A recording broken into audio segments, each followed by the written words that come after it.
morning, everyone. Thank, Thanks for coming. I work at Jovem Pan radio station.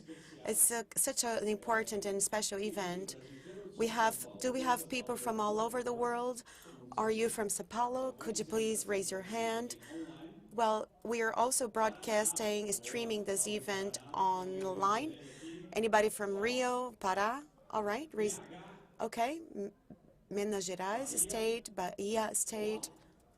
Wow, I'm quite impressive. So there are people from all over Brazil. So thank you very much for being here today. I'm so excited about this day.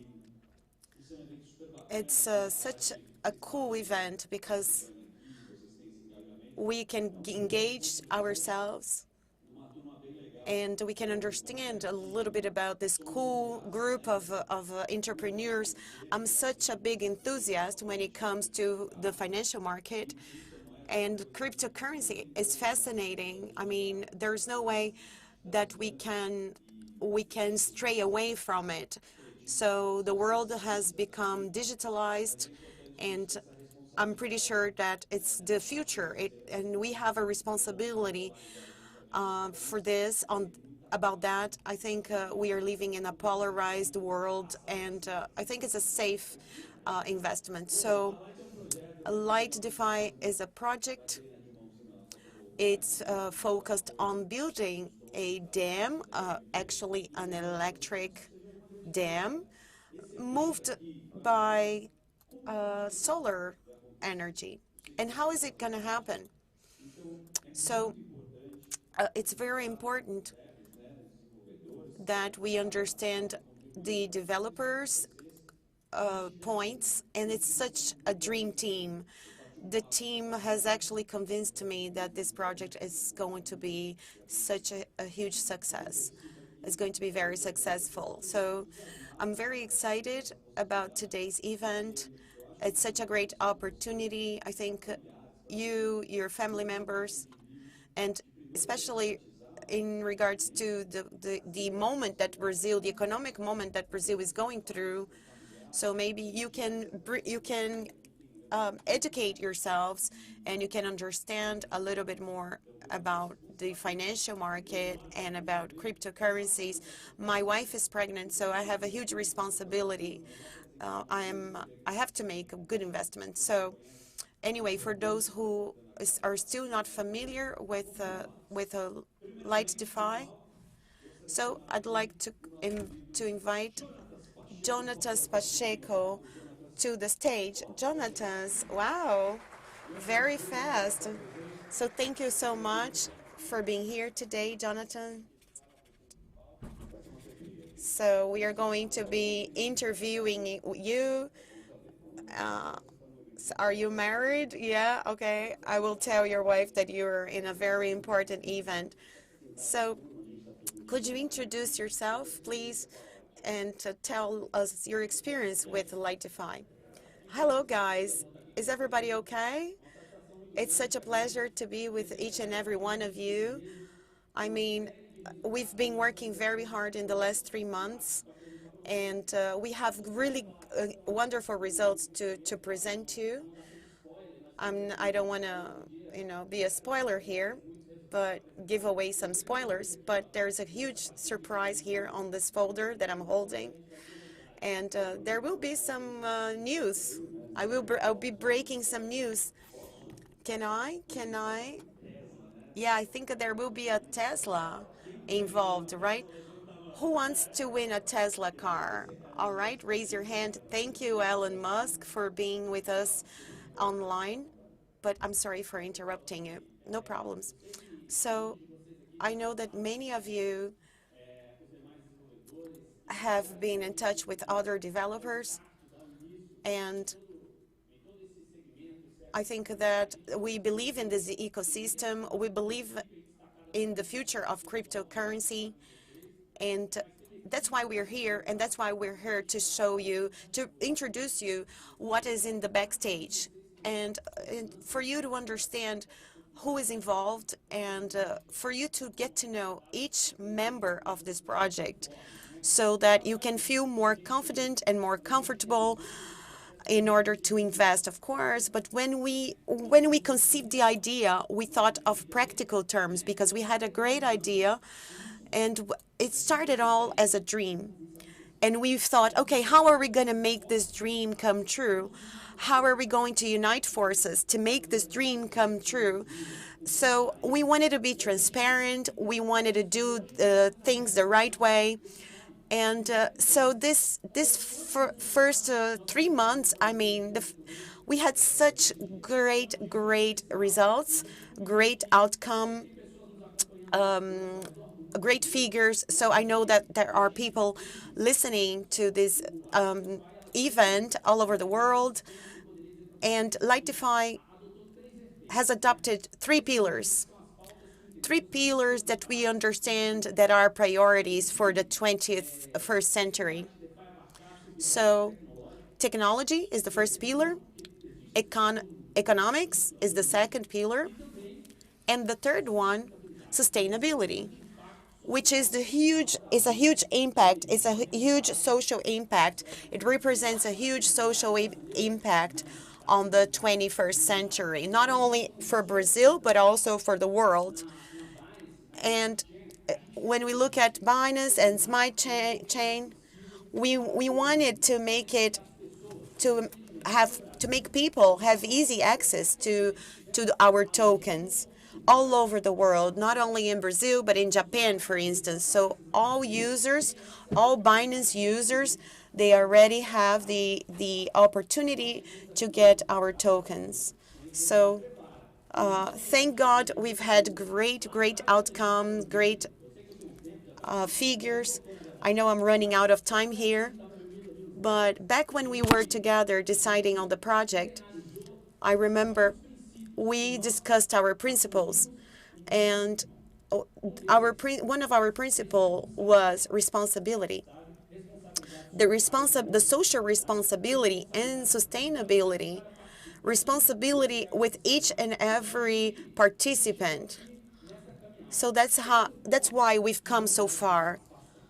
And also participation, 100% of our supply, 100% of our tokens, they are available to everyone.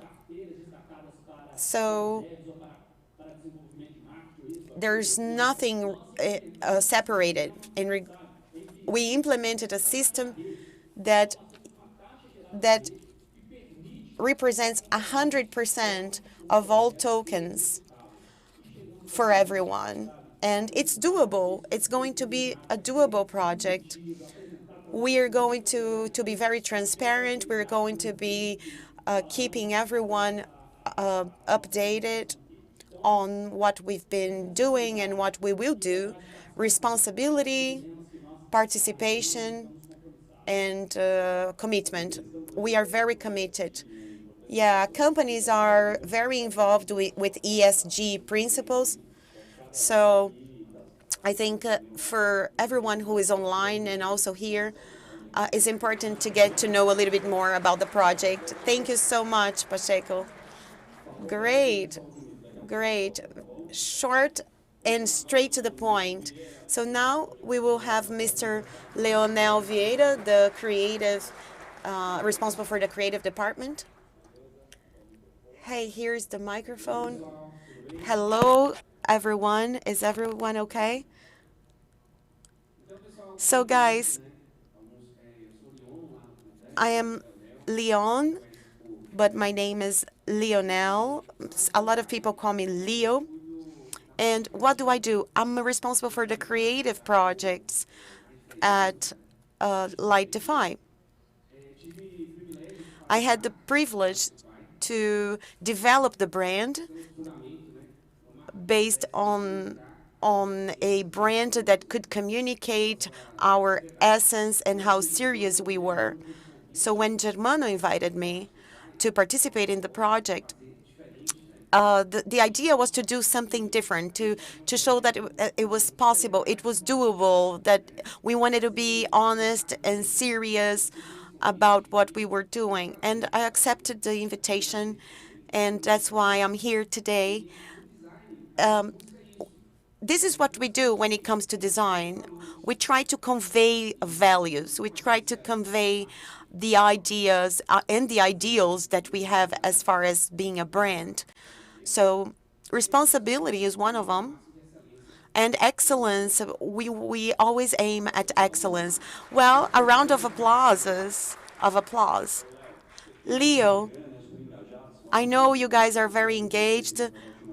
There is a design for trust, right? Involved. So it has to do with the logo. It has to do with with trust. So people trust the brand and they also rely on the project because of the brand. I really like your suit, by the way. All right, I'm just let's start losing up a little bit. Mateus Garcia is the next guest here today. He's a mini genius, Mateus Garcia.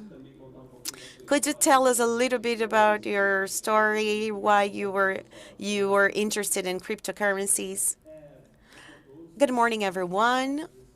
First of all, I'd like to thank each and every one of you for being with us today. It's such a pleasure. It's great to get to know you, and it's great that you're showing interest in getting to know us.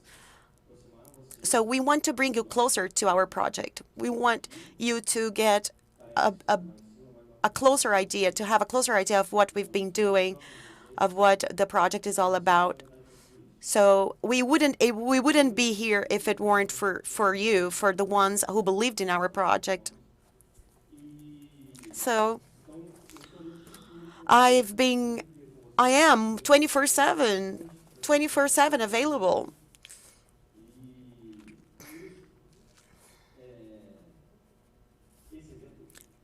Today's event, we are going to be talking about that, how important it is to be closer to you, to investors. And I started in November last year, and ever since November last year, I've been dedicating 15 hours a day to the project. I've been studying, I've been learning with people in the market. People have been teaching me a lot. I've been learning a lot with a lot of people. And what have I learned? I have learned that knowledge is everything, and networking is also everything. It means I mean, I didn't get a book in my hands. No, I didn't read books. No, everything that I did, I learned with people. I learned with talking. I learned by talking to people. So connections. I think networking is really important, and it's important to be humble, to learn from each other. And so I hope you enjoy today's event. I thank you so much. All right, guys, if you have any doubts, you can access Telegram and you can ask any questions you have on Telegram. Anderson Miliano is the next guest today. Good morning, everyone. Thank you so much. Thank you for being here today with us. Well, I'd like to thank the opportunity. For the ones who don't know me, I'm Mateus, and I'm responsible for Telegram. I also coordinate other things. It's a pleasure to be with each and every one of you. If you have any doubts, it's important, right, to have access to digital. So do you advise people, right? Yes, that's right. Well, only to give you an overview, I will mediate. I'll be the mediator here, and if you have any questions, I will be asking your questions to the members of the project. Henrique.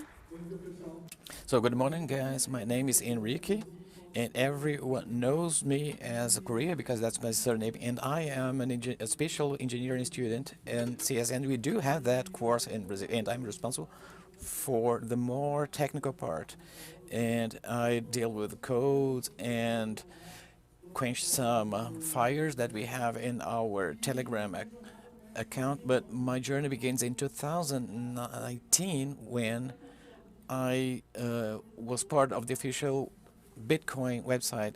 I was just starting in programming, and I looked at that and saw a potential in that. I barely knew that I was right in my guts, and then I lost my Bitcoin document, but then we got Ether with the related contracts, and I studied more about that and about smart contract programming, so that the future met in the Telegram group, and we were making jokes, and we assembled and built this team, and this group said that everyone has a huge potential, so let's try to build something together. And then we got suggestions from the group members, but suddenly Germano came with the idea, a genius idea, about light DeFi, and then we got more involved in studying everything that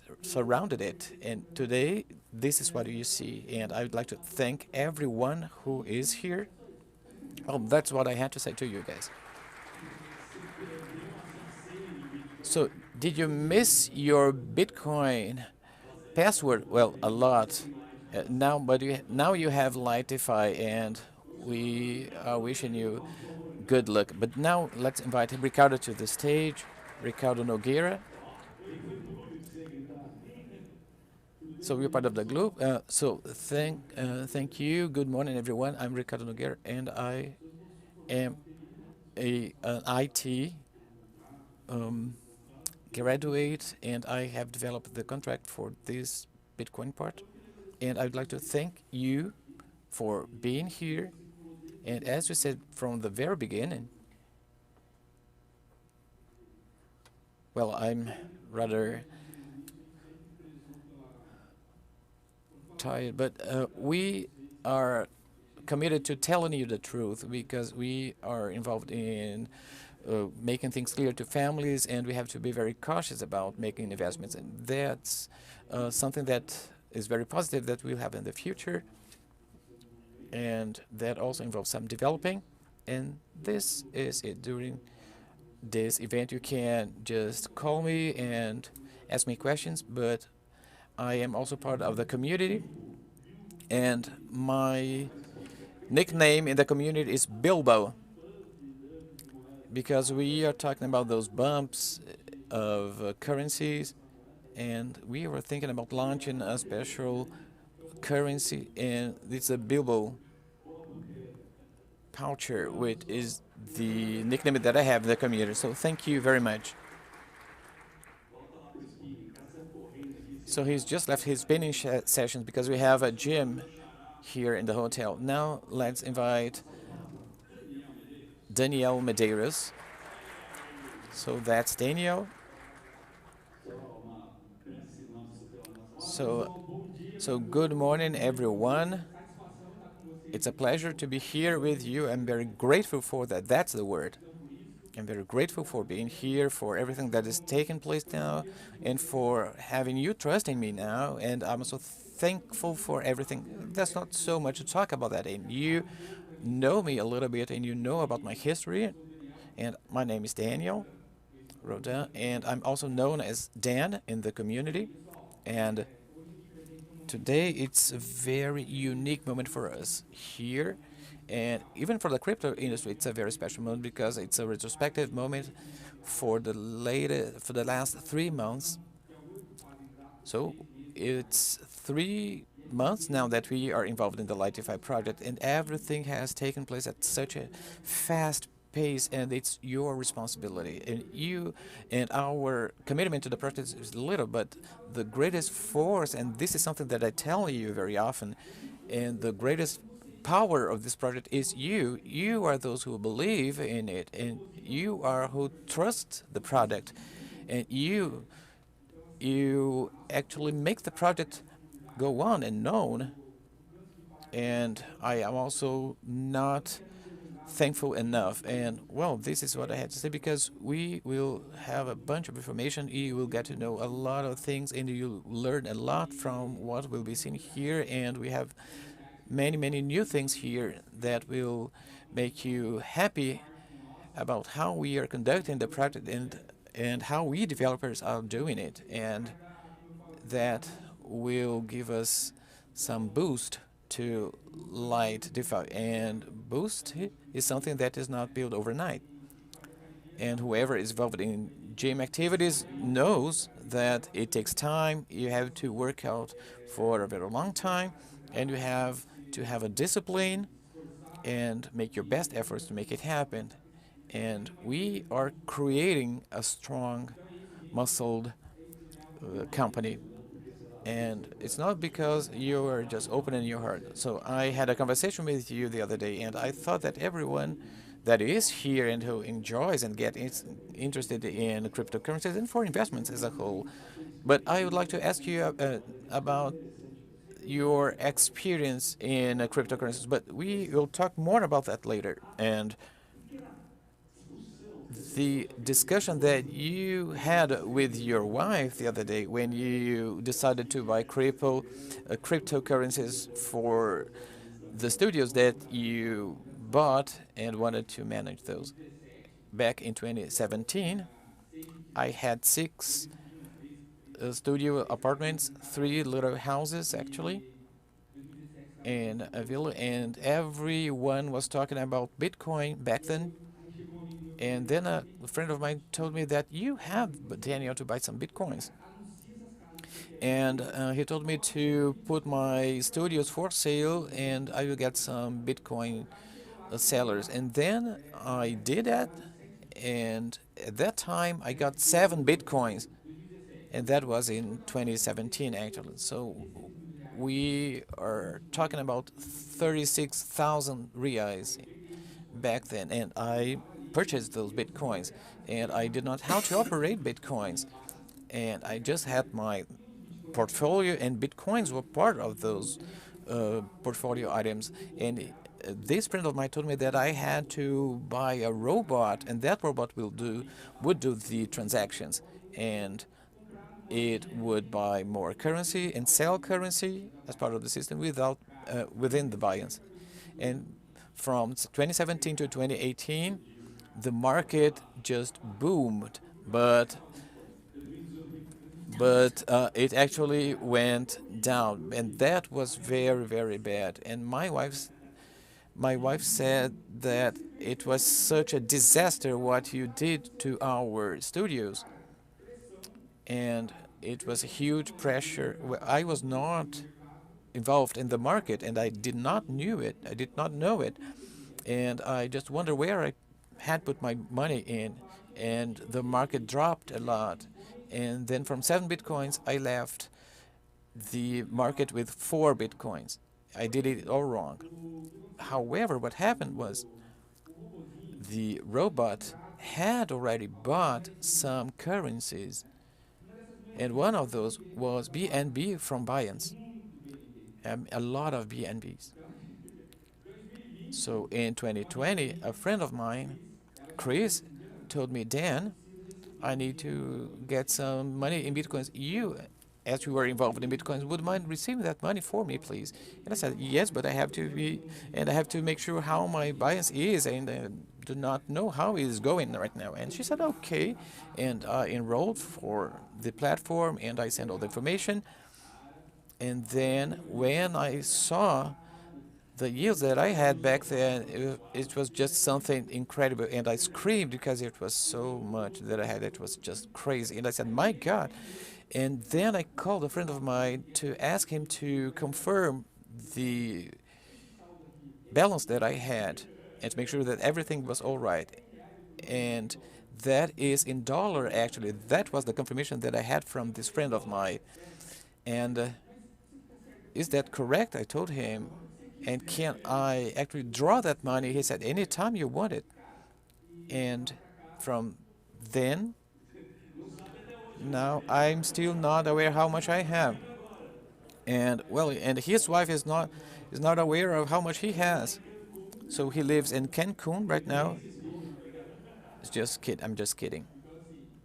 And I was the holder that just purchases the currencies and just forgets about it. It's not a lie. It does take place. It happens actually.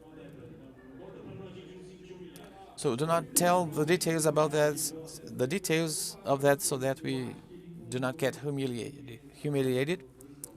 Back then it was worth $2, but it's worth 600 US dollars right now. So please just leave the stage because I'm envious about that. Well, the effect of being a holder does take place, and we were having these being a holder conversation, and that is something that we'd like to tell you here, guys. And I am fond of a phrase of Warren Buffett, because the market's the machine for providing money to investors, for the public. And in your case, you were lucky, and I could say that you had such a big luck, and now your wife is very happy because of a return that you had. But the idea of creating this thread of thought is something very important for us to have. And what is your name? And Fabio, and what is his name? So you are bringing your son, Fabio, to this event, and that's very cool. And this is nice having families here in this event, but not you should not put all your investment in cryptocurrencies, because this money is something that needs your attention, because it might be very profitable, but it cannot be that way as well. And then we also have some study, a report. It's a long journey that we have to go through here, and we need to have that responsibility and understand how we can deal with money. There is no easy money. Money comes from your work, from your efforts, and of course, whenever you already have some property, and when you're purchasing and building that property, you must be aware of doing things. It seems or might seem easy, but it's not that easy actually. We do have a corporate project that is larger and more important than cryptocurrency itself, but that's the structure behind that, where they or these developers are being very brave to make it happen. So my congratulations to your history, Daniel. Thank you very much. Well, my applause to you, but my envious applause actually. So I would like to ask you to remain here on stage until the next guest would be joining us, and Rossello would be joining us, but he had a problem in having his helicopter parked. Well, because São Paulo is chaotic in terms of air traffic, but anytime soon he would be showing up. But I would like to invite someone with a fantastic history, and please let's welcome Germano Salles with your applause. And he's such a humble person. So, Germano, thank you very much for being here. So it's very, very important for you to share your experience with us here and talk about your history, because I am hosting this event, but humans have feelings. And one of those is envy. Well, and that's not good. Well, you showed us your portfolio, and I got envious about that. But especially in a country where we have such difficulties as Brazil has, and especially for entrepreneurs, it's very interesting to know about your history. And congratulations for that. And I would like to make you comfortable to tell your history. And for those who do not know me, my name is Germano Salles, and I started investing in cryptocurrencies in 2014, and I had a very, very hard time back then. And at that time, I purchased 100,000 Brazilian reais in cryptocurrencies. And I left the computer and did not come back to it within 6 months. And then I decided to invest in cryptocurrencies again. I think that I invest in the very beginning in all sorts of projects. And every project that I invested in, I decided to see which were those destined to a real world or linked to the real world somehow. And then I was given this idea. We have this new project. I have a few other friends that could help you in getting more ideas in terms of investments. And then Ricardo Anderson, they joined forces. That when we started thinking about that, they told us, "You guys are crazy." But this is what happens most of the times. Whenever you want to do something, we are called names, especially crazy. And having the courage of doing that is something that we have to find out. But in the end, we get what we have now for Light DeFi. We had to redesign everything, and we had basically to devise an entire year within 3 months. Actually, we transformed 7 items into 15 items of development. So we eventually forgot about one or another item, but everyone wants spoilers about our project, about something that will happen in the future. But I will tell you about those spoilers after lunch. And that's Light X, and you will get to know that right in a few moments. Well, this is a project that will complement the Lightify project, and you will know about that. We will be centralized, and we also want to have a marketing campaign worldwide. It's been well designed, and of course, we will have the whole team together with us. Well, I think I'm game. I think I'm gonna be part of it as well. But anyway, I think not only Brazilians, but I think human beings in general, they want things to happen overnight. They want overnight success and overnight results. You don't get that in cryptocurrency. You have to be very patient. Yeah, yeah. Sometimes it takes 15 hours a day. You have to dedicate 15 hours a day to a project. Sometimes you have to miss your daughter's birthday party. So anyway, but when you first started, you bought Bitcoin, right? I bought Arizona when it was launched. You don't remember how much you paid for it, right? No, I can't. But anyway, and how did you start diversifying, and how did you start investing in cryptocurrencies? I think I would say the internet played a very important role because everything that I wanted I could find on the internet. The information was out there on the internet. Nowadays is more difficult. I mean, it's less difficult nowadays. So people complain when they try to buy through DEX. I think you have to launch at the right time, and it's quite interesting. However, when you look at the centralized max chain, at first you are going to have big volumes, but afterwards you're not going to get 20% profit unless you get already a coin that is quite successful and that has presented a great results. But it's very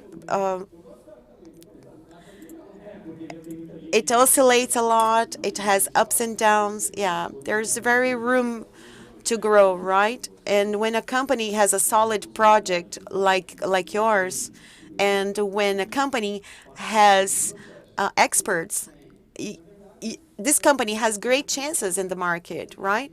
Exactly.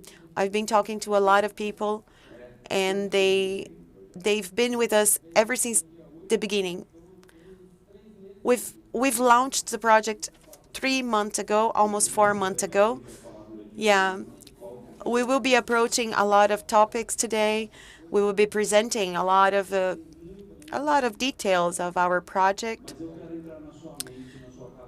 I think I want to get into your mind, and I think people here also want to get into your mind. So, you sold your car and you started investing in cryptocurrency, and then you went online, you did your research, you did your homework online, right?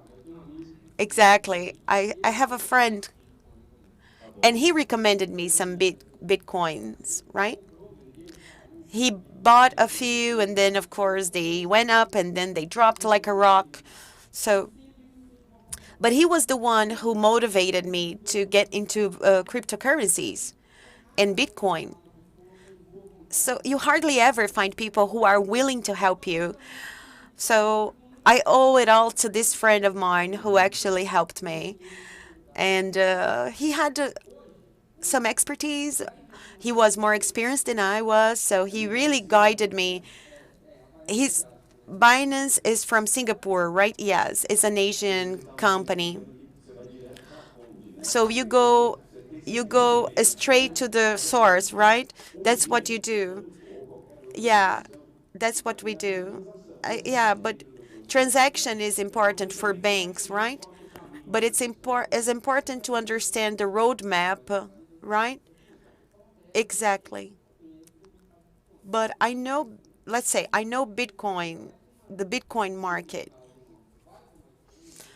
So when I know a lot about Bitcoin and I launch a project that is a solid project, I can attract a lot of investors and a lot of people will buy that cryptocurrency because it's reliable.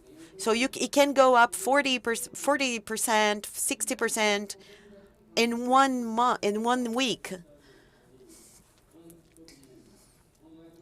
So, like the market case, I think there is one currency that is worth 10 million, but let's say you want to, we will get to 1 billion. I think we can do it. Yes, like if you will keep growing, right? So, does everybody here have experience in cryptocurrencies, buying cryptocurrencies? A round of applause for the ones who have already bought the currency. Welcome to the event, guys. Could you explain us um, the process as a tutorial, for instance, how it works, how you can buy cryptocurrency? Yeah, we have some purchasing mechanisms which are direct purchase. They're based on direct purchase. And in Brazil, we do that. Everything is done directly. But you need to know the pathway. First of all, you need the local currency. Is everybody on the same page here with this explanation? So when you have a DEX, a centralized, when you have a DEX, a centralized currency, so you want to attract investments. You send out BNB, you get it printed, you generate a code. I personally had my own experience. Um, we all know, unfortunately, that there is the pyramid effect. There is the pyramid way of running businesses. So how can people protect themselves from not being victims of people who are trying to take advantage of this market? Well, what do? We invested in getting certified, so we invested $20,000 in getting certified. We are certified by Certic, But I think we all have great values, and investors, they need to look at the developers' values and pillars. And I think our strong pillars and values, they will support the project, and they already support the project quite a lot. So if the leaders are not aligned and they don't have good values, there's no way the project can be successful and can succeed. So nothing will be worth it. Anything, not even monitoring. It's what is behind, right? Behind the project, right? What the pillars of the project are. I get really excited. I get really carried away with this topic. I think it's a wonderful topic. Now we have Pix. We can pay people on WhatsApp, but we also have a lot of scams, and the scams are everywhere. And people get very suspicious because when you see the possibility of very high yields, you get suspicious. You think, come on, this is not possible. I mean, these yields are way too high, right? And people get suspicious. They think there can be a scam. Well, I think we need to focus on our work, regardless of what's happening around us. Yes, there are scams everywhere. It's a volatile market. We never know. Like, how would I know that our currency would be 10% more expensive now? So everything is unpredictable because it's very volatile. Well, Germano, I will share with you what happened in the last 2 hours. And everything is recorded, so I can use it against you, all right? So thank you so much for inviting me to be here today. I want to invest. I want to learn how to invest, and I want you to explain me the process of investing in cryptocurrency. So I'm a layperson, and I don't know anything about cryptocurrency. So here he is. He gave me $600 besides paying for my fee. Can you explain us here on my cell phone how you did it, everything, how the purchase happened?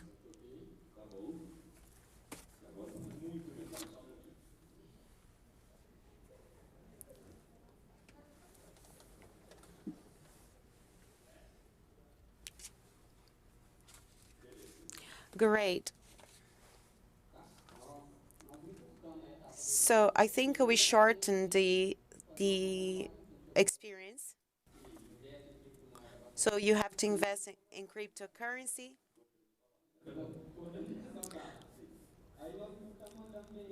So we sent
So how much do you have? So is that up to you as well? So he gets 2%. Okay, it's recorded. Okay, it's recorded. Well, I give you half percent of my portfolio.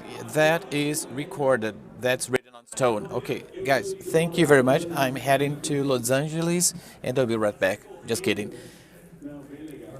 But that's cool.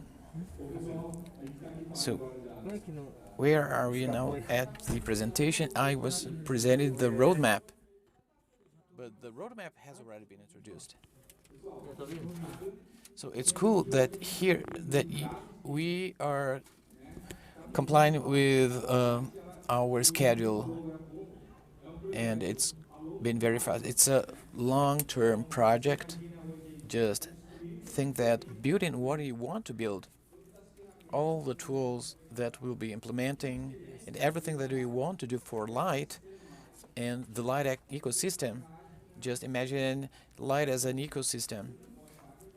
Well, I cannot talk any further about that because otherwise I will be giving the spoilers.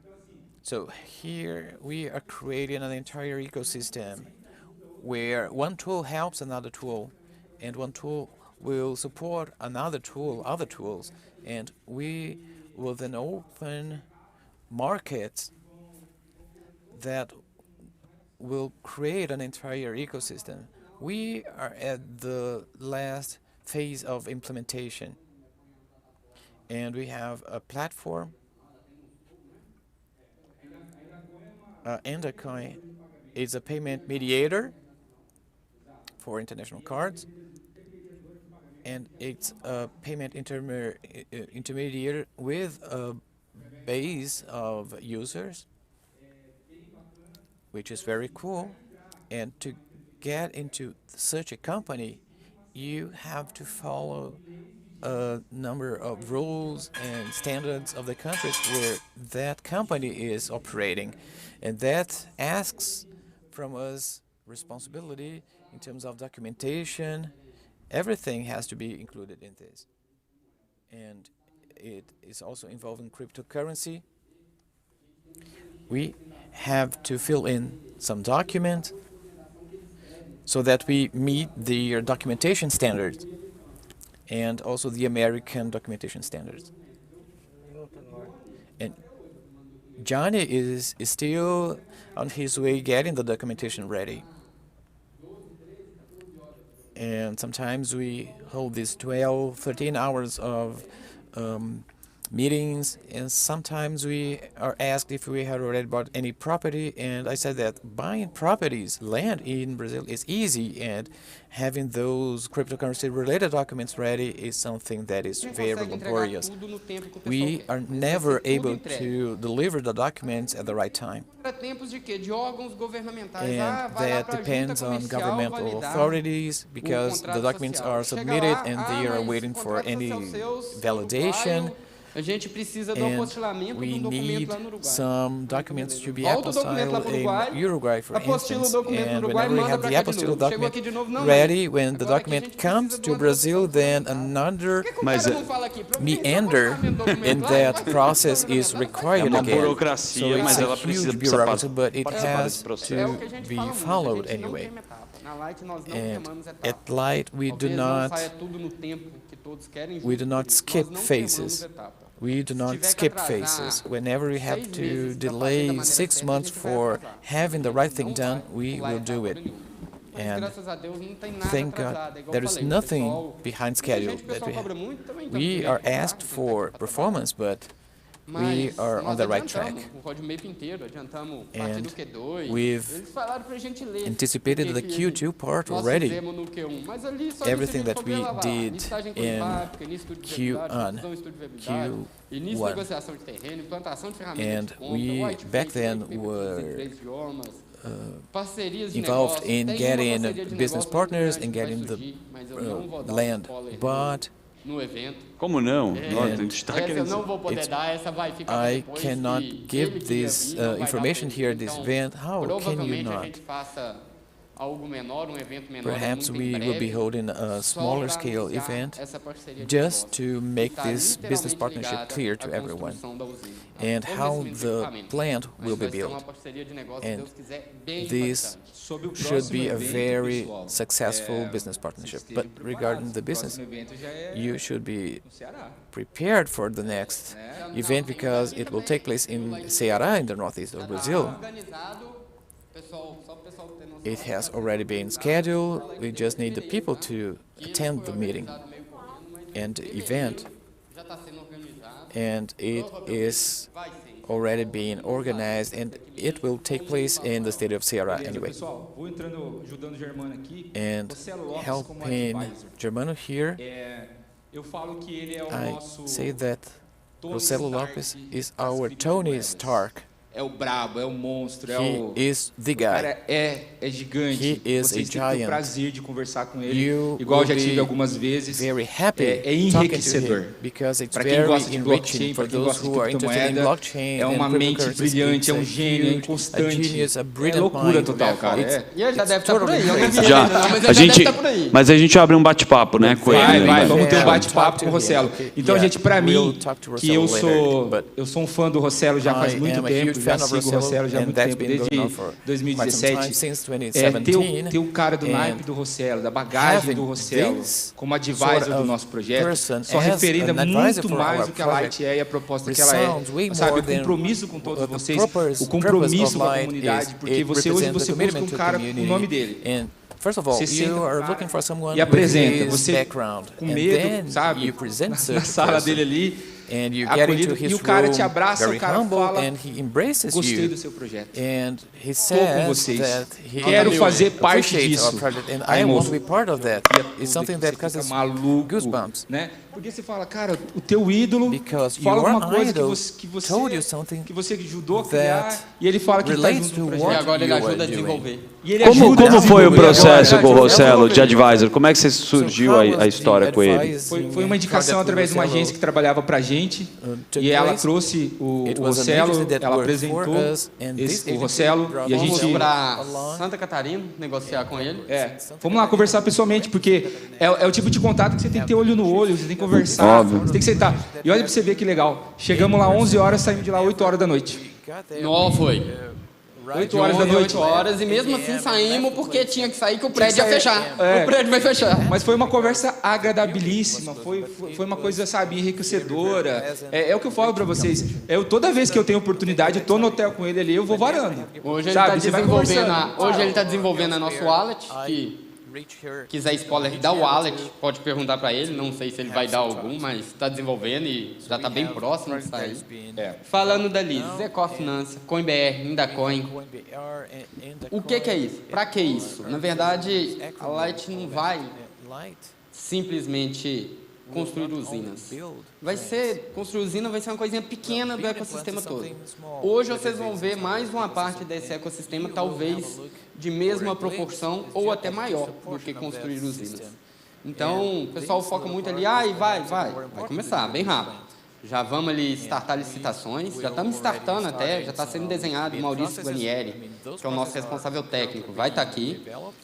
O Maurício já está startando licitação para contratação de mão de obra e de equipamento. De equipamento é o que eu falei, vocês vão ter um spoiler e uma surpresa aí bem grande, mas não vai ser hoje.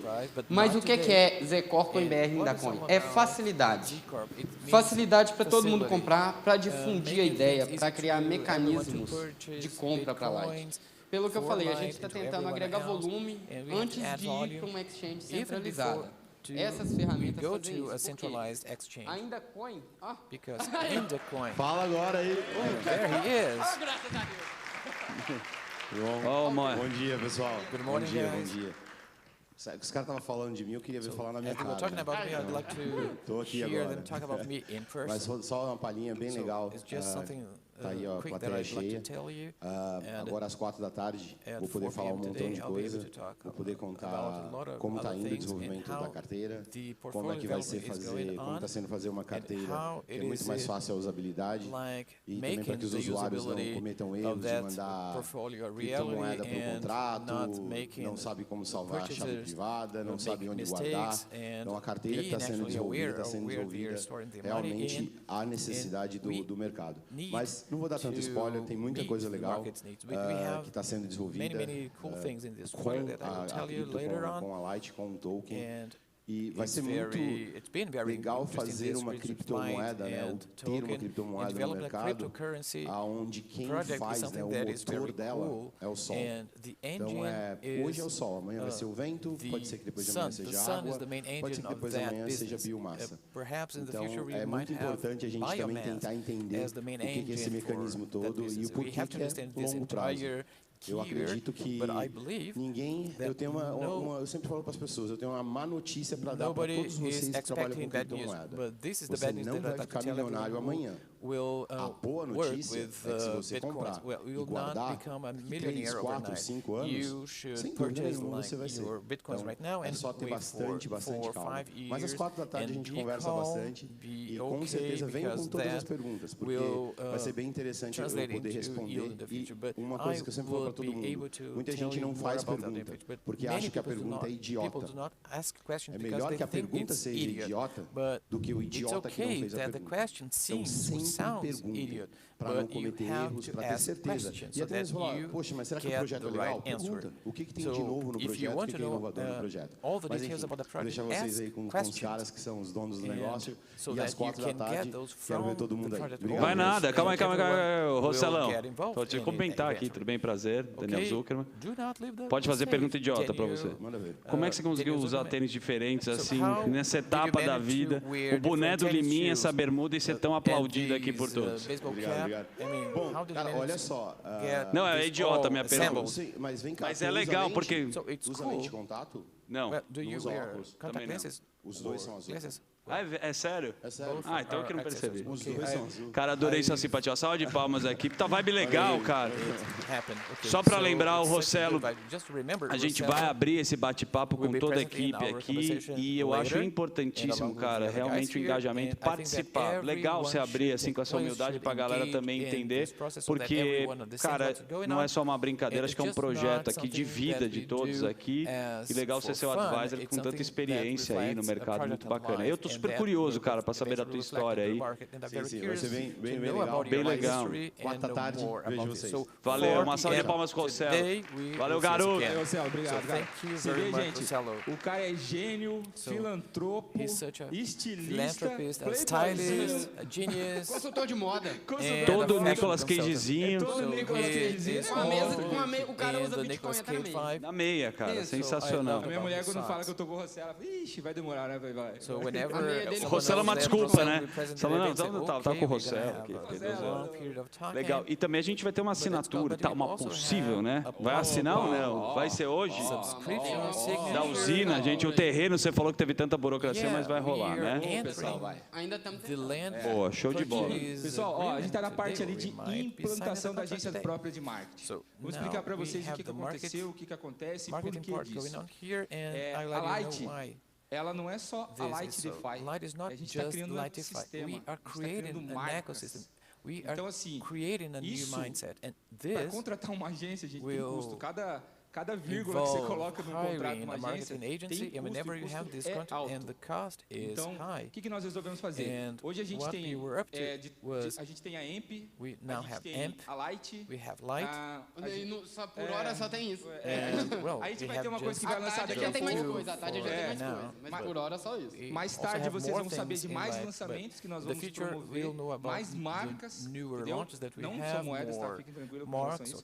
Mas como eu falei para vocês, é um ecossistema. So it is an ecosystem full of products. E para isso, gente, a gente precisa ter uma equipe bacana, uma equipe robusta, uma equipe que respire Light, sabe? Que entenda todo o processo. Então, essa equipe está em construção. A pessoa que está responsável por tudo isso para a gente é o Bruno. And Bruno is the one behind Ele that. trabalhou nessa organização aqui. worked Até eu queria in the apresentar, cadê o organization of Bruno? this Que ele tá venue. quieto Where is aí, Bruno, eu queria chamar ele actually? aqui para vocês I'd like conhecerem to invite ele. him É on mesmo, stage cara, ele não so aparece that hora you nenhuma. Não tá aparecendo, will cadê know o him. Bruno? Well, he's Bruno, not showing up. cadê? Where is Bruno? Mas a Where is he? necessidade da agência própria de marketing So é this porque chegou num ponto own que marketing não dava agency, para because rodar com o serviço we couldn't terceirizado de afford marketing em virtude hiring do an volume. external Hoje marketing a Light agency, tem and now necessidade Light de marketing needs full-time, praticamente, marketing tem gente full acompanhando. time, A and we agência ainda está em must implantação, mas já tem bastante have gente trabalhando lá purchased e these eu or acho que o developed Bruno ainda these está contratando own mais marketing agency, bastante gente because em it virtude do que involves vai ser lots of apresentado aqui hoje, people, vocês vão ver. and you Hoje will essa see agência de that in the marketing já future. tem And conexão we com already uma have subsidiária que faz connections with areas propaganda pra gente, that faz are responsible for divulgação our em ads, outros continentes. and that Ontem a gente is estava taking numa place in reunião our hoje, continent eu as e o well. Dan, And tentando it's uma not only parceria com uma myself outra and agência de Dan marketing working que faz on this. divulgação We na Ásia. have a Ou seja, marketing o marketing agency tá that does em the expansão full-time, promotion. Well, we have para. marketing needs that need E to be dentro do mercado fulfilled. de cripto é uma coisa full extremamente time. importante, vocês sabem disso. And as Vocês we are nos talking about cobram cryptocurrencies, isso, and né? we are E a gente asked sabe for da performance on that responsabilidade de part. tudo isso. We know the Tem que possibilities fazer, of de ter that que all. estar na mídia, de ter que estar na boca do povo. We have to Eu be falo na talked comunidade, about. falei, pessoal, We a have gente to be não pode known. garantir We cannot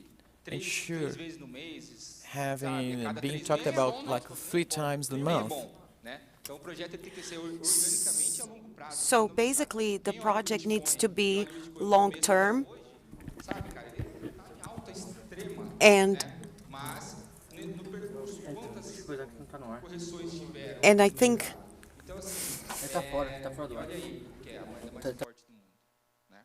Então, a gente tem uma agência, ela vem para cobrir justamente isso que a gente precisa. And this is what we need. parece que ele tá se criando, né? Então vocês vão ver And muito mais coisas. you will see a few things. A coisa está começando, tá? A gente está com o quê? Um mês de agência? Um mês, pessoal? de agência? um mês e pouco. Um mês de agência aí próprio. Então, assim, isso tá se startando, começando esse ano. O negócio é que o pessoal vê muito o token, né? Na verdade, ninguém sabe o por trás do token. Hoje, todo mundo que está dali de trás, não deu para mais de 20 pessoas que trabalham para a gente de alguma forma. Nós tentamos trazer de todos, mas alguns não deu. Alô. Jurídica no Brasil, no Uruguai e em um outro país que na hora certa vocês vão descobrir também, que aí já faz parte do spoiler. Trabalha, deve ter, acho que só nesses escritórios aí, acho que mais de 30 pessoas, não tem? Com certeza, tem bastante. Aí fora isso vem pessoal que ajuda no fiscal, tem o pessoal do marketing, tem o pessoal da moderação, que é gente demais também, nós trouxemos uma boa parte. Tem o pessoal de programação, que não sei se já chegaram, tem Salvo Henrique, ajuda numa parte. Rossello trabalha em outro, ou seja, o token, vocês verem o token ali, o gráfico, por trás disso, para fazer isso da maneira certa, cara, tem uma engrenagem que hoje chega a ser monstruosa. Mas literalmente monstruosa. As pessoas, que você está falando, Germano, é legal, porque as pessoas olham o gráfico e acham que às vezes o pessoal está sentado, né? Sentado ali no quarto, na cama, no sofá, não está fazendo nada.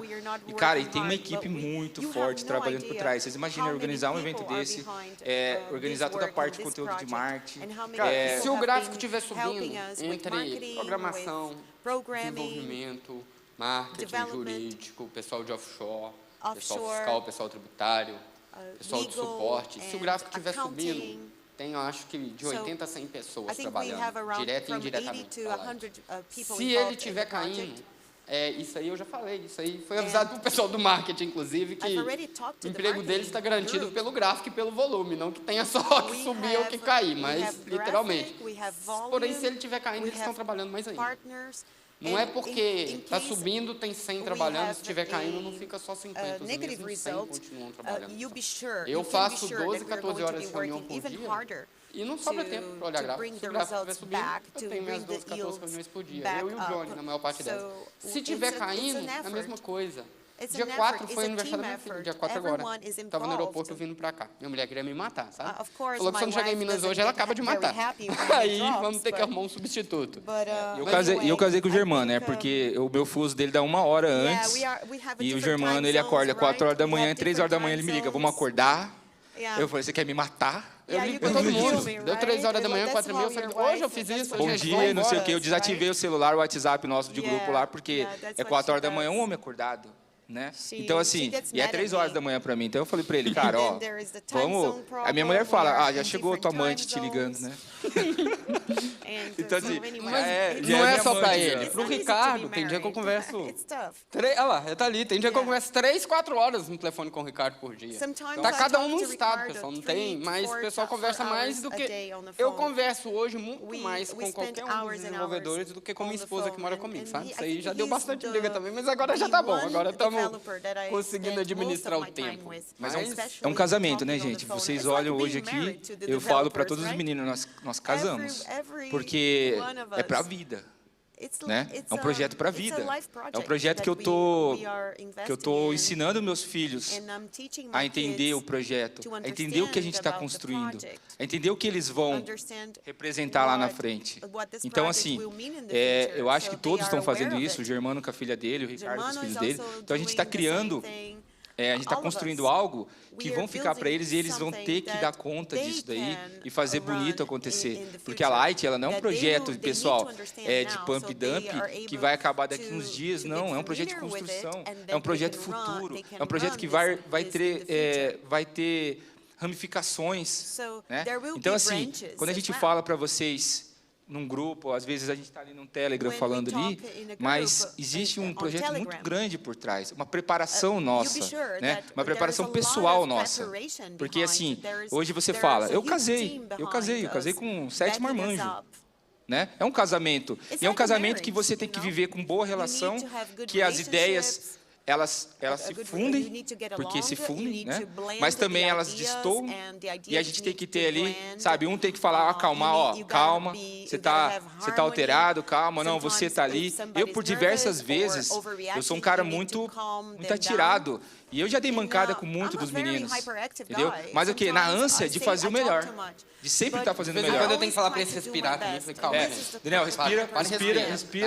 De vez em quando a gente manda parar tudo também, não, para aí, vamos descansar. Todo mundo desliga, final de semana ninguém fala, pelo amor de Deus, senão então, assim, então tem esse controle, a gente tem que ter esse controle emocional, a gente tem que ter esse controle pessoal, profissional, né? Mas, assim, são pessoas que eu tenho muita admiração, muita gratidão. Vocês veem que eu uso muita palavra gratidão, porque eu sou muito grato pelo que está acontecendo, entendeu? Mas eu tenho muita gratidão por todos eles, pelo universo ter me apresentado tudo isso, todos vocês. E a gente tem que ter calma, tem que ter paciência. E aqui, o pessoal é tão sem tempo. No evento aqui, esse evento aqui, é a primeira vez que vários dos desenvolvedores conhecem. Muitos não se conheciam. Quem mais conhecia desenvolvedores era eu, que eu já conhecia. I was the one familiar with the developers, and then the other guys got to be familiar with the developers as well. Mas os outros todos só vieram nos conhecer aqui, porque não tem ninguém com tempo para andar à toa também para ir conhecer. Não tá no avião aqui, vou lá para conhecer ele. Não tem. E tem, até hoje não tinha. Hoje foi o primeiro dia que todos se encontraram. Vamos lá, Germano, voltando lá. Ação de marketing global. Ação de marketing global. Na verdade, a agência de marketing aqui está fazendo uma parceria, não, estamos em contato com outras agências de marketing, uma dos Estados Unidos e de outros países, uma da Europa, e estamos montando uma ação de marketing global. O evento da Times Square faz parte disso. Muita coisa ainda vai acontecer. A gente só não pode dar o spoiler agora, porque na hora certa a gente vai dar o spoiler. Mas muita coisa de marketing está sendo movida. Teve um dia o pessoal perguntou, às vezes o pessoal pergunta assim, mas não tô vendo nada no noticiário, jornal no Brasil. Na verdade, saiu muita mídia no Brasil já. Agora, o que acontece? A gente meio que alterou um pouco o foco pro internacional. Teve um dia que o pessoal falou pra gente assim, não tô vendo nada de notícia. Aí eu liguei pro Bruno, eu tô só Bruno. Cara, não tô nada de notícia. Até assim, não, peraí que eu vou te mandar. Aí ele mandou uma prestação de contas ali do que tinha saído de marketing. Tinha saído em 180 portais de notícia, fora do Brasil, na semana. Na semana que eu perguntei, ou seja, não é literalmente porque o pessoal não está vendo que não está acontecendo. E o marketing também, eles me ensinaram isso, que para mim também o marketing era tudo que eu via ali. Era eu vendo o portal, eu vendo aquilo outro. O marketing também é igual o Brunão ali foi me ensinar, ele não é bem só o que você vê ali no meio de comunicação, no portal, tem todo um trabalho por trás, tem um brand, teve várias reuniões com influenciadores, Antes da Light, eu já fiz reunião com vários influenciadores, com pessoas do meio, com autoridades do meio, igual para o Rossello vir. E isso tudo engloba no marketing. Ó, eu vou falar uma coisa para vocês. Vem coisa pesadão, hein? Não pode falar, né? Mas vem...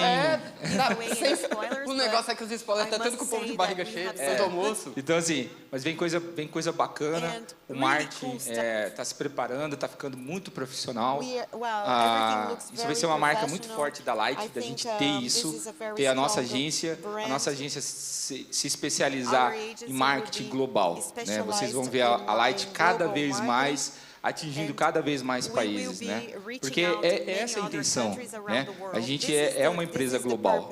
A Light é uma empresa global e a intenção é de ser visto em cada país. Aí vocês vão ver muita coisa ainda, gente. Tem muita coisa programada. Tem muita coisa para acontecer, tem muita coisa para entregar. E o marketing agora vai ter 3 vezes mais trabalho depois do que vocês vão ouvir depois do almoço. Ouvir não, na verdade, eu acho que vocês já vão até ver ali.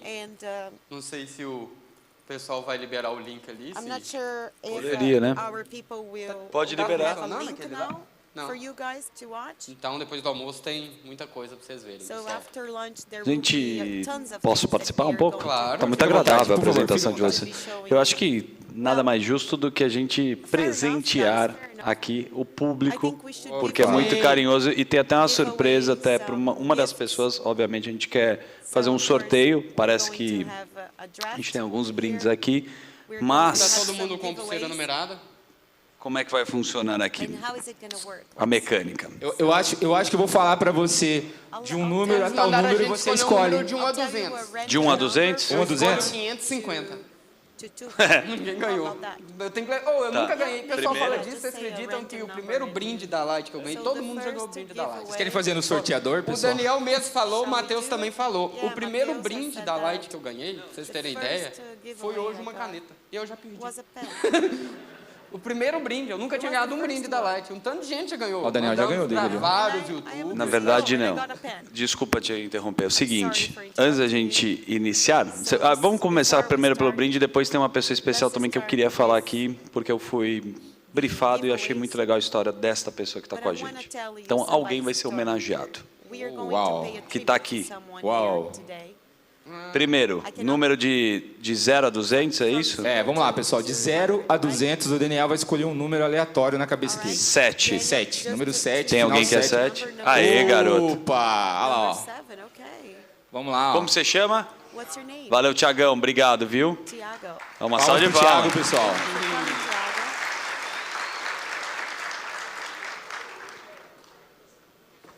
Valeu, velho. Obrigado, Pedro. Vamos até conhecer a galera. Legal, quem puder. Dá para subir aqui? Dá para subir. Eu não sabia isso. Pode subir. Dá pra subir, vamos lá. Número 48. Tem alguém que é 48 aqui? Número 48. Mais para cima? 157. Olha lá, 157, a moça de não branco tem? ali, ó. Tem? Por favor, levante-se e venha retirar aqui o seu lindo brinde.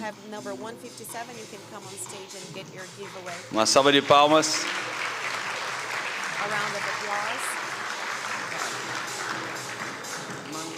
Parece que vai receber também um Oscar, mas é bonito, né? Presta aqui o microfone aqui, rapidinho, desculpa.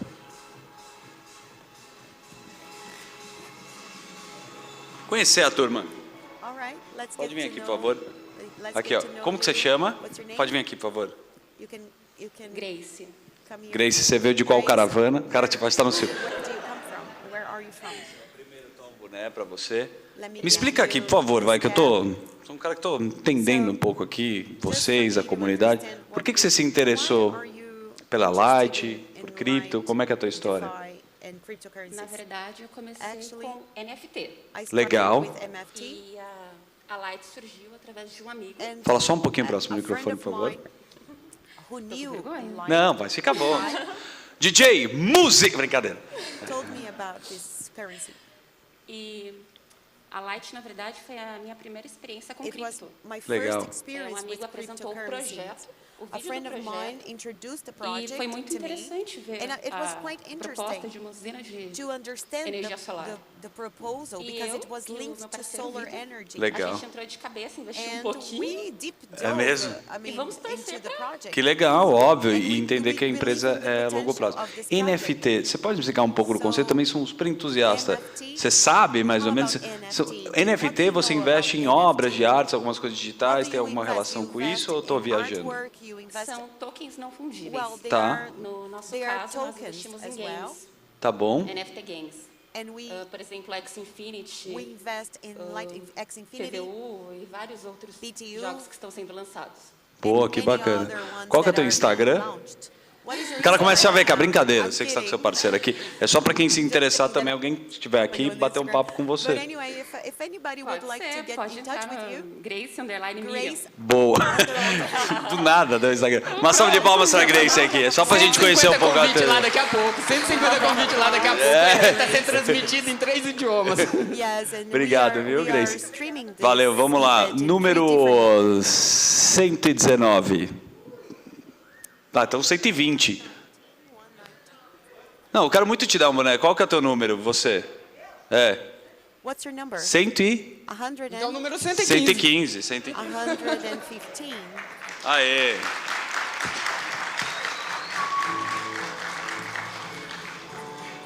Totalmente aleatório o número. Totalmente aleatório, gente. Depois vocês anotam os números que vai ter uma surpresa. Não vai, né? Os caras estão anotando pra caramba. Yes, it is.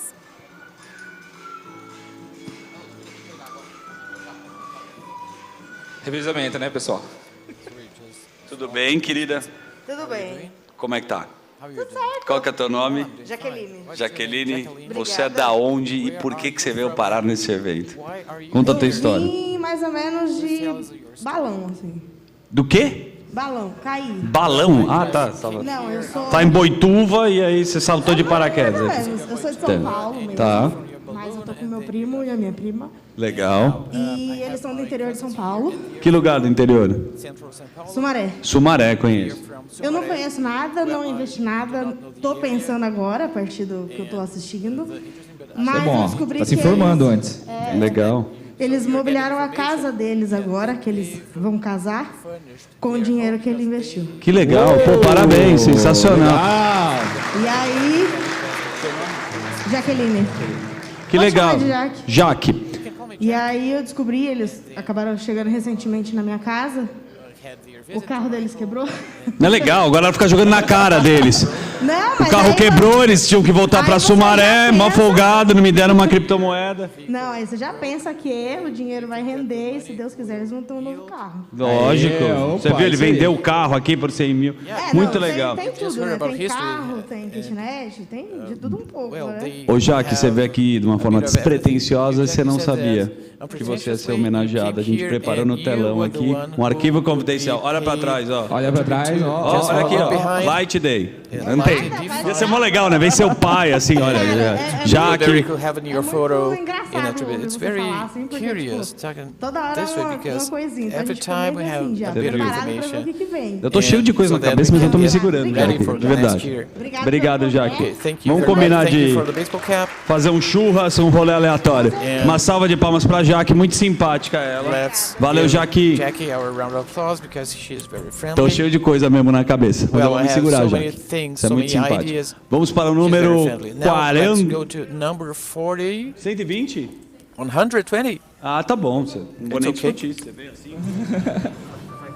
Tudo bem, querida? So, Como que você chama? What's your name? Cíntia. Cynthia. Na verdade, o boné é uma desculpa pra gente bater um papo. Vem um pouquinho pra cá, por actually, favor, Cíntia. the baseball cap Que é legal just, saber mesmo de vocês. an excuse for Me having conta a a tua conversation. história. So Você já please tell us about investe, your já conhecia a empresa, story. ou você Do veio no you- are hotel, you an assim, você estava investor numa or have balada, been num after e parou investing aqui. for the Pode very ser first também. time now, or Foi you isso. just came from a Na nightclub verdade, and eu dropped conheci in o mundo here de cripto com meu accidentally? primo, Well, Tá I bom. né? got Aí ele me introduced influenciou a ser to trader, the só que eu cryptocurrency não- world day by my trader, né? cousin. Só que eu não tenho paciência. Well, I'm not de patient passar enough 4 horas na frente de uma to spend 4 É muito legal, as hours in pessoas front vão of the computer desabafando. Tá puta and com o primo, é.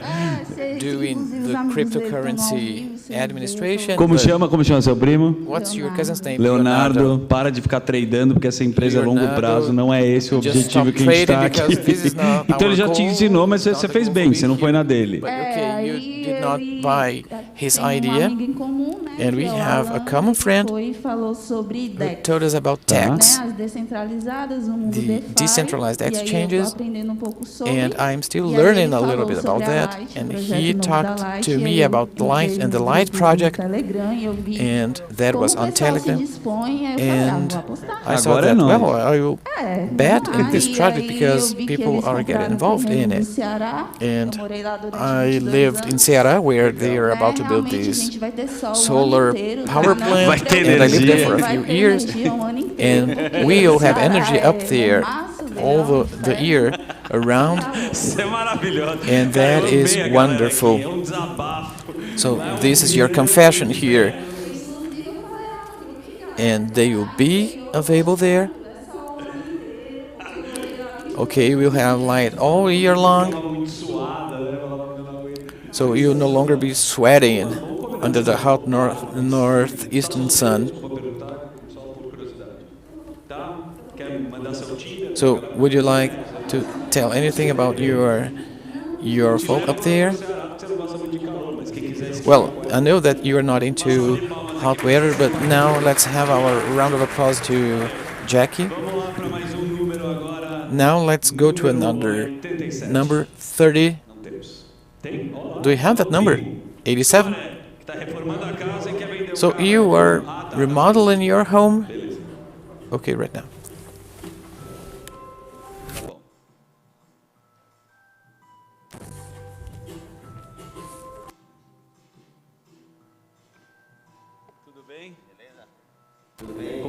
How are you doing? Where are you from? Are you Japanese? Yeah, Tanashuria, what is your name?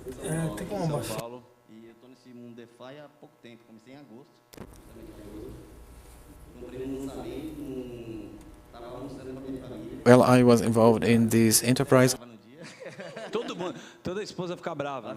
So your wife wouldn't get mad about you getting involved in cryptocurrency investing, would she?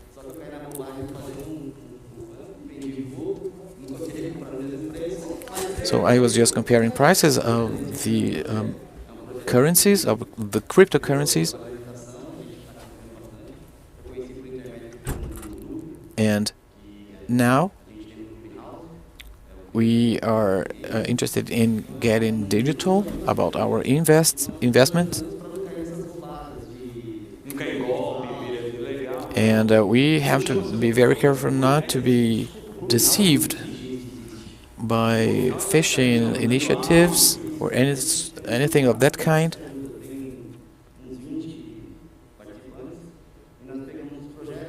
And we invested in about 20 bitcoins and also in a bunch of other products, but now you can hire an analyst. Yeah, we have a very close team. Pô, bem legal. And that's cool. Every day we have something new in this Parabéns, group. Yeah, Carol. so congrats. And thank you for the opportunity, Daniel. So people usually say, every project, people say, oh, Brazilian projects would not be that successful, but Light project is a Brazilian project and already a successful project, because we have so many people there are ill-willed about projects. Well, but they are, on the other hand, people who are wanting to make things happen the right way. And regardless of the nationality of the project, we should make it happen. And we have the number 300. I think that we should go up. Okay, we do not have. So do we have more than 200? 250. Yeah, 250, 250. Do we have that number? 212. So let's make things. Quem chama Paulo? So, okay, we have over 200. So who here has a number that is higher than 200? Muito legal, esse sorteio é muito bom. So o cara falou, quem é mais de 200? senão nós vamos excluir o último. Boa, isso é... Tem Yeah, we algum have to make número sure maior that que o 296? this figure is above 296 você? 296. So are you 296? 246? Tem maior 246? que 246? So do we have any number that is higher than 246? 272. 272, Tem maior que 272. 272? Do we have number Então 272? vamos sortear o número 272. So now let's take number 272. Sensacional. Okay, sensational. Agora tá mais fácil. Now it's easier.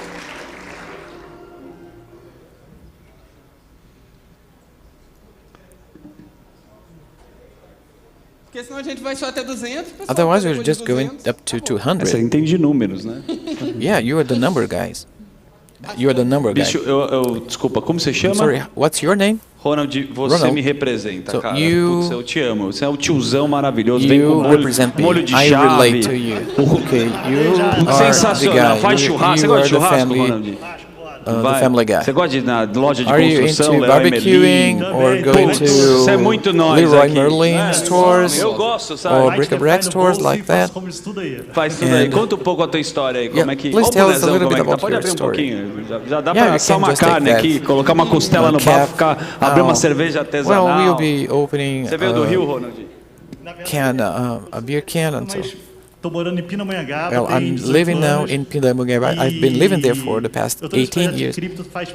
And I've been involved in cryptocurrency for a relatively short period of time. Comprei uma tacadinha lá, comprei mais pouquinho depois. And I bought a little bit in the beginning and then a little bit more.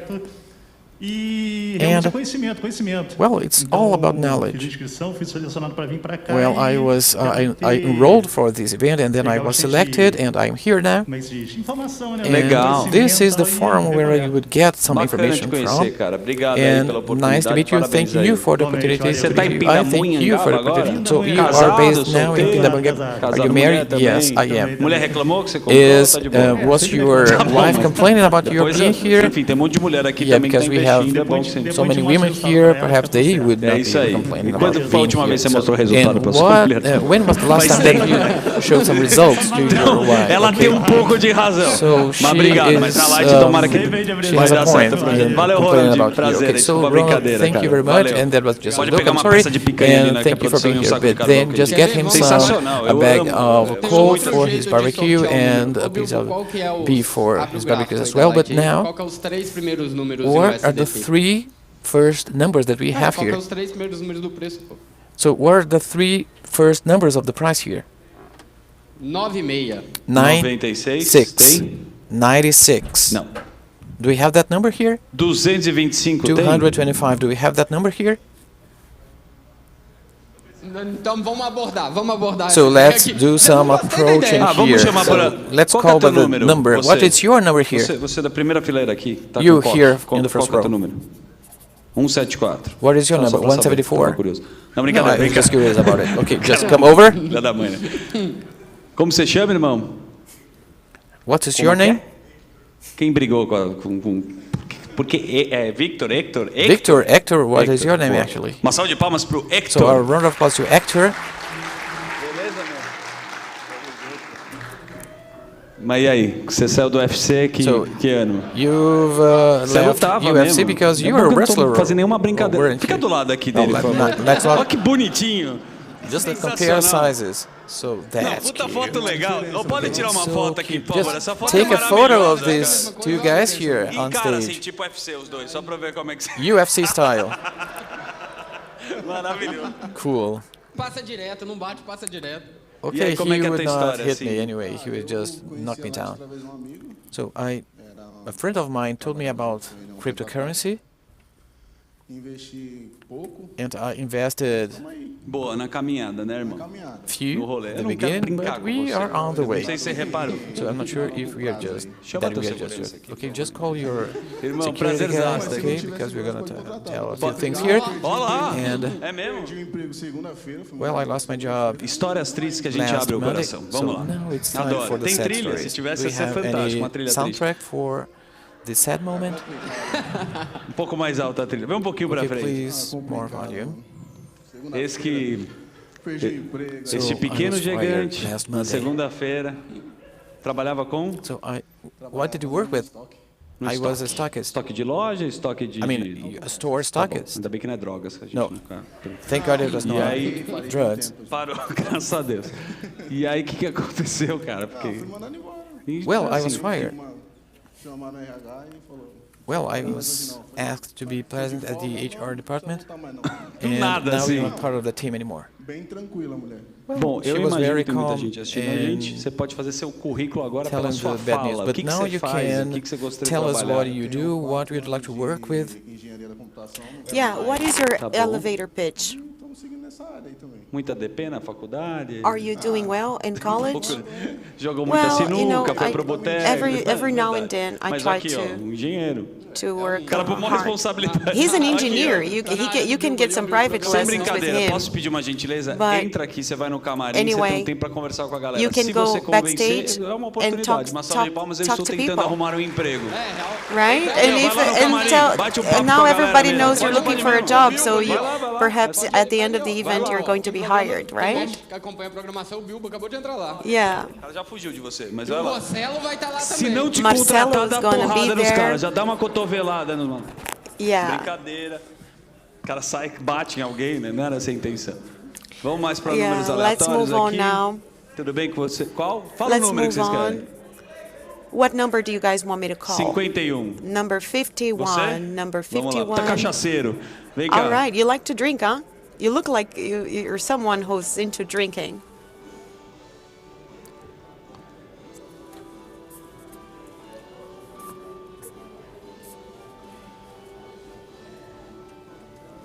Fala, garoto. Tudo bem? Prazer. Como você chama? Rony. Você pode pôr a máscara? Pô? Não, Nice brincadeira. meeting you. Rony, Could you wear the mask, please? eu vi que... Could you wear your Não é mask? pra rir. Vem um pouco pra cá. O Rony é All super right. conhecido no Telegram. Rony A turma conhece você ou não? is very popular on Telegram, aren't Eu fiz you? uma live com o Dan Yeah. em setembro. Tá bom. Yes, I Que am. eu sou I participated on this live, Tá bom. E eu tenho ali um perfil no Instagram. and I also have Agência que an trabalhava Instagram antes, profile. comigo para falar com o Dan.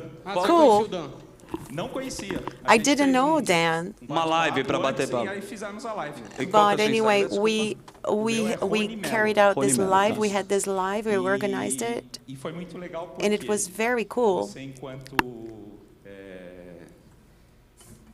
Não vai me expor, cara. O que você vai falar enquanto... não, entusiasta. O que acontece? Because you are Você you chama are ali, in the vai media, conversar right? com a pessoa para falar, né, You que nem você are hoje tá a aprendendo. communicator. Então, You eu are a conheci o projeto. professional E communicator. com o Dan foi muito legal porque And when I à met medida que eu Dan, tava fazendo perguntas que eram do meu I interesse, started asking him questions foi that I was respondendo. interested in. Putz, eu falei, caramba, foi me convencendo, né? And he started convincing me that it was a very interesting project, just like you did today, E no teu this perfil, morning. na rede So- social... Eu tô me sentindo muito Silvio, mas o seu perfil pra você... How about your Porque tá nesse profile show do on milhão social aqui. media? Você tem certeza? Do you Você, have no teu Instagram? perfil, junto, você passa um ensinamento assim, What do sobre you do? criptomoedas? Do you teach people how to understand cryptocurrencies? Yes, I do. In fact, I work with a community, Não é autodidata, mas ela é assim, a self-taught community, Bitcoin do zero.com. Tá bom. Bitcoin0.com. So these it's like Bitcoin 101, right? People who are interested in learning Incrível, cara. about Bitcoin. Especialista, mas é um entusiasta. Right. é um cara So que- you are not a specialist, but you are an enthusiast, right? Tô super interessado Exactly. para saber a tua história. Como é a tua Wow, história com it's very criptomoeda? interesting. Olha, eu It's quite comecei em interesting. 2017. When did you start Tá. Tava até investing? falando I pro started in pessoalzinho aqui antes de 2017. entrar, né? Que assim, se And, arrependimento matasse, a primeira vez foi em I- 2012 que eu I ouvi think a falar lot de of people Bitcoin. regret Tá it, bom. right? Morava nos Not Estados Unidos, starting earlier, assisti investing reportagem earlier. da I ABC remember lá e back falava que then Nova York já estava I aceitando. was living in the Legal, United States, criptomoeda e tal. Morreu. and Aí, there was só a em big fuss, 2017 é que eu fui... but then only in eu 2017 tava navegando, tomei I conhecimento was e aí online and I came across some information on O Bitcoin, preço já, né? but De qualquer forma, eu peguei Bitcoin. the prices had $2.000, skyrocketed. né? So É uma coisa que unfortunately, hoje nós estamos I com didn't Bitcoin catch the wave 60 mil, from the 64 very mil beginning Isso. Então, when it 300 was e still pouco. affordable. Mas eu me identifiquei But muito anyway, com when it was still cheap, but I could relate to our CEO because I joined Binance on 2018, and it was such a great idea. It is a currency from exchange, it belongs to exchange, and if you need to pay taxes, you pay through BND. I bought a lot of BNB,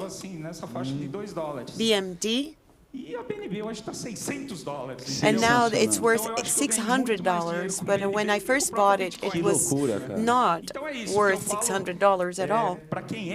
So when you first start trading and investing, I mean, you have to deal with the speculation, of course, but you need to use a you have to be strict.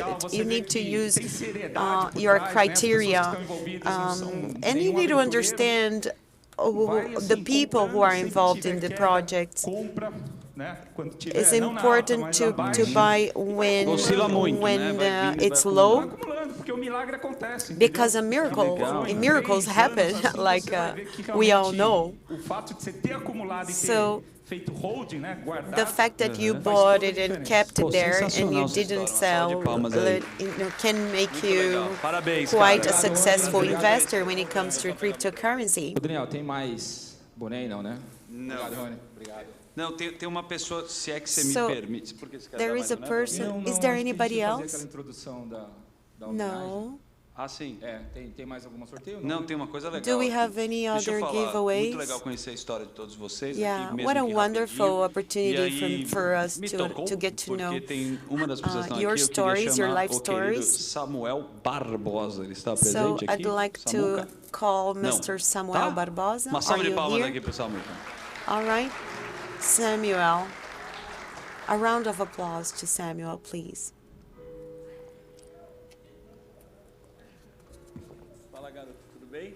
Beleza? Joia.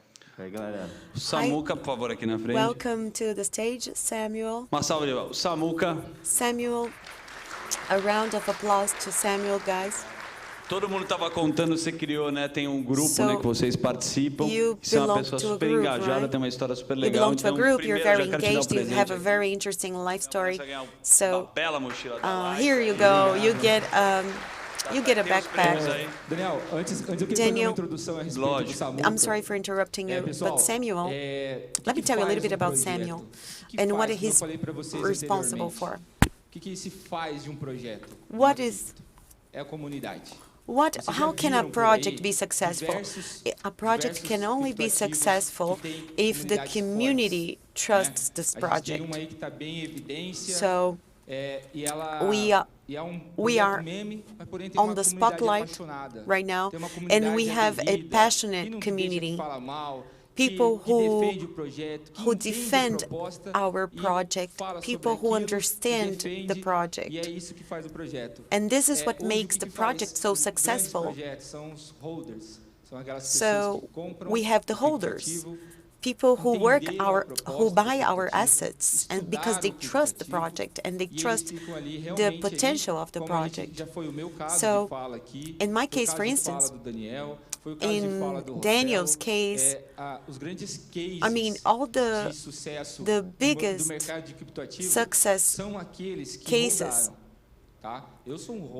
they are cases of people who actually believed in the project. They really believed that a project was going to be successful.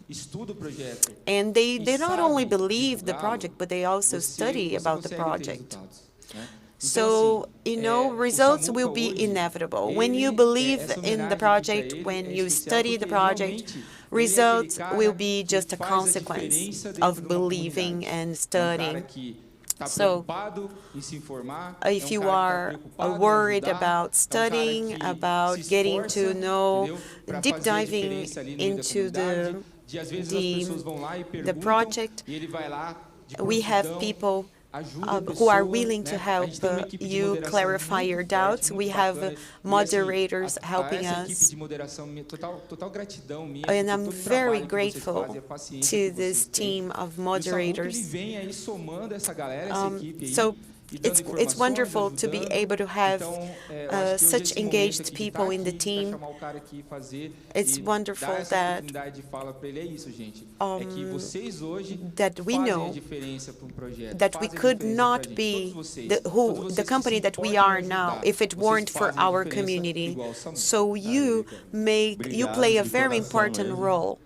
No momento que eu fiz o grupo lá, a intenção era captar o pessoal my intention was actually when I created a group, I wanted to bring people close. I don't think that we can do things alone. It's all about teamwork.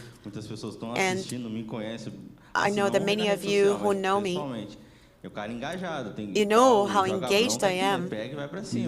I'm the kind of guy who is 100% committed to everything that I do. I put my heart into things that I do. So Gabrielle's father passed away 8 months ago. I've been helping my uncle, but I have 2 sources of income. So thank you very much for calling me here up on stage. It's such a pleasure to be here. It's such a pleasure to be part of the project. Muito legal, cara. Very nice. Congratulations. Obrigado. Awesome. Thank you. Quero chamar todo o time aqui de volta. I'd like to invite the whole team on stage, back on stage. We will have a break. Tem muita novidade depois. We'll be promoting a lot of things, a lot of new things, but before that, I'd like to call all the developers, the whole team on stage, back on stage. Jonathan, Leonel, Mateus. So I think it's important for you guys to get to know us and to know who we are and what we do. In the afternoon, we will be having a lot of content. We will be discussing sustainability issues, novelties, things that are hot and trending topics. Show. Então, já que o time inteiro está aqui, ó. So here it is, guys. The whole team is here on stage. Do you have any doubts, any questions? Or is there anybody who would like to say something? Vai lá, junta todo mundo aqui. All right, can you get together? Can you get closer to each other? Boa. All right. Do time. Vem cá, Samuca. Cadê o Samuca? Vai lá na foto. Cadê o Samuca? Vai lá. Samuel, we need you in the picture as well. You're also part of the team.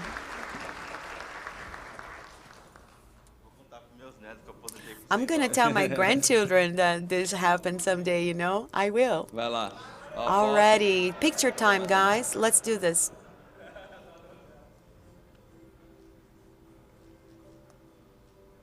Show de bola.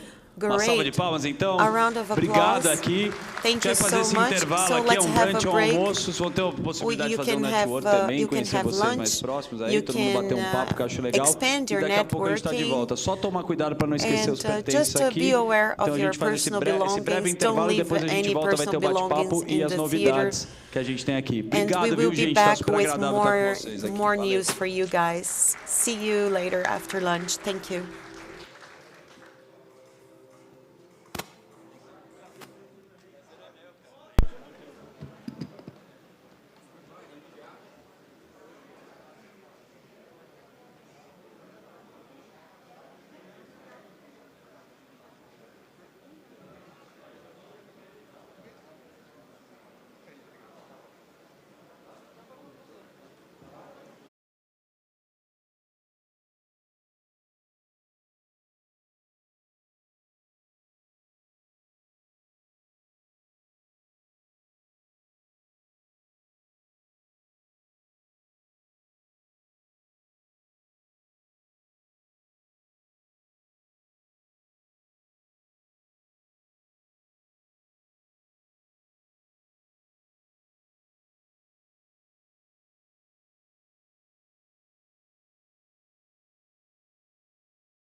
bracelet, your wristband at the enrollment.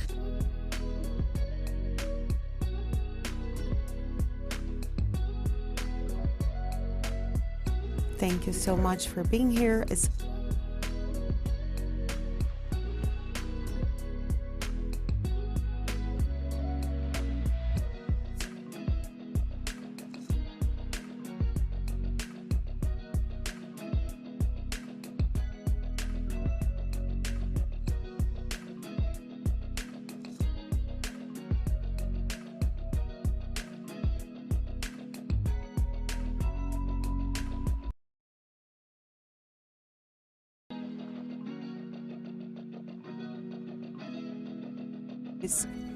Will give us a presentation. Mr. Mauricio Guarnieri from 2 to 2:30 will be talking about sustainable energy sources. Teste aqui do outro microfone. Vocês estão conseguindo me ouvir bem agora? Sinalizem, por favor, se vocês estão conseguindo me ouvir bem. Agora tá perfeito. Tá. Mas o som parou de sair em silêncio ou saiu normal? Não, saiu normal. Saiu em inglês, saiu no YouTube, saiu normal. Só você que se ouvia. E ao vivo foi tudo redondinho. Foi. É, só que você se ouvia.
Rossello, your mic is open. Yeah, you've just had lunch.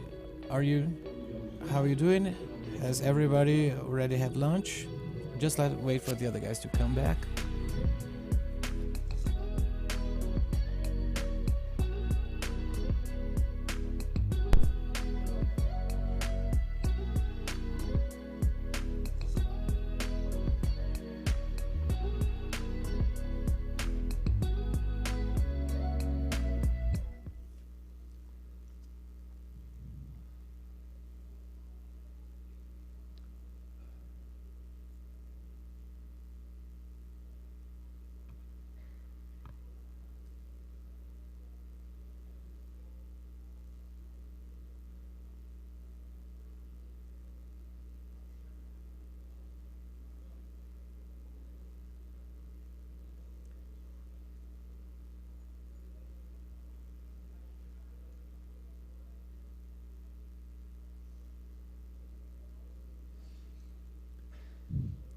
Olá. Hello, I was missing you, and now we will have a great moment for the second part of this event about the news that you were waiting for. I see that we have such a great engagement on social media, including YouTube, Twitter. We have lots of comments. I'm not sure if I can check that out on my camera. So my regards to you who are following me on the internet, and I'm an enthusiast, and I am learning together with you at this event. So that's why I thought it was very nice that you shared your story, because we will learn on the way.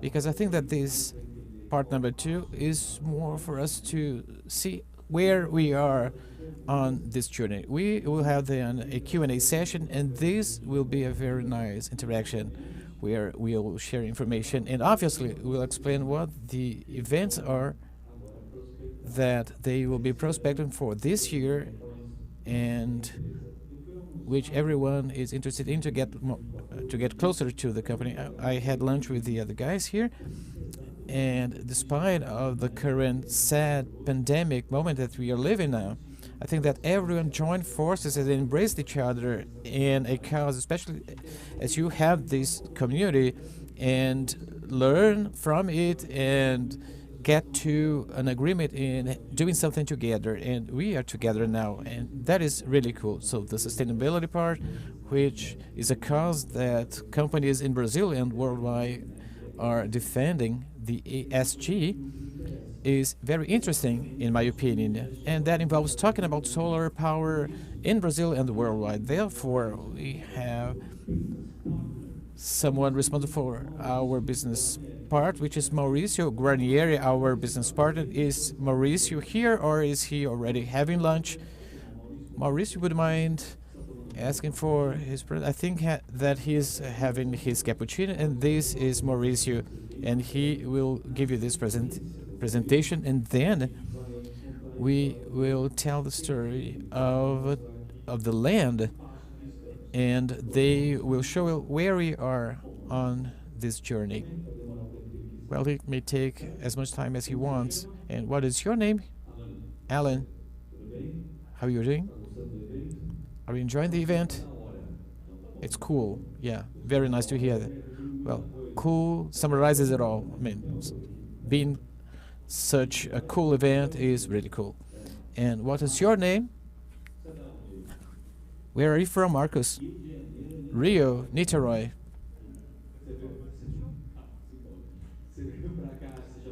So, do you already live in São Paulo? Have you met anyone here before? Okay, that was your first time. That was our warm-up moment. Is he joining us now? Please, a round of applause to Mauricio Guarnieri. Welcome here. And he was getting ready for the event. But Mauricio, please stand here in the middle of this stage. So, good afternoon, guys. It's a huge pleasure to be here, and I'm passionate about solar power and about digitalization and technology, and to being able to contribute to an event of this magnitude. And it's been very, very rewarding to me, and I will bring you some information and give you a glimpse of what we have in terms of scenario focused on solar power in Brazil and worldwide. Well, my name is Mauricio Guarnieri, and I've been dedicated myself to photovoltaic systems for 10 years now, and I'm responsible for the engineering section of a company here in Brazil, which is currently a market leader. And now I'll talk a little bit about the technical part and give you some information about solar power, and then I will get into a more global and then the national scenarios. So here is the very first light graph, so that you can have a look at the information that we have here. Whenever we see this exponential format, we think about something positive, and this is the growth chart worldwide that we have for solar power. And this exponential format has maintained itself, and back in 2000 we barely noticed anything relevant in this section, but then we injected over 3 trillion Brazilian reais up to 2020. And now, speaking from the very beginning, in the 19th century, we had this photovoltaic effect. And for 100 years, this technology was improved, and Einstein got a Nobel Prize for this achievement because he improved the photoelectrical effect. And in 1950, we had the modern solar cell that culminated that very year, and then that technology was applied in the spatial industry, and now some spacecraft has this technology already embedded in the machines. And then we have commercial applications in 1990, and when on-grid systems have been implemented, we hit the first gigawatts, and that was in Europe. In 2010, we got China getting in the market, and we now have 1,000 gigawatts, and we have now these 1,000 gigawatts compared with the former 750,000 watts. The magic happens here. So this is how it happens. Sun rays reach these electrons that get excited, that are prepared to generate an electrical current, and that is the principle behind photovoltaic technology. And now we have more of the technical parts, and here are the main components that are part of a photovoltaic system. And silicon is what dominates in the market, is the very material that in the 1950s has consolidated itself as a solar cell material, and the technology has evolved since then. And thin films are regarded as a second gen of that technology. We have these flexible panels, and today we have this brand. First Solar is the only company that could make it in the market, but silicon technology, specifically the monocrystalline technology and the current technology, the bifacial silicon technology, is what is dominating, is gaining terrain in the market. And technically the evolution was huge, and we moved from 15% to 20% for the thin film technology. And my pointer is not working, but we had this huge leap technology-wise.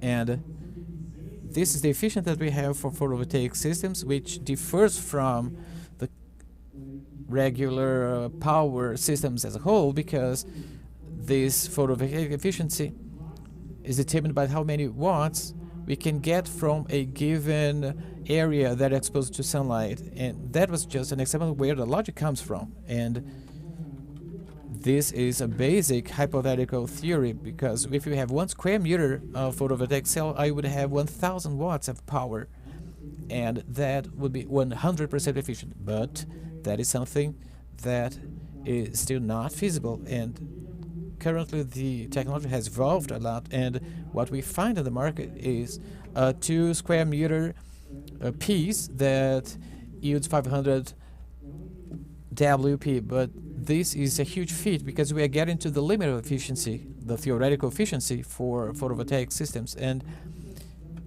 that has already been accepted having 5% of efficiency, but that's a very significant evolution. And the figures here show what we have for silicon technology that dominated the market since the 1980s. The thin film technology is also represented here, and in some moment it was prominent, but now we are having this focus on monocrystalline silicon technology. And now the bifacial silicon technology is what is getting all the attentions now, and that is evidenced in this slide. But in Brazil, the same thing happened. What we have in orange on the left side is the energy bid that used monocrystalline silicon technologies. And another component that is crucial for the photovoltaic system is the inverter, and basically it converts the energy that's produced by the photovoltaic modules into grid energy. So we have this AC energy that goes into the grid actually, and it edits the nominal power of the power plant, and that can be added to conventional sources of energy. And we can have two sorts of inverters. We can have these string inverters and the central inverters. These last inverters are huge sized inverters, and another key component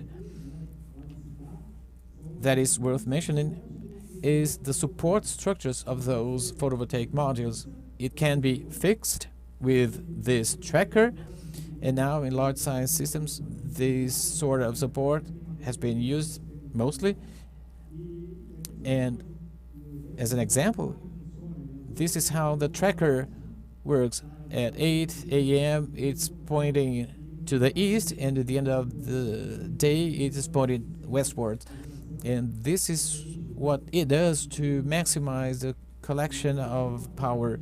And this is a relatively recent technology that dates back to 2015, and it shows this difference compared with the fixed support, which has been replaced with this tracking system. We also have the bifacial silicon technology, which is still debatable whether they would be applicable to solar power grids. And with these elements we get to this energy projection.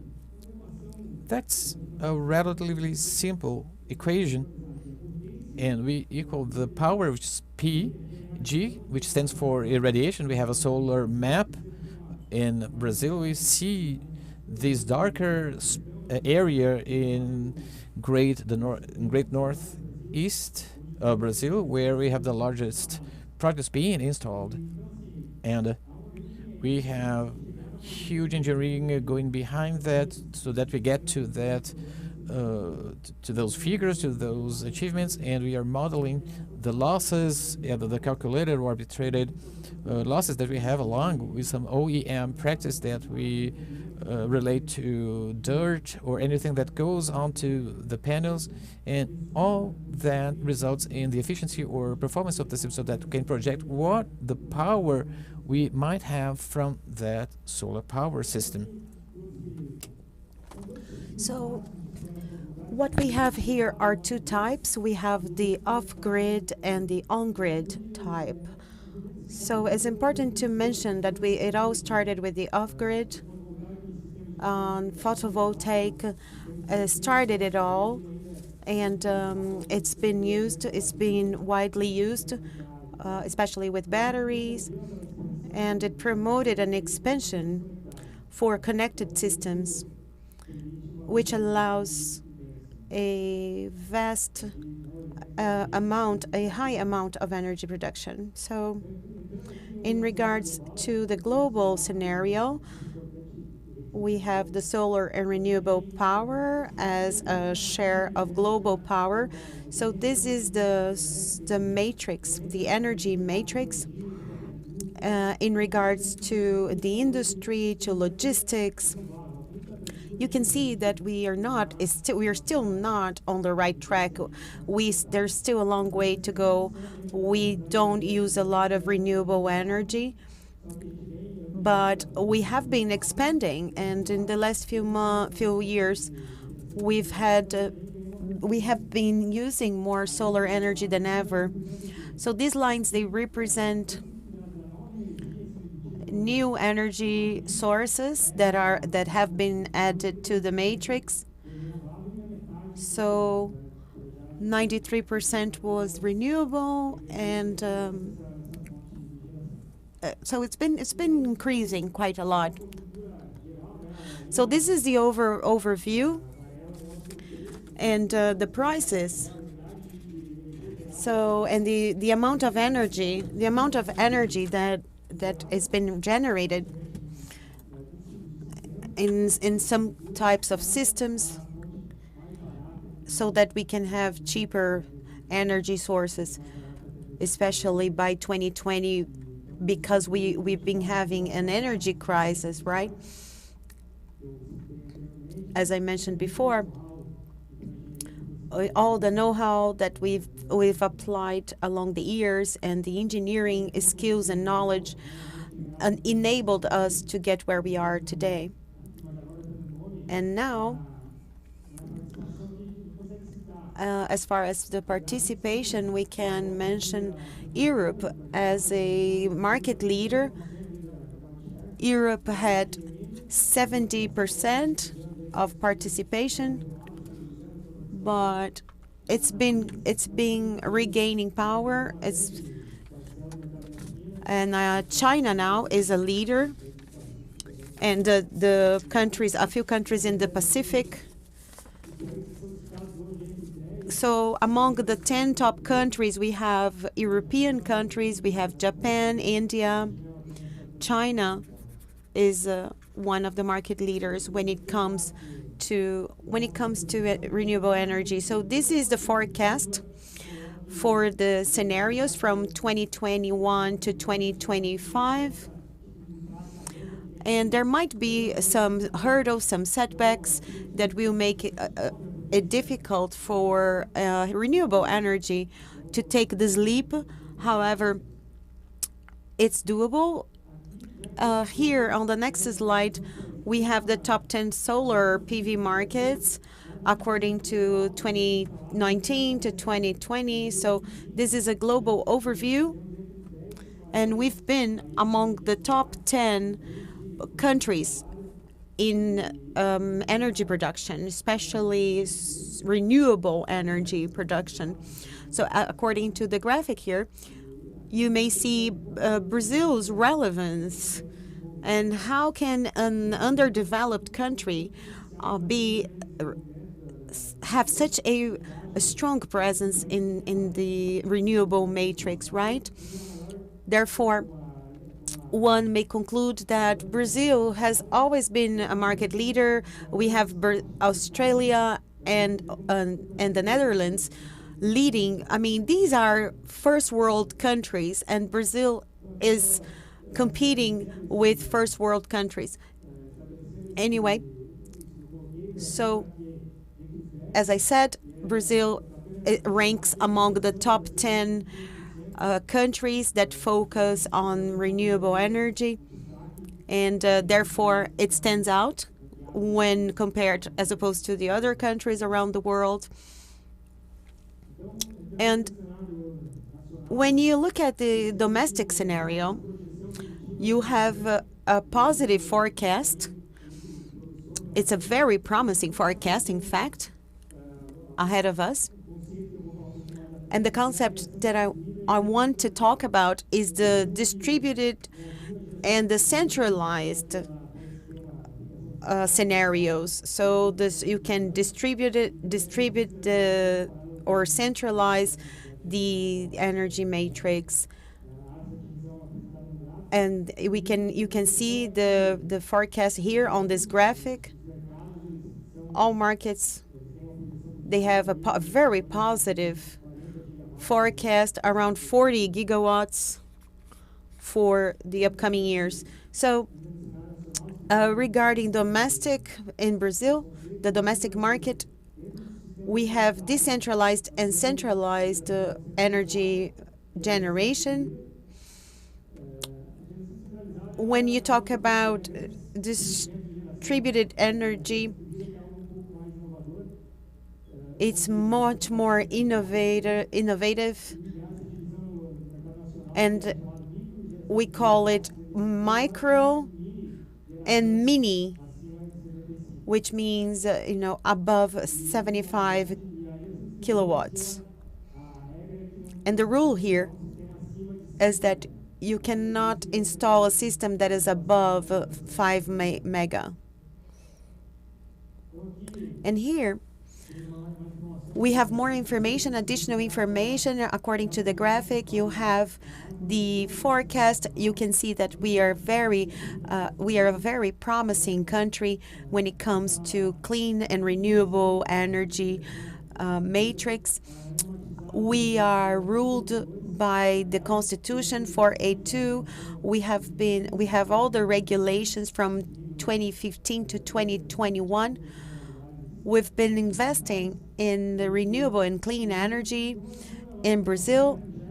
So these already had been applied in Europe, and we also started applying the same model in Brazil, because it's common for households not to consume a lot of energy because they're out working, or they're not at home. They don't stay at home most of the day. So during the day, you can inject that energy that is not being used and use this energy later on. So this is a great incentive because there are no taxes involved. So you can do that. It has been implemented in the market, and it has revolutionized the market. So this is what we are going to do with the renewable energy sources. We're going to connect to the energy grid, and we are going to distribute the energy. So someone brought an example for us for a household, depending on the region, depending on the system, you can reach 40% of return. So you can see here some updates. The government and the energy distributors, they lose market share because they don't have control over the renewable sources.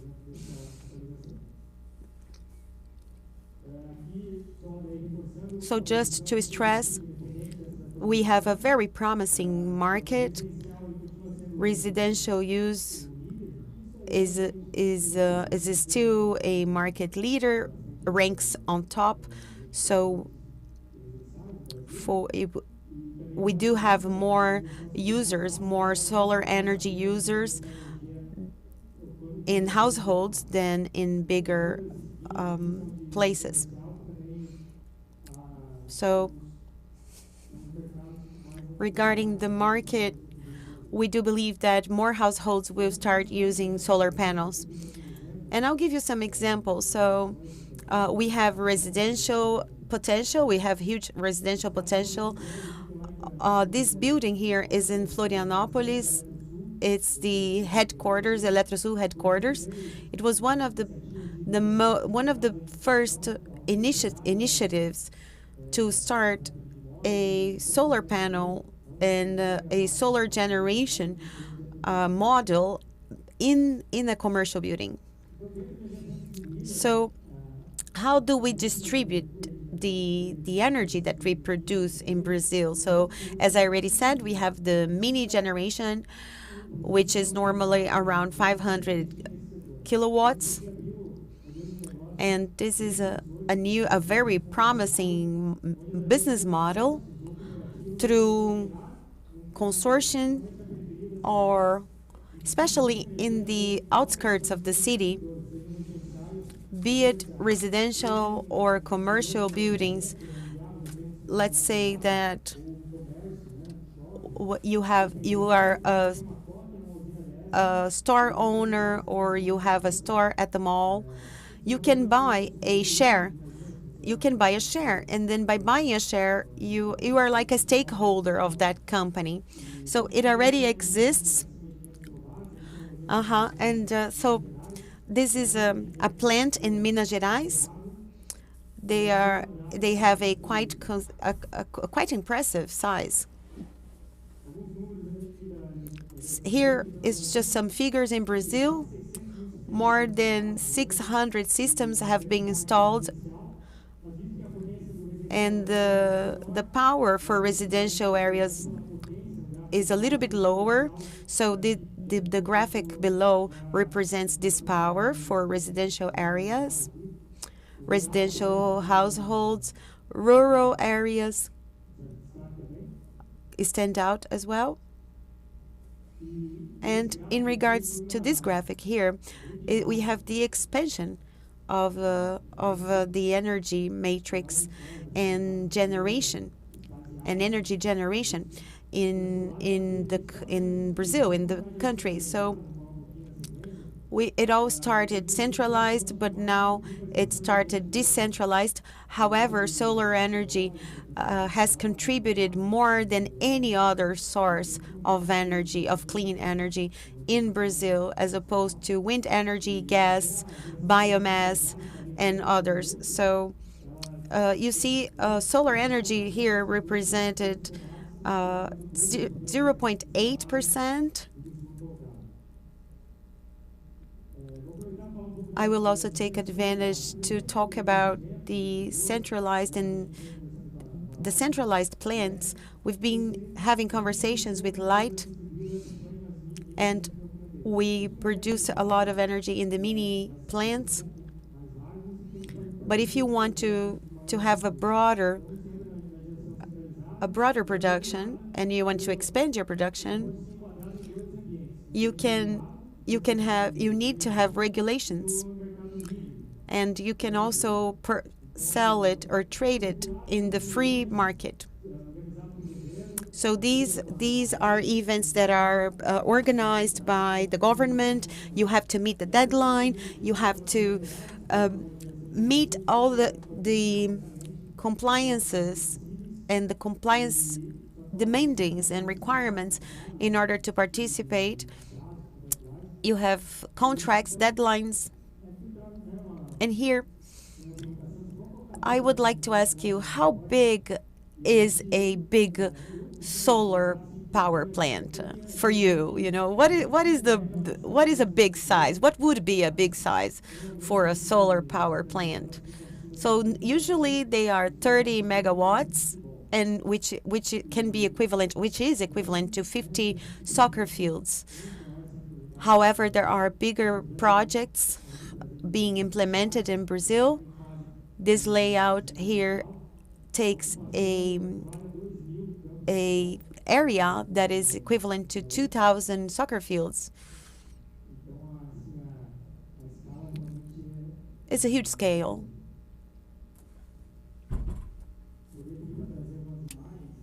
Now I have a few images, and I did take part in this project throughout its entire life cycle, and it's getting close to the end now.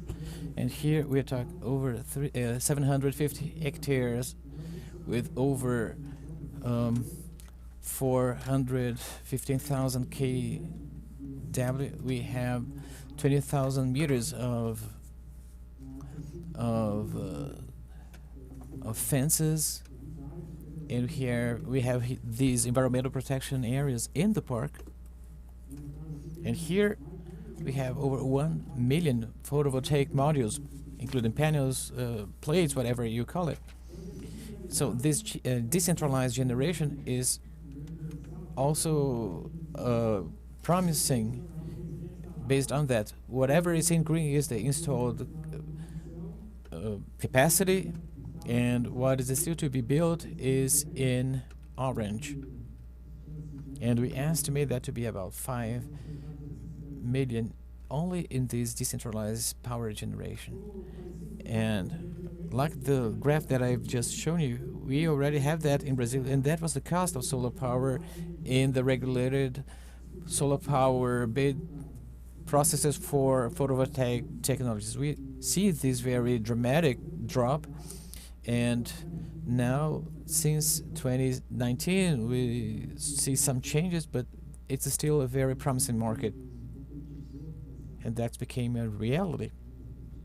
So this attractiveness that we were expecting to have has become a reality. And talking a little bit about Brazil's potential, it has a mostly river-based power grid, and here photovoltaic cells are just a portion of this distributed generation. But if we sum all the distributed generation, we would be ahead of the petrol-based power generated systems. But we have to fill in that gap. We cannot have this pollutant source being more relevant than a non-pollutant source of power, and which is ecologically admirable. And we still have a long way to go. And here is just a provocation that I'd like to show you. And this is one of the leaders in solar power in the world, which is Germany, and the most important solar irradiation area in Germany is worse compared with the Brazilian solar irradiation area, as we can see here in this graph. So that graph, so we can figure out how we can develop still. So we've hit 10.8 gigawatts, and over 300,000 jobs have been created. We have over 5 billion reais of taxes were collected, and here we estimate that we have over 50 billion of private investments that were part of this sector. So it's very satisfactory seeing such a graph. And here we have a bit of our vision for the future. And here I mix a little bit of some segments, but just to promote even more the solar view that we have, where we can see that wind power is still very prominent. It will still play a role in this sector, but we have few barriers in this market. We have a very attractive environment. We have basically no competitors in the urban areas. So the projection is that it takes over wind generation power as the main renewable power generation source. And we have a transition compared with the backup, where batteries will be even more present in this scenario, and this is something that is already consolidated, especially because of the electric vehicles. So solar power, batteries, and electric power will promote solar power generation, and we are bringing this view of decarbonization and decentralization and digitalization to Brazil and to the rest of the world. And here we show you the newest part of the project, which is project number 1 of Light, where it was chosen to be present in the state of Ceará. It's close to the line of the Ecuador, as you can see here in this map, looking for the best radiations that we have in the world. And we just have positive points about it. I mean, many of them were found in this project. We have this station that is favorable for collecting this sun generation power plant location, and the intention is to get that be fit into a product that we have for this market that we can explore in the future, where we have such an intermediate-sized power plant to meet the needs of power consumption of an entire city. So here is just some more information about the project. We already have an energy generation projection, and here is just a way how it can be projected. And this is the first of many business models that we have in Brazil now, and we have dozens, hundreds of those power plants, or we could even be part of a larger sized power generation plant project. And as I mentioned, the project that I showed before, we're talking then of about 400 megawatts, and this project has a way better return. We have these large size projects where we can concentrate our efforts in a specific area, but that is important as well. So thank you for your attention. Thank you very much.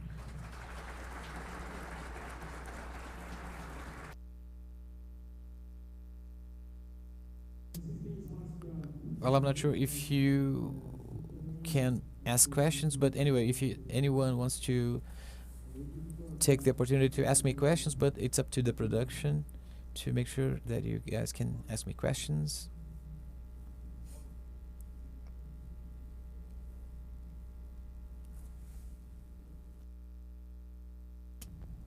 Hello.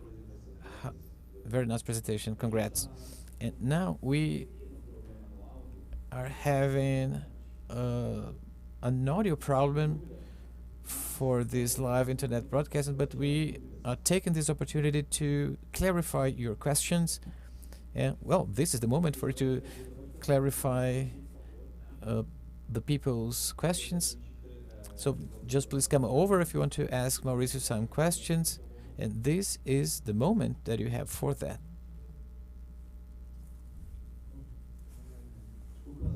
So what is your name? My name is Mauro. So I'm not an expert in there, but it's just for curiosity's sake, because I was talking to a friend of mine recently, and he had this study to implement a solar power collection plant in a family property, and then he came to the conclusion that that was not feasible because of the taxes that would be applied to it. But you said that we have larger and heavier taxes applied to that sort of generation. But another point that he made is, well, and I'm not sure if Light is involved with that, was aware of that, but that you are taken as a hostage of the power distributor because you might not rely 100% on these power distributors' reliability, because you are producing power, and for any failure on the side of that distributor would not be paying you because of any given distribution problems that you might have. Well, I would just like to figure out how that works and then how distribution would be applied to that, and I thank you for your attention. Well, thank you for your question, because it's a sensible topic, and you've mentioned it about the reliability of these photovoltaic systems and the institutional relationship that we have with the power concessionaire, because we have this registration relationship going on, and it's a regulatory and technical relationship. So related to your first question about the feasibility, so this feasibility depends on the place where the power grid is located and the power that the consumer pays for. And sometimes if those consumers already pay for power, then their position is favorable already, and these are the three pillars that determine the feasibility of the business. So every system, every set has to be analyzed on a case-by-case basis. And I do have a friend of mine that owns a sort of set like that, or perhaps the return of the investment might not be that positive at first glance, but Brazil has a very high irradiation, a very favorable one, but that would grow with time, and the money that is paid for the quality of the power that is collected tends to get higher as time goes by. But now we are going through a stability period, and that was one of the greatest factors that promoted those curves to become a reality in terms of the installed potential that we have in Brazil and worldwide. But now, related to the relationship with the power distributors, that is quite sensitive, because those companies had a lobby made so that they would profit from it, and now you can inject some power and then you get that energy back as a credit, but you would not be paying anything for that. And that is the incentive that Resolution 402 is all about. But here, you would not be using that system, and the concessionary, but in 2002, we did not have this sort of market. We were just getting the bills, and only when we enrolled for that sort of new system was that the concessionary made another decision. And all those systems have been installed since then, so that we could get access to the concessionary and made these technical studies. And they have also to adapt themselves to these changes in the market. Sometimes we are complaining about the the speed that is not sufficient so that we can get to this new system being implemented nationwide. Very, very thankful for your participation and for your lesson. So thank you very much, Mauricio. And now, Vanessa Santos Barbosa, are you here, Vanessa? So, Vanessa, here is your ID card with your Bitcoin number that will be with me. So, isn't Vanessa there? So, she's not around. Is that yours? So, just please make sure that we have any number that we can contact her through. So, this is the moment that is very, very important for our event of today.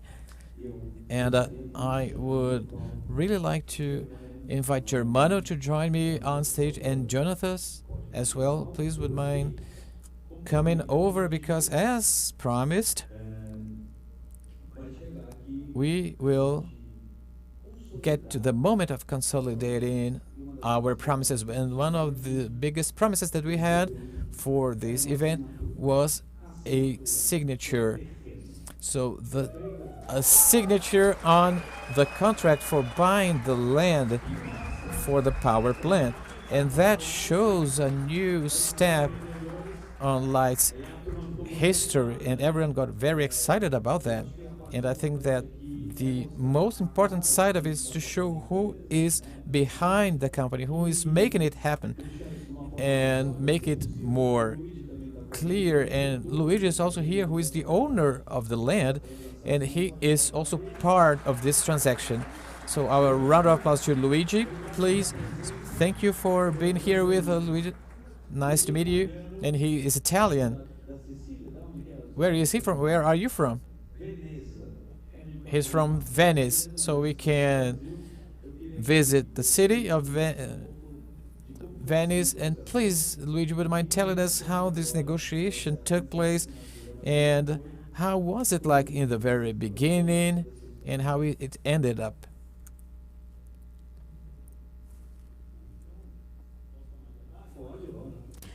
Can I go ahead?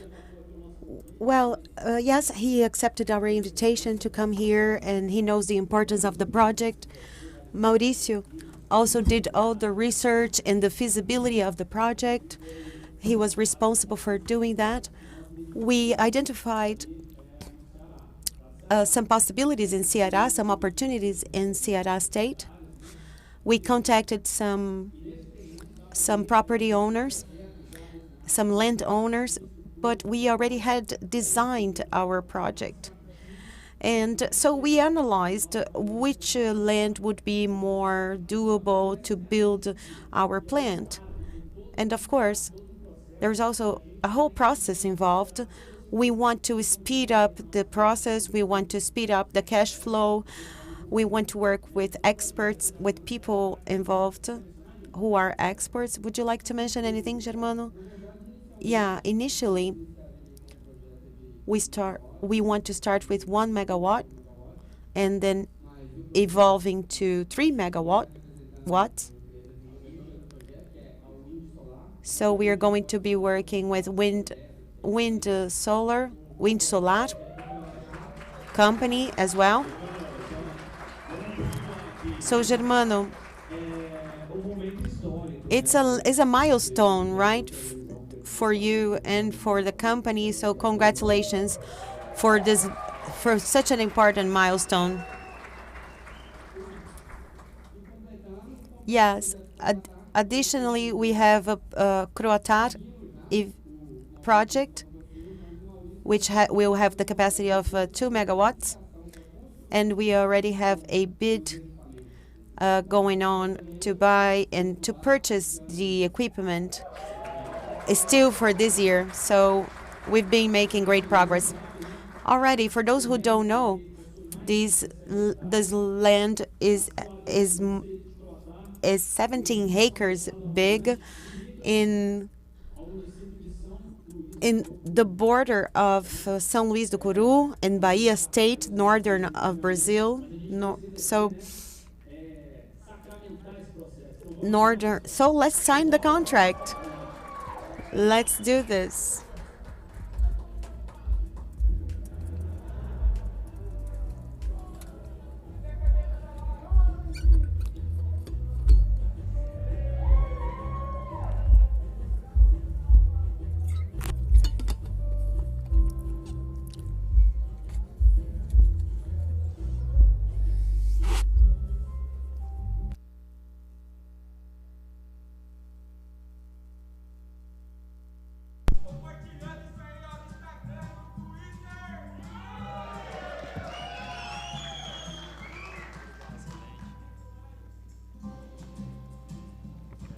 Uma salva de palmas para esse momento histórico aqui, sensacional. A round of applause. What a great milestone. Congratulations.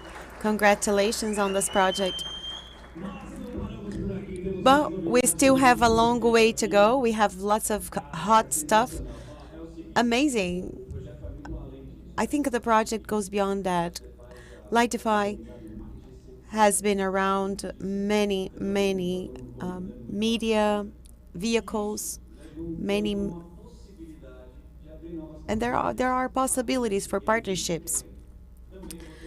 So I will have the pleasure to. It's an honor for me to say that Light is starting its own bank, and I'd like to invite two people to explain us what this is all about. Antonio Júnior and Luis Henrique.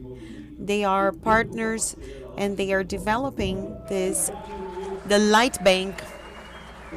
A round of applause for both of them.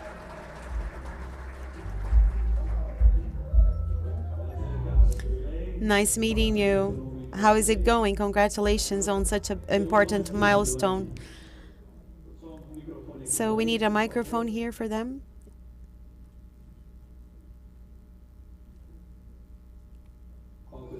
Thank you. The floor is yours. Good afternoon, everyone.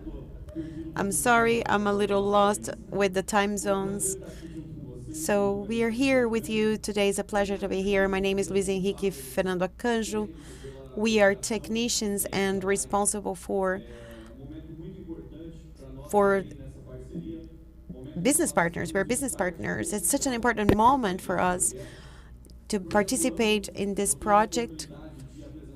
We have the opportunity to introduce you a little bit of the project, of what we have worked on so far.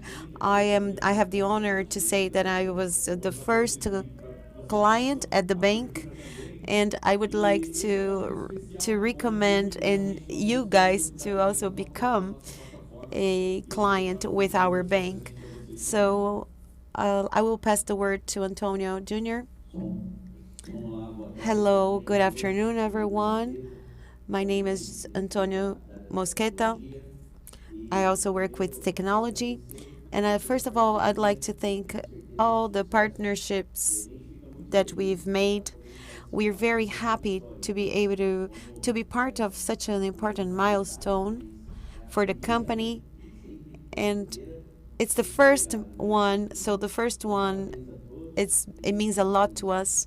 So congratulations, everyone. Anyway, if you could pass the slides, could you forward the slides, please?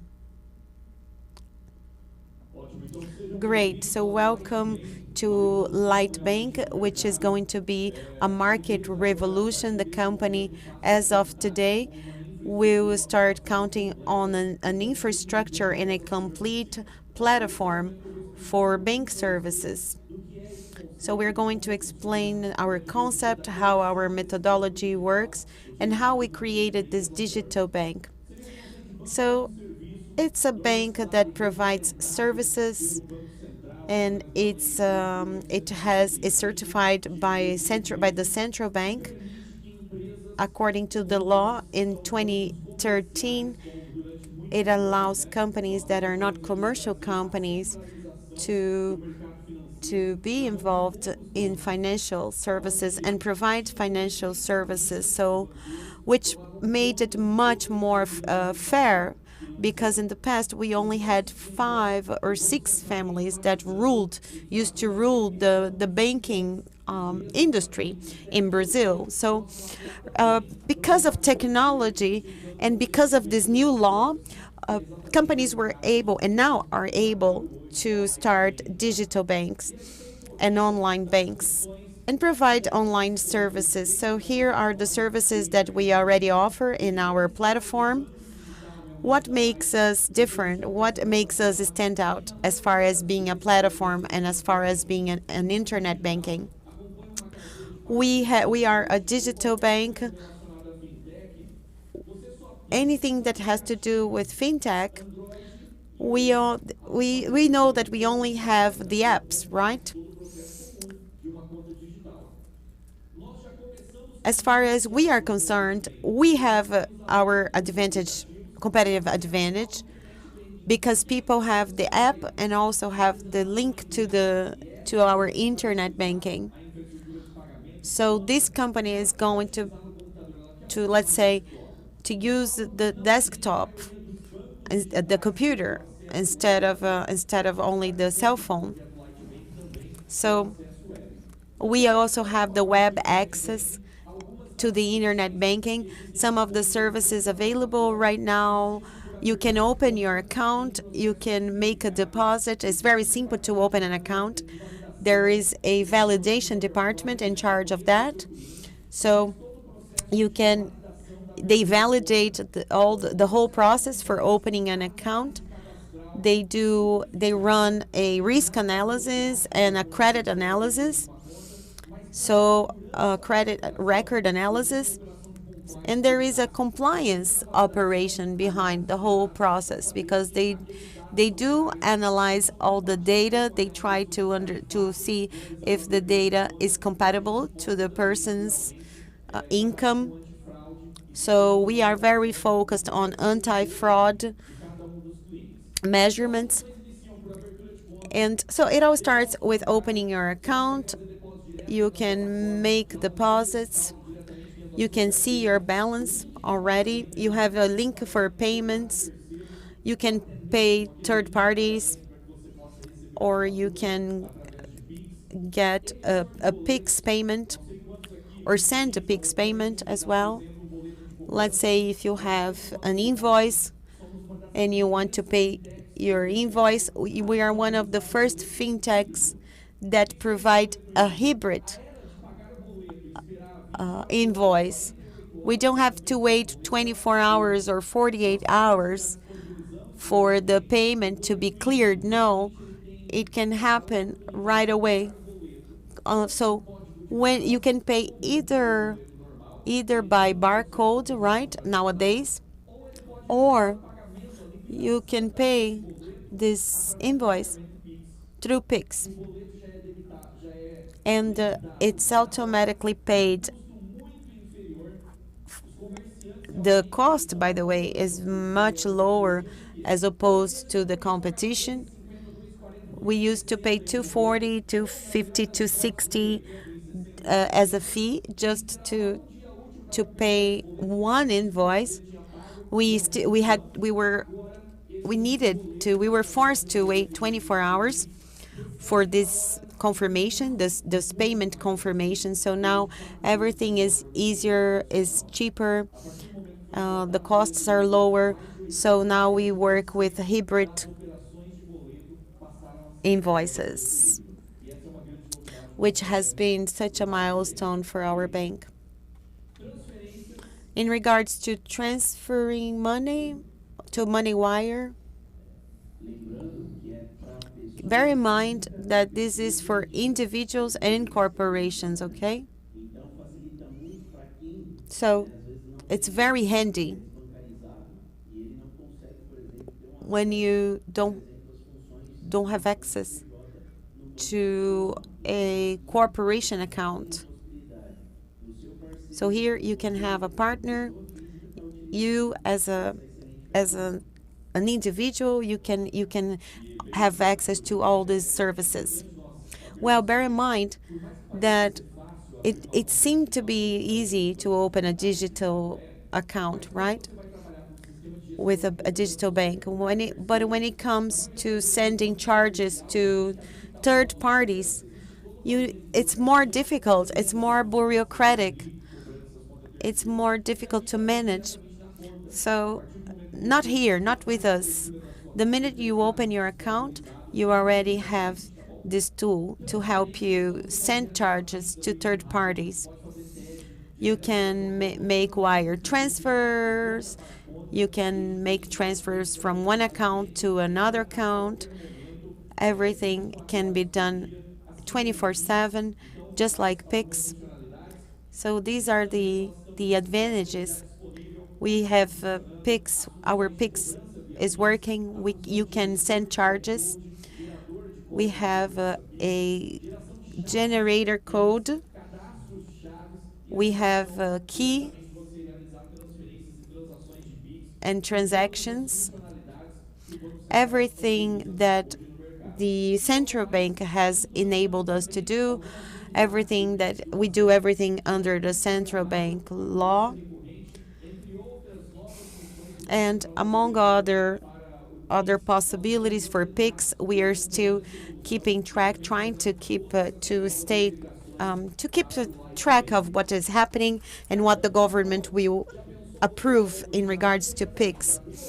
So you open your account, you get a virtual card, and with your virtual card you can make purchases online.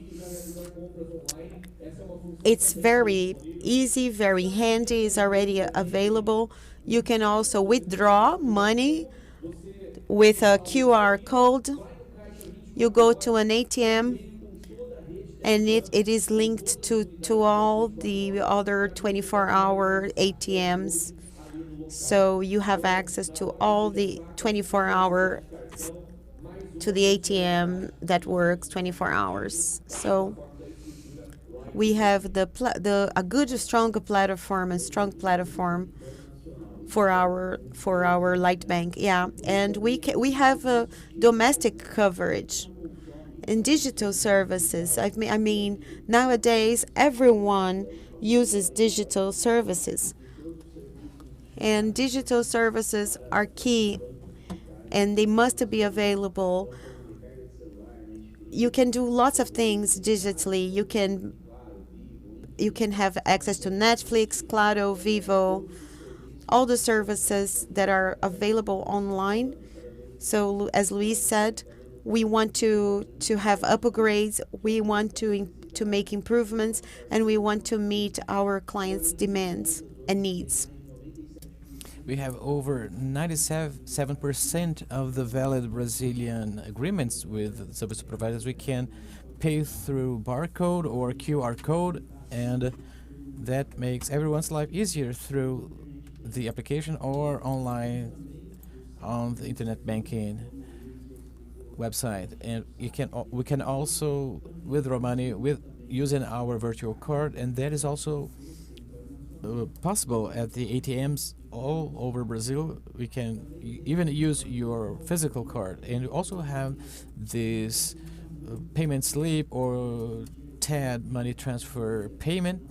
Sometimes we do not have time to do that earlier in the day because it's still very often in Brazil getting to the bank physically to deposit the money, and paper money is still very common in Brazil, and we can have the cash in made through this platform, but by paying our payment slip, and that is applicable specifically to those who do not own a bank account, and it helps a lot in that, and it's become more transactional and easier for people to do that. And also the TED, the so-called money transfer, electronically done.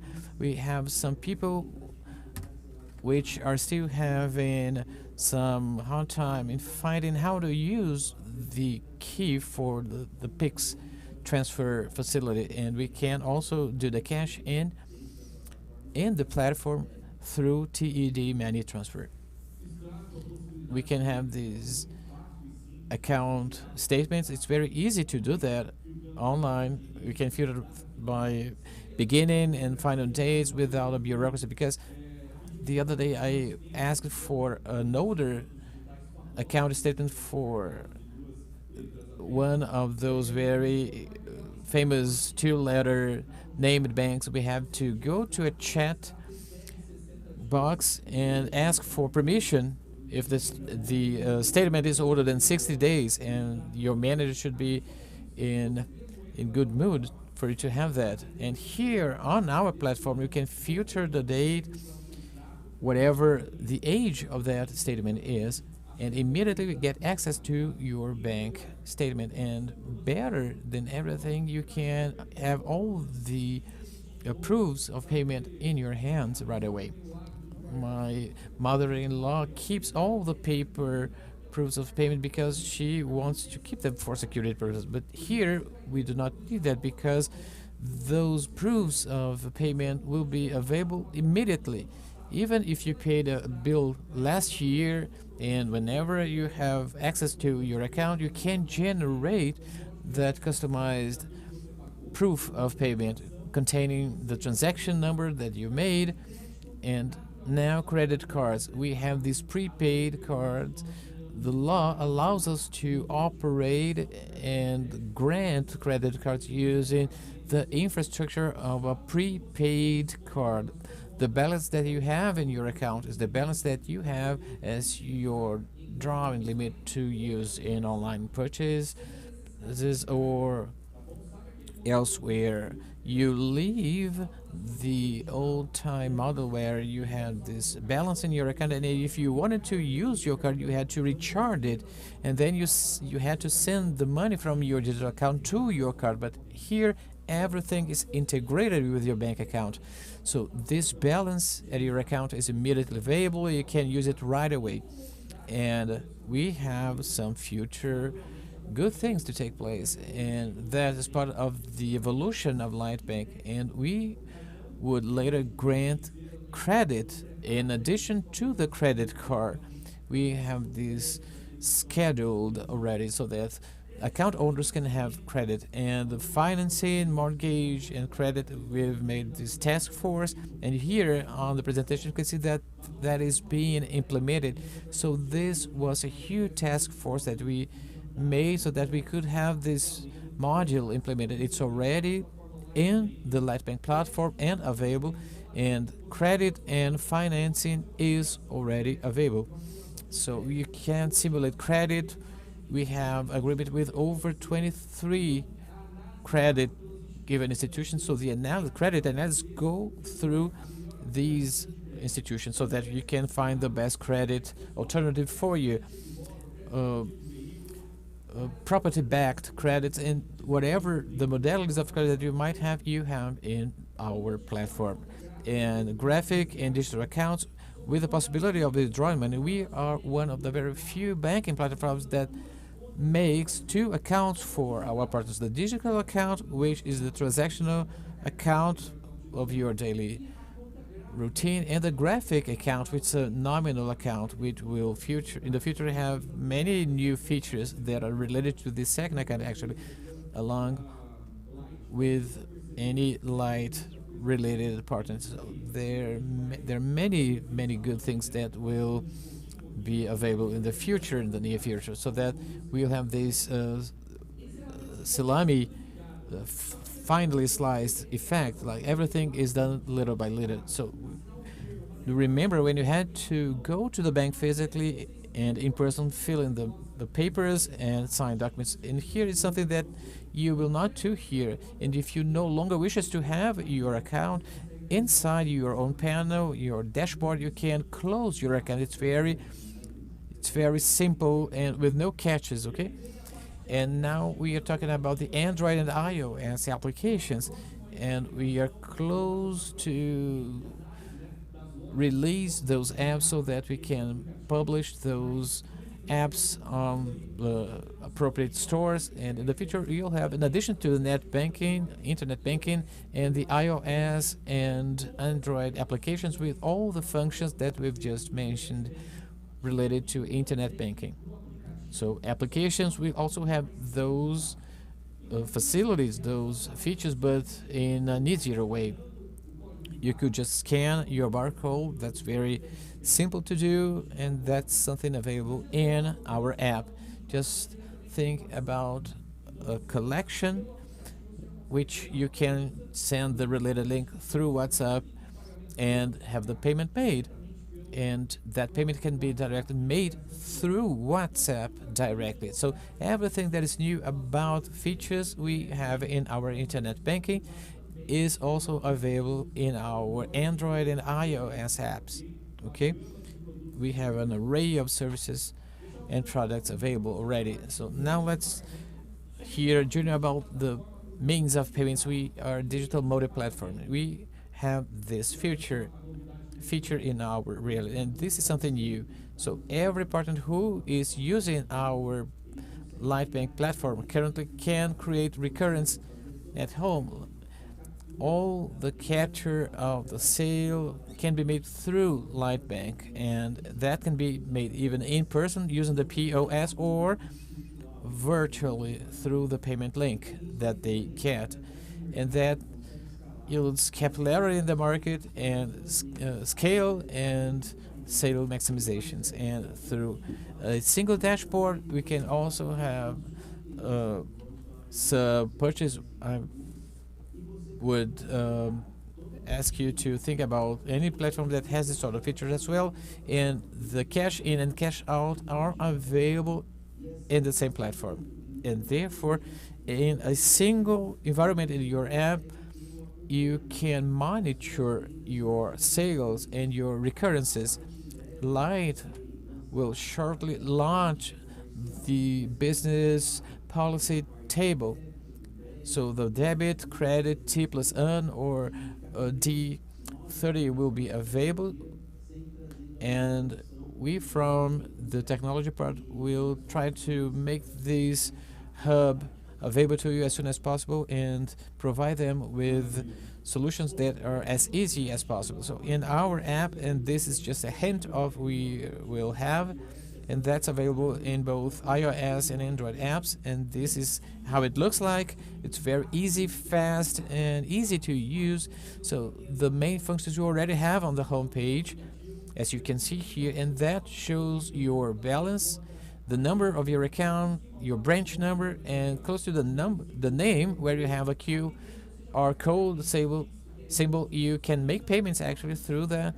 So very simply, you can launch the QR code reader so that you can make that payment. So we truly believe that Pix came to replace the credit card as a method of payment, and it's very simple, it's very easy and very practical to make payments using the app that we have, and that will surprise all of you as soon as this app is available in the stores, Apple Store, App Store, and Android App Stores. So when we have these methods of payment available, credit card will also be joining forces with those methods of payment. You can generate your virtual credit card within the app, and the app itself will create this credit card. You can make purchase online, and you can check your balance and your transactions, and that is connected with our 24-hour active network. And the entire Lightbank structure is integrated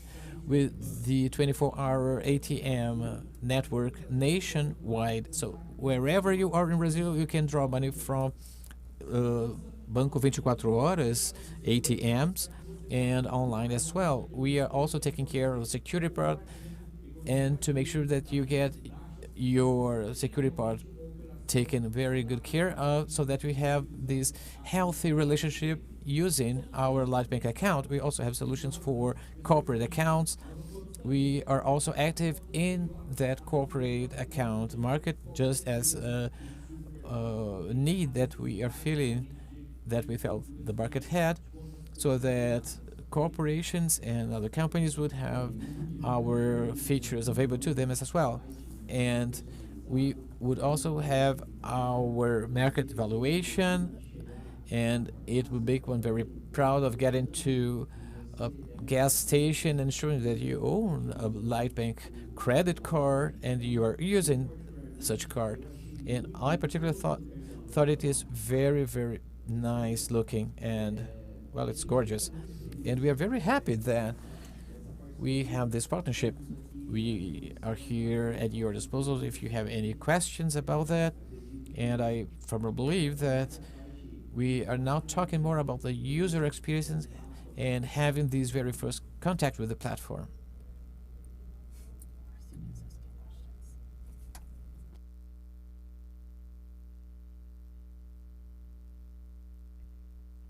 So good afternoon. Regarding the currency and how is this currency integrated with Lightbank, as you talked about this 24-hour withdraw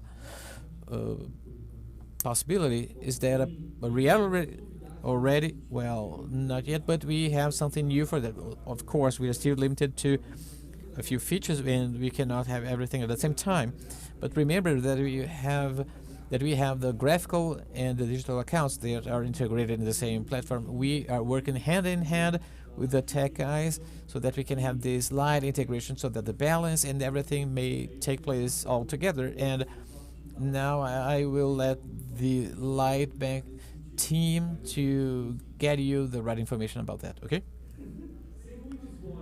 Okay, no spoilers, okay?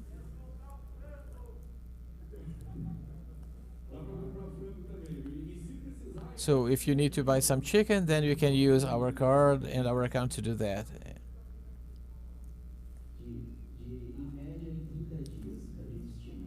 So it might take 30 days approximately to for us to have the apps available at the App Store of both Android and Apple. Well, we were rushing against time to be here, and we were very engaged with Light so that we could deliver you this technology part, which would be very robust.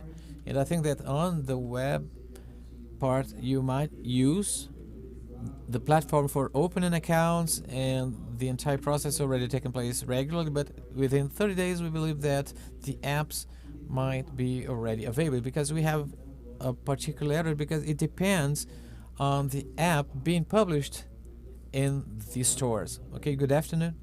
So first of all, congratulations for your presentation. My name is Tiago, and my question is related to the former one, because as most people here are Light holders, and you've presented a bank to us. So it's basically a bank with a Light mask on top of it. So what would be the relation between these two sides? What is the relation between the bank, the Light bank, with cryptocurrencies, and how we as Light partners, Light holders, would profit from having the bank? Well, we know that there are regulations. We know that there are legal implications involved, and we are not experts when it comes to regulations or legal. However,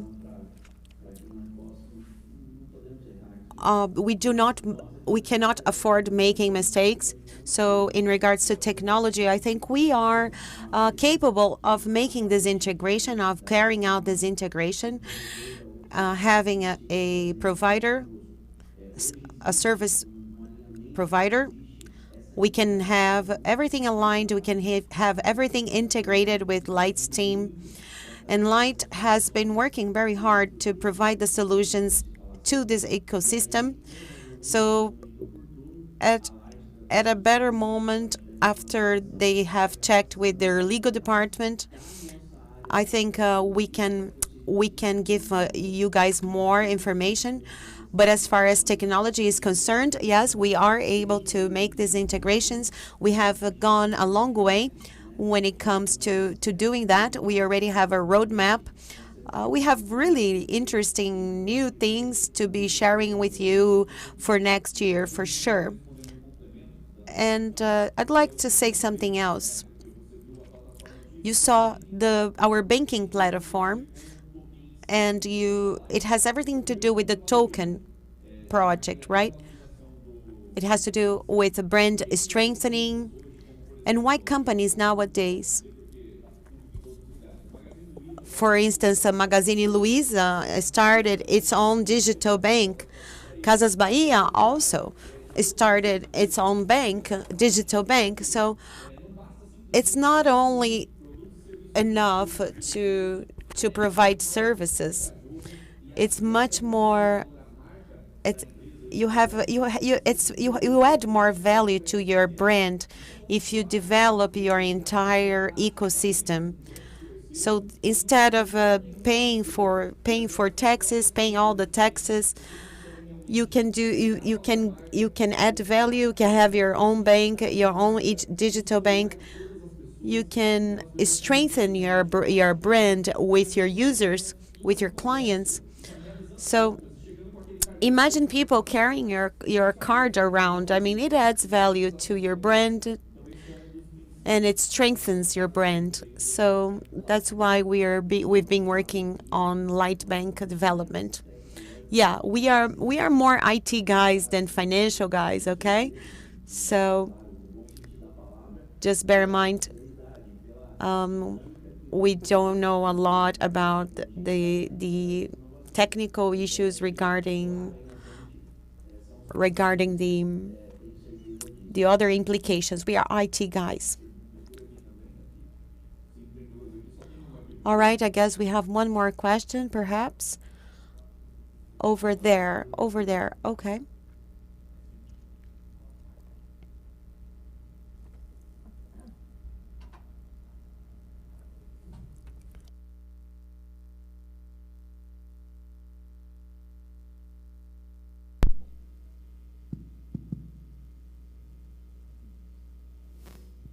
A minha pergunta é pouco. Well, my question is a little bit complicated. I don't know if I can actually ask this question to you because it doesn't have to do with the financial issues. It has more to do with how do you intend to be using the bank services, to be providing the bank services. Do you intend to provide the services linked to the tokens? To the token that we buy? Is it going to be only within the group and within the stakeholders? And how are you going to be managing the digital bank? Or is it going to be a bank that will overcome barriers?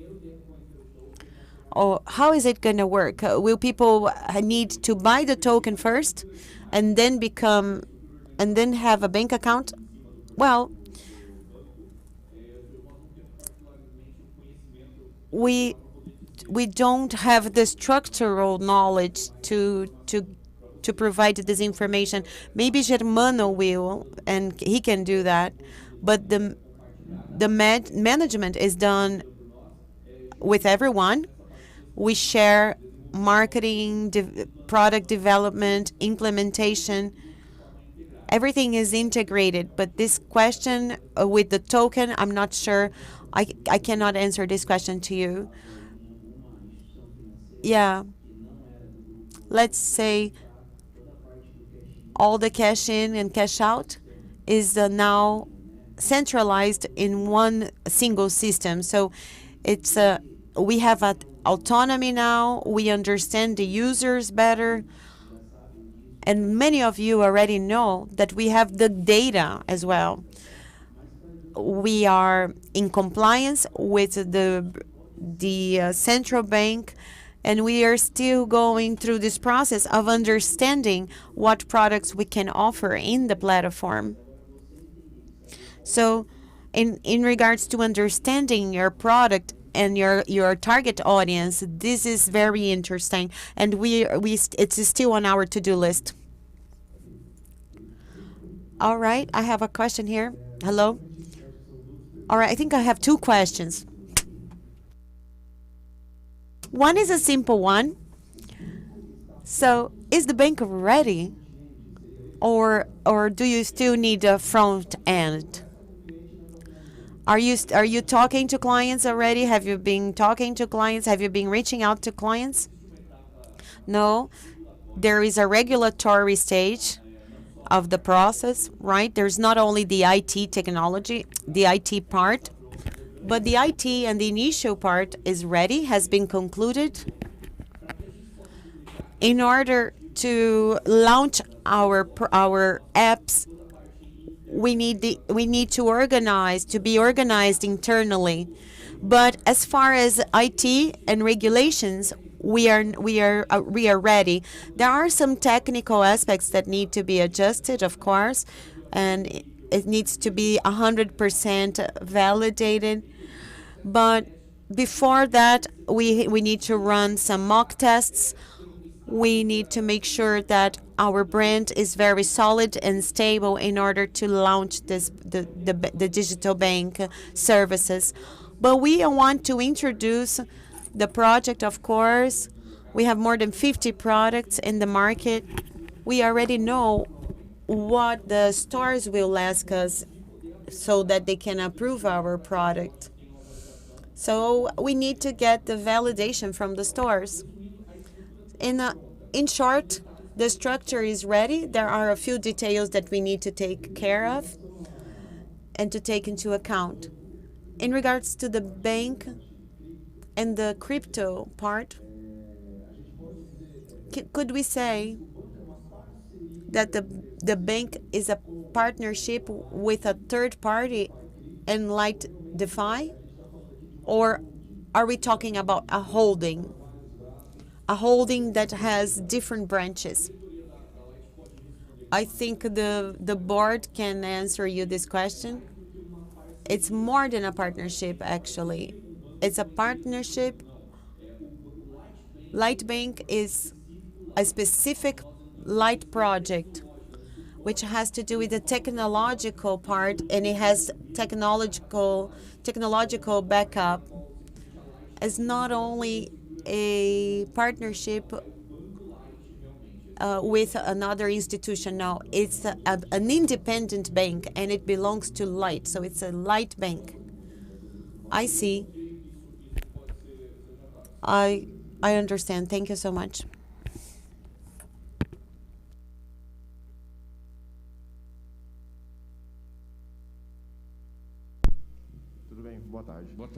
Hello, good afternoon. You mentioned a few cases in retail, such as Magalu and Casas Bahia. They have their own digital banks and cards. It's a trend throughout Brazil. So if people want to buy furniture or home appliances, we are partners in one of those companies. It doesn't make much sense. Can you talk about it? Because you are a digital bank, right? And it doesn't make sense to migrate from one digital bank to another. So what are your advantages or your competitive advantages? And are you going to be only in Brazil, or are you going to be a global bank? Well, at first, when we mentioned the retail stores of creating a fintech structure, we just mentioned a few cases. It doesn't necessarily apply to us. They don't necessarily apply to us. But we were giving some examples of a strong digital presence. And we know that the big players are operating digitally and through referrals, like it happened to that purple bank that I'm not going to say the name. Remember, you had to be invited to join the bank. So it created a movement. They started a movement, this culture to adapt to the new scenario, to a digital bank. And everything happened in the digital environment. So everything happened on the internet. However, we have many other examples of companies that have strong online presence, distributors, partners, companies that can spread their brand, and they have a very strong presence. So, as you said, Light has a online presence. Light doesn't have a banking tradition. But the question is, why would people choose our banking services instead of other banking services?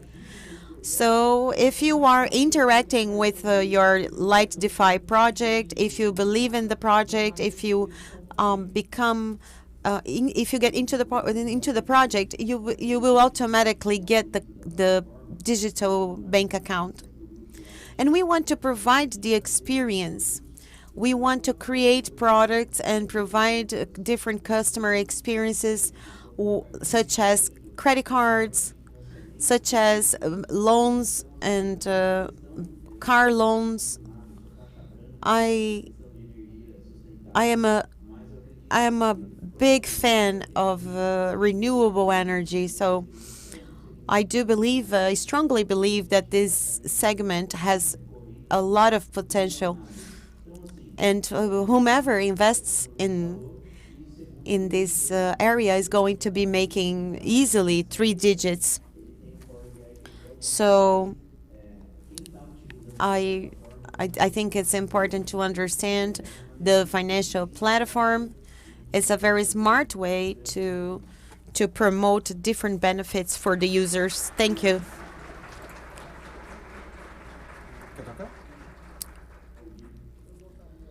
Anybody else? Would anybody else have any questions? Good afternoon, everyone. Correct me if I'm wrong.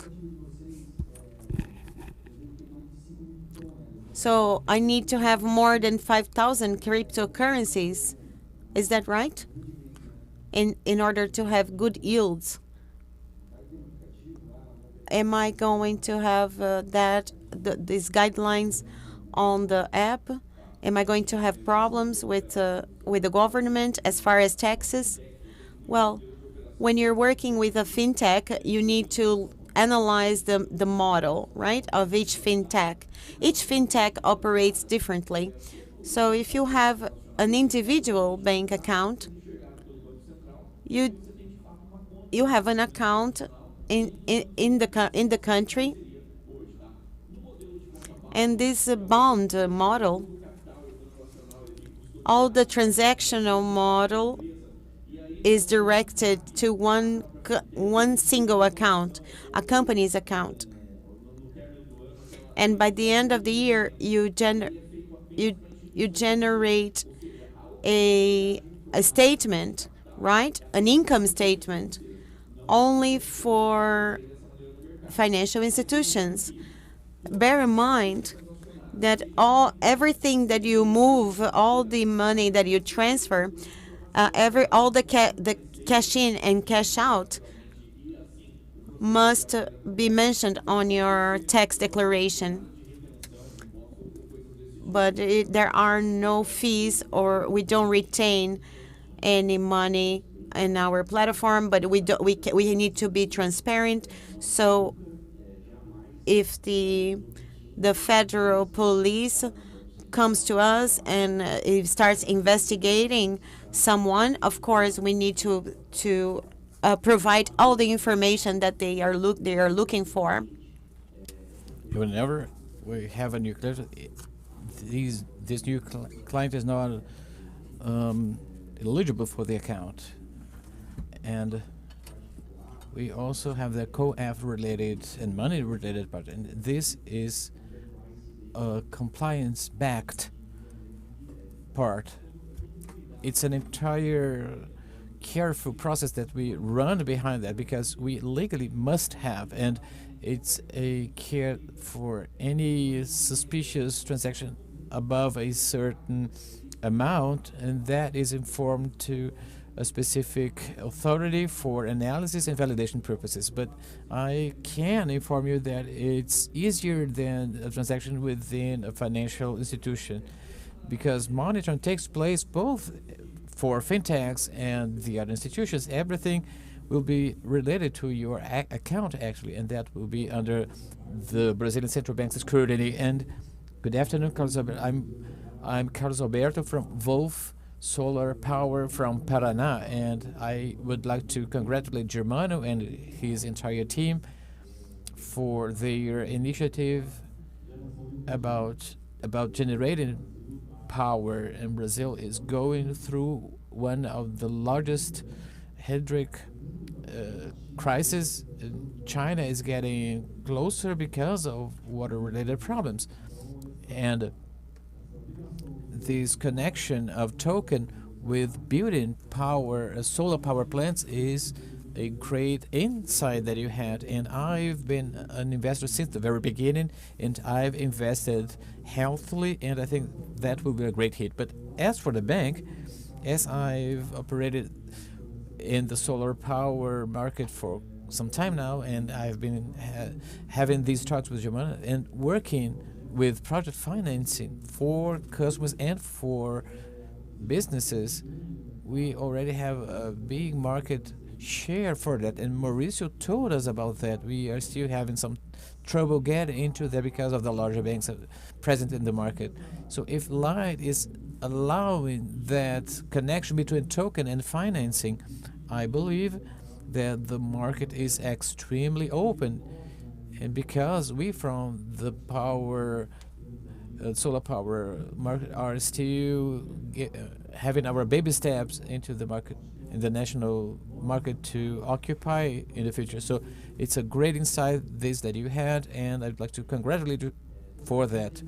The entire digital bank infrastructure, of course, we have the steps that have to be taken, but ahead we can see the funds available and the FIP, and these part can be related to this technology and bringing that to the palm of your hands, and also include credit in the transactions, of course, according to the needs of that product that will be commercialized. So it's easier and more practical to the customers, because it's actually a very nice insight, and I congratulate them myself, and we were surprised positively by that, and we have this entire interactivity with that group of people, and we will grow in this together.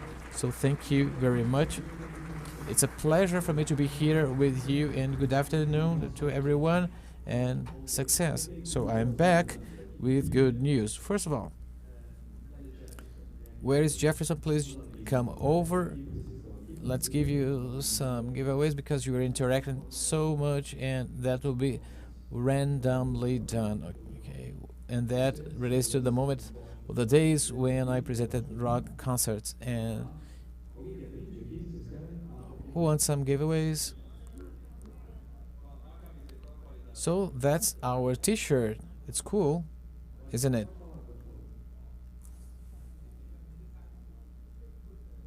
So this t-shirt has a very important detail. It's sustainable. It's made out of PET bottles. And whenever you go out under the sun, an entire message appears. Well, I love it. And now everyone wants it.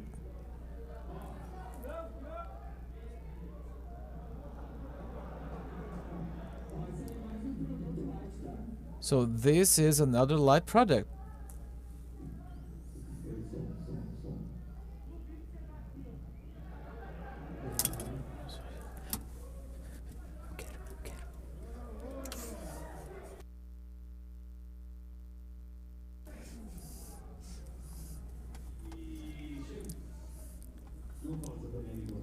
It's okay. It's okay. Now let me tell you something. Now we got to the moment when we were talking about before in the very beginning, that Light is beginning a draft for all token participants. And how is that all about? When Light gets a certain market cap, we will have a Tesla being part of a sweepstake. So that's sensational, and the rules are on our website and in the community, so you can reach the website and the community so that we can make sure that you get the message through. And now I will invite Germano over again so that he could talk about this exchange. Is that a Tesla? So please, Germano, just join us here on stage so that we... So it's the real deal, isn't it? Yes. So this is one of the vehicles that we will be drafting. So someone from the community told us the idea that we should be drafting a Tesla car, and we raised the bar of the number of participants that we might have in the future. So we were talking about 30 million market cap, but this is what we got in the past, and now we had to give this car. And here we are talking about 150 million in market cap. But now Light has an infrastructure. But first of all, did you get excited about the land novelty? Yeah, I got excited about that. But did you enjoy the bank proposal? And Germano will be explaining that and get in depth into Light being not reduced just to token. It will be an entire ecosystem, something related to another item of the system. So this is what we want to talk about now to you, and we are talking about now about LightX and why the banking part. But we might be questioned if you're just launching a banking solution, but what does LightX has to do with it all? And the guys there are developing the banking part are also developing LightX. You will have LightX. So it's very well developed right now, but what is LightX and what is LightBank? They communicate between each other. You can send direct capital to LightX and vice versa, and both will be connected. Both ends will be connected within the same environment, and the same tab that will handle transactions will be sending you to the other platform. If you want to settle any crypto asset that you have on LightX and send the money to your bank account, everything will be possible within the same environment. Everything will be possible. You can use your card to buy chicken at the grocery store, and you can buy actually anything. And the other way around is also possible. If you can send your funds from LightX to LightBank, is also possible. Everything that is listed on your LightBank will be able to have this sort of transaction. And we will have a global marketing campaign going on in the future, a very strong one. On top of that, well, there's no use having a new campaign being launched without an aggressive campaign behind it. And later we are talking about that with Zuckerman. Well, I'm very happy about that actually. So, and LightX, as I told you before, is all about ecosystems. It's capitalizing. If we talk now about Light DeFi, we are talking about Brilla.com, LightX, Brilla.com, LightX, and Brilla.com, LightBank, and Brilla.com. What is the other item that we have? No, we are not allowed to tell you anything about this. We have to wait a little bit more for the news on that, because we want to reach various markets. So today, if you want to reach the institutional market who wants to invest in cryptocurrencies but is not very confident about doing that, now Light has this proposal of having a security, and with the proposal of promoting reserves in a certain currency and promote this currency sustainability. And the volatility that the market has would be something that Light would be solving. So that potential investor is having a hard time in getting into the investment market as well. So how is it like purchasing cryptocurrency through Pancake apps?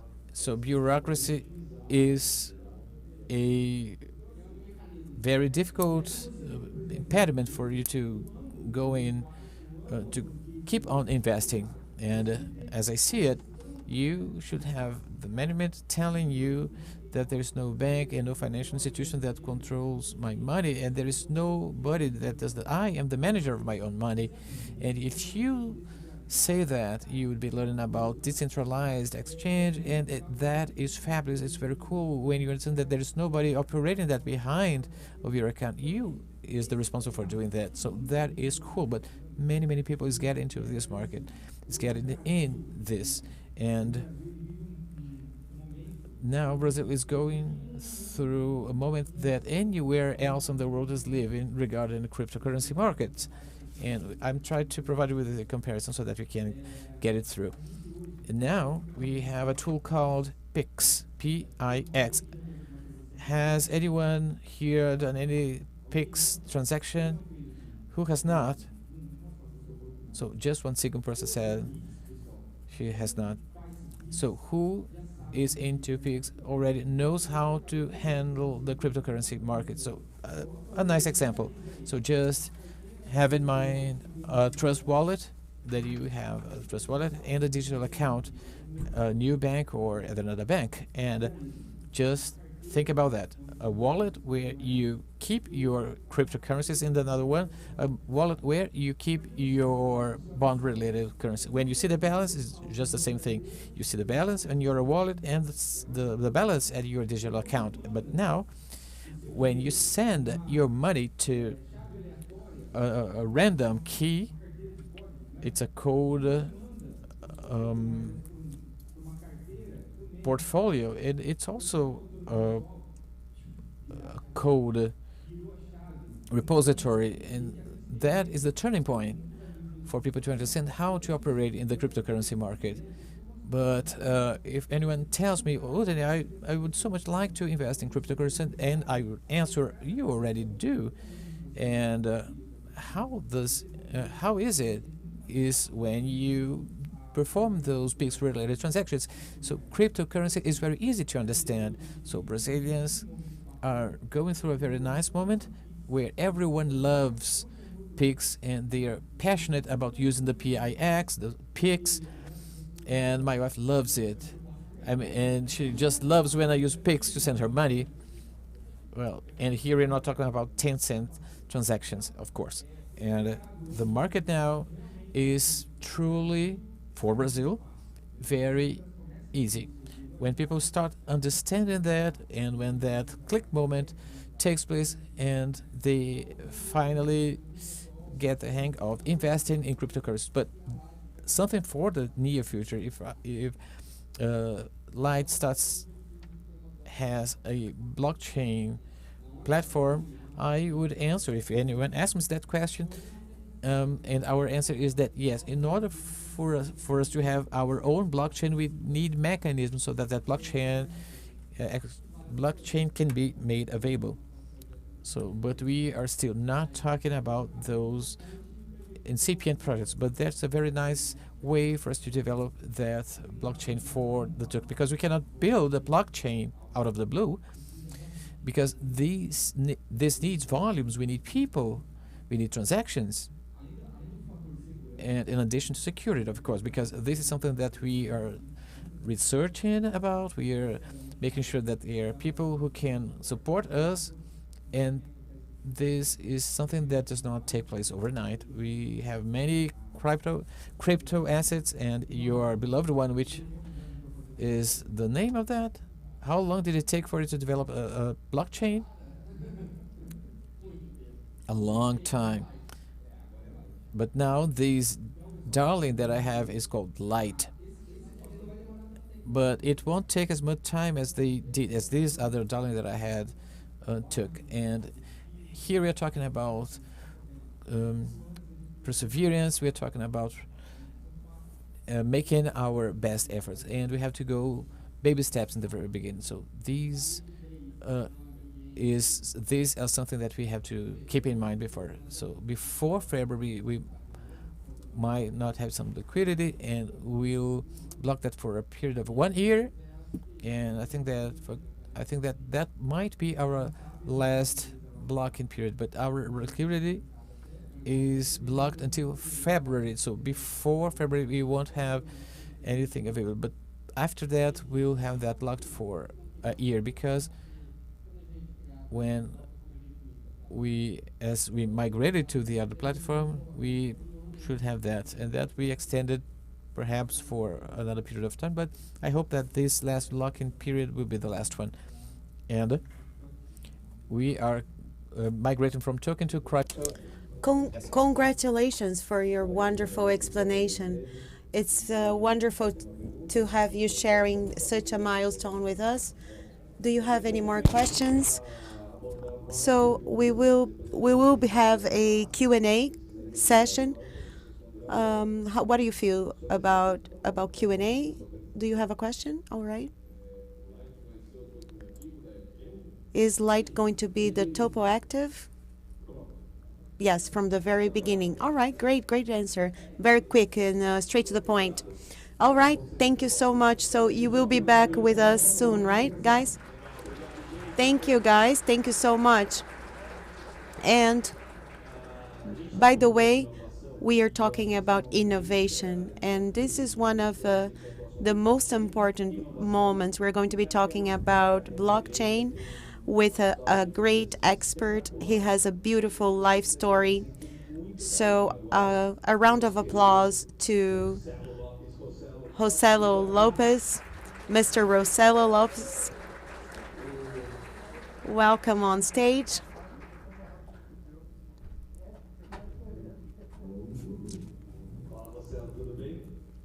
Hello, Rossello. Good to see you. The floor is yours.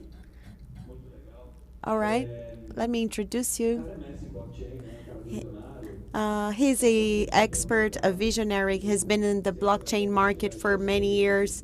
So I'm pretty sure you will be sharing your experience with our attendees. You are an advisor for Light. You are a Light advisor. I'm very excited about your class. So, yeah, people asked me to give a lecture in another language, right? I'm kidding.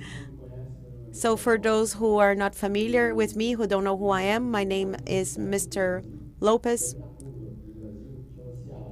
I come from this country called Ceará, which is actually a state, but it could be a country in Brazil. We have some peculiarities in this state. I grew up there in Ceará. I'm from the northeast of Brazil, and I come from a very poor family. I have a very poor family background. I grew up in the favelas, in the shanty towns, but I've always been in love with technology. And when I remember coming to Sao Paulo for the first time, and I thought, wow, what are these bugs on the light poles? I didn't know what electricity was. So I was fascinated by technology ever since I was a little boy, and I've always been fascinated about electric power. So I've worked for the major companies in the market, and I've been passionate about electricity, electric power, and so on. And I've always wanted to build something new, something from scratch. I created a telecommunication company. I left Brazil and I went to Israel. I went to study in Israel. And the first company, it kind of happened by chance, you know. There was a customer who had who was supposed to pay a bill, and the bill was already due, and he offered to pay with bitcoins. You know, being from South Africa, I thought he was going to offer, maybe diamonds, I don't know. But no, he offered bitcoins. It was around 1,000 bitcoins at the time. I was quite reluctant at the time, but I accepted. And I remember back then, in 2013, somebody called me and said, "Cello, remember those bitcoins? There is a company called Meltbox in Tokyo, Japan." So I called them and I tried to sell my bitcoins. So there was this guy, this French guy who could barely speak English. And I was having a hard time to explain to him that I wanted to sell my bitcoins. And he wanted to pay like $1,200 for my bitcoins. I was like, "What? You want to pay $1,200? No, $1,200 per bitcoin." What? How? How come 180,000 turned into over $1 million? So that moment, I realized the need to study and understand Bitcoin and its ecosystem and what it would happen in the financial area and the implications that it would have in the financial area. So back then, I had an insight. I realized I needed to get to know more about it, so I went to Argentina and I took part of a conference in Argentina, a Bitcoin conference in Argentina. And I was looking for Mr. Satoshi, but nobody knew who Mr. Satoshi was. And nobody knew who Mr. Satoshi was. I mean, how come? So everything is decentralized. Nobody wears a tie and a suit. Everybody's super informal. It's a very informal area. There is no institution controlling anything. So for me, it was quite clear that that was going to be the future. And that's what the future was going to look like. So I went to Paraguay. We built the first mining company in Latin America. And there were more than 3,000 machines operating at the time. And at first, we thought, okay, but what do we do now, right? How do we transform? How do we swap? We were inexperienced back then. We had no idea how to do the swap. And now, back then, we didn't have as many Bitcoins as we have nowadays. So there were no brokers, no exchanges. I became an angel investor just to understand how the market worked. It was difficult. There was no portfolio. The portfolios that we have available in the market are quite difficult because we don't know how to operate it for sure. It's not as simple as we think. A lot of people make mistakes, and people who make mistakes, they make these mistakes because the market is not ready yet. They mix bank with blockchain. So bank chain and not chain, they are separate, right? And there are guys who try to focus on compliance. And when I hear all these different stories, compliance, KFC, I think about the fact that it should be decentralized. It's a decentralized technology. So that's what it makes me think. It makes me conclude that it's a technology that is not ready yet, which is not ready yet. So when are we going to generate a cryptocurrency with a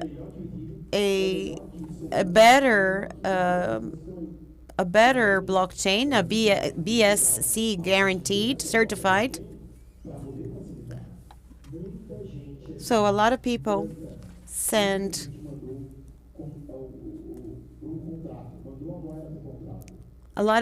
purchased the token and made mistakes when they transferred to their portfolio. So they made mistakes. They made mistakes when they chose the investments. So I will run a test here. I'm going to test your level of knowledge. Do you know how many cryptocurrencies are currently there? Do you know what a Bitcoin is? Do you know what an altcoin is? Do you know what a stable coin is? And what a hitcoin is? Did you know that we all had these coins? Bitcoin, everyone is familiar with Bitcoin, right? altcoin are derived from a blockchain. Ethereum is one blockchain. Smart Cash is one altcoin. Smart is an altcoin. We have stable coins, HOS, BRZ. They are traded on BRL, Brazil, on the local currency in Brazil. We have the DSB. We have stablecoin. Stablecoin means that they have quality. And shipcoin is that a slip of paper that you carry in your pocket. It could be toilet paper too. The only difference is that it's colorful. So the population is not ready yet. People are not ready yet. They want to pay for their coffee with these currencies. But the intention is that with one app, I can be able to pay my coffee in a fast, easy way. I can pay for my bread, my butter. Anyway, if I use Light Bank, I can use it on a daily basis. You can pay with the local currency, the local Brazilian currency. So if I believe in the decentralized system and I buy these coins, these cryptocurrencies, I have the profile to do so. This is the first step to build a very simple portfolio, because you want to have more control over your portfolio, right? And some people they can't keep a secret, so they will be, talking about which bitcoins they are investing and so on. So this portfolio that can be developed for the general public, it can be created in an off-chain. And being off-chain, it means that you don't need to pay taxes. So it's gonna be easier to use Light on a daily basis. So think about it. You will have a portfolio that is easy to use. If you want to pay for your coffee, you can use a PIX, a PIX, to pay for it, on-chain or out-chain, as it's going to be done. And there you go. And how about purchasing? You can also purchase through PIX, and you can convert this into money for your portfolio. Why did we do that? We wanted to make things easier. We wanted to reduce the fees. So by reducing the fees, we can make the whole system more attractive for users.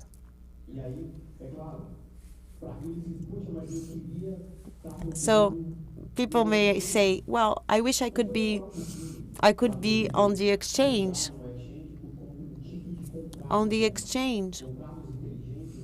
With smart contracts. We have problems with those. So for those who are holders, or for those users who understand that they need to buy a certain cryptocurrency, because in the future, when there will be energy, solar energy or solar power, Light will buy the token in the market. So if you are buying tokens next weekend, or if you're selling it because the value is dropping, it's not the right thing to do.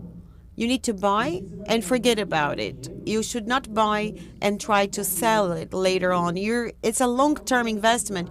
You're going to be making money within 4 years from now, not now. You see, we are going to have to buy our own tokens rebuy our tokens. So that's how it works. And the participants of the ecosystem will be eventually benefited. So that's the tip that I give you for those who wants to operate in the let me buy it and wait for the future to come. And if you have 5,000 reais to purchase, don't do it all at the same time. Just buy 1,000, wait a little bit, and then buy another 1,000, because we have so many sharks in the market, and those guys use intelligence and bots so that they can buy a large amount of bitcoins at the same time and operate that the way they want it to be. So when you have these sardines, and if you have millions of sardines, they eat out a shark. So you should fraction your purchase, and with the tools that will be available soon, you will get the help having light there for you. And this project is not one that will make you a millionaire overnight, perhaps within 4 years. But what's the best way to do that? We should get in at specific points of time. You just wait for the shark to get in and wait for the price to drop, and that's the time when you have to show up and purchase your bitcoins. And I saw a drop in the graph. I told myself, well, I hope that people have also seen that. And therefore, all these tools that are coming up will help the ecosystem to grow even more. But we need the participants to be prepared to use that. But the best way to do that is the one that I told at the very beginning, like asking questions and giving opinions. Sometimes developers are not even aware what the public wants, and sometimes what they need to hear is crucial. And then we get into the token, the light currency, which is a token that was created in a blockchain. But what is cool about this tokenization? Now you can tokenize absolutely everything and anything. It's possible for those who have problems with their mother-in-law. You can tokenize your mother-in-law. You can tokenize a picture of football club. You cannot tokenize the soccer player, but you can tokenize his rights of image. But in the future, will also be tokenized, because in the near future, we will have shares that will be tokenized as a test, and that's something that was proposed by Light. And Light is working on a token that will generate usability and resources through something that is called Sun. And if we have a closer look at it, the token that Light is developing, it is actually tokenizing the sun itself, because sun will be hitting the solar panel and generate the power, and that power will generate money, and that money will be purchasing the token. So in your smart contract, you have an action that will be triggered, stating that every participant will get a participation and then a share of that.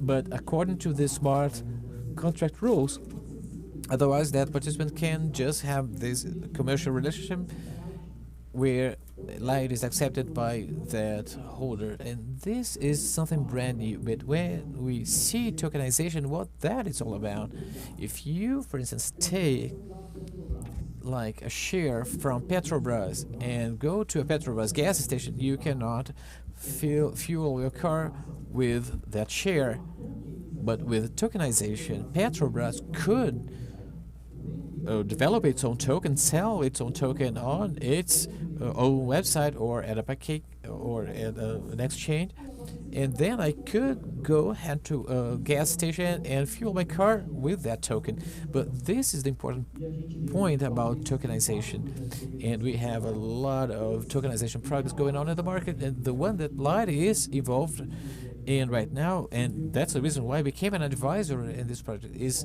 that I wanted the sun to be paying for your espresso. Something is entirely innovative, and Light can even build a plant in Mozambique or say Angola, anywhere in the world, and that will be generating funds for another place. And whoever has Light from central São Paulo will be benefiting from a wind power plant located in Port Elizabeth in South Africa. That's amazing because what is being generated, that has to be able to purchase the token back, and you can purchase the token here because someone went to your cafeteria and got you the coffee and your butter bread. And that is made available through these blockchain technologies and the possibility of having everything tokenized. But what is the biggest challenge here that we have? Regulation.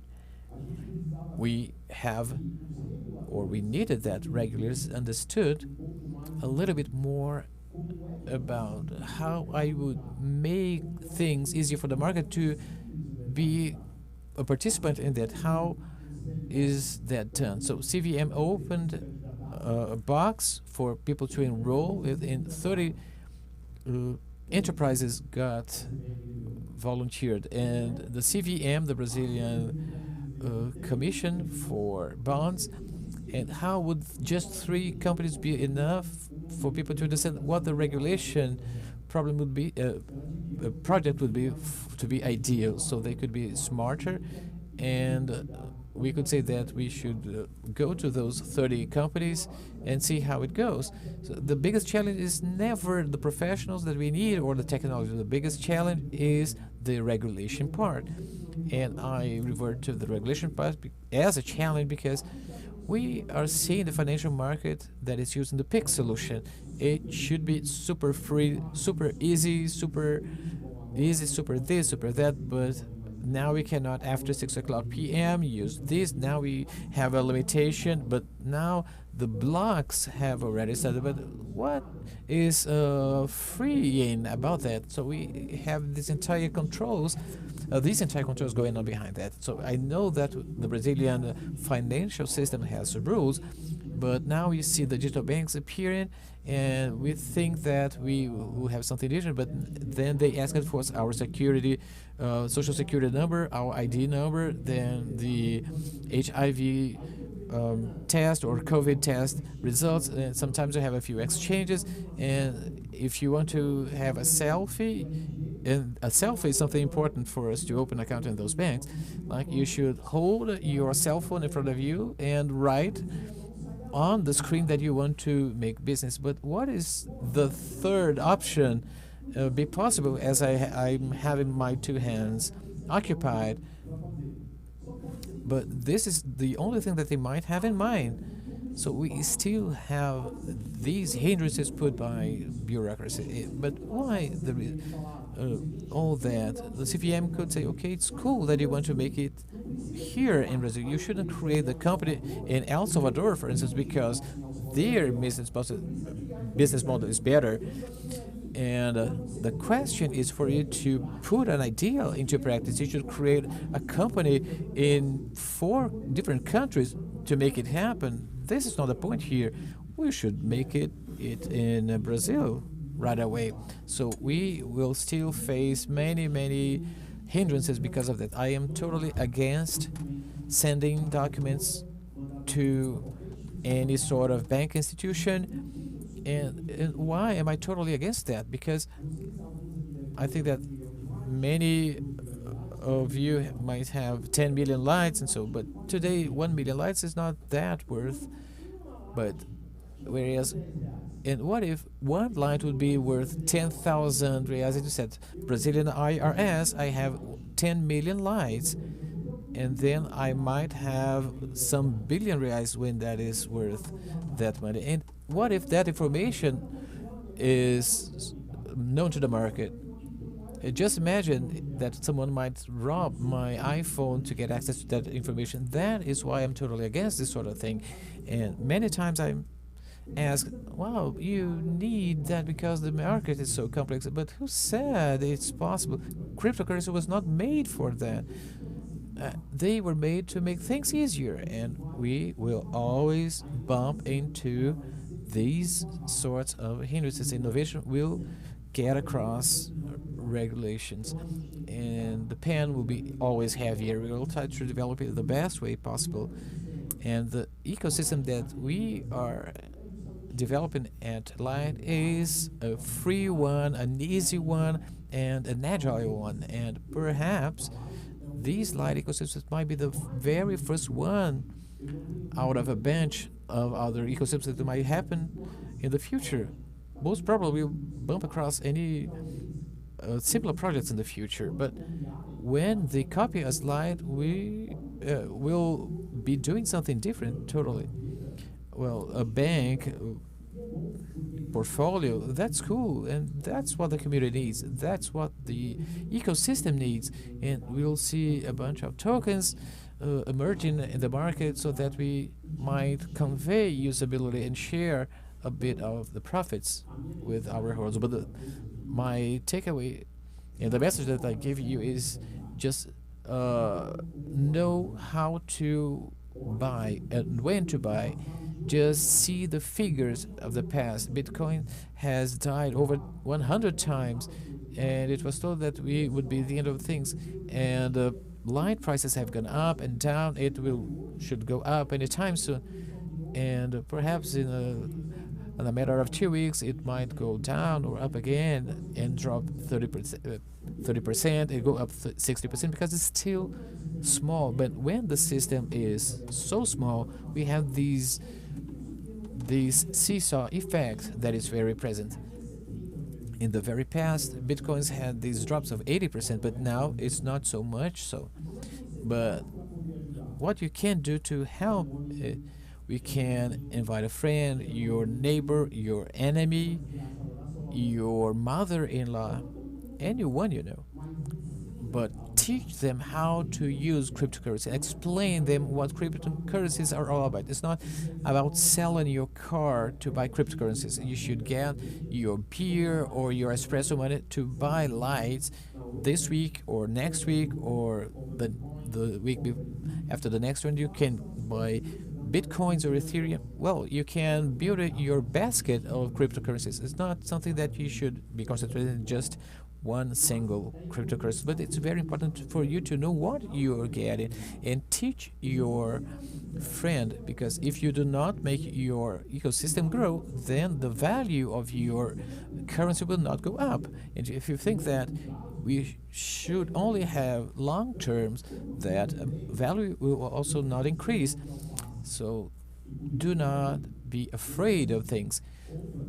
Sales and purchases should be fractioned. So that's the smartest way of getting into these ecosystem, okay?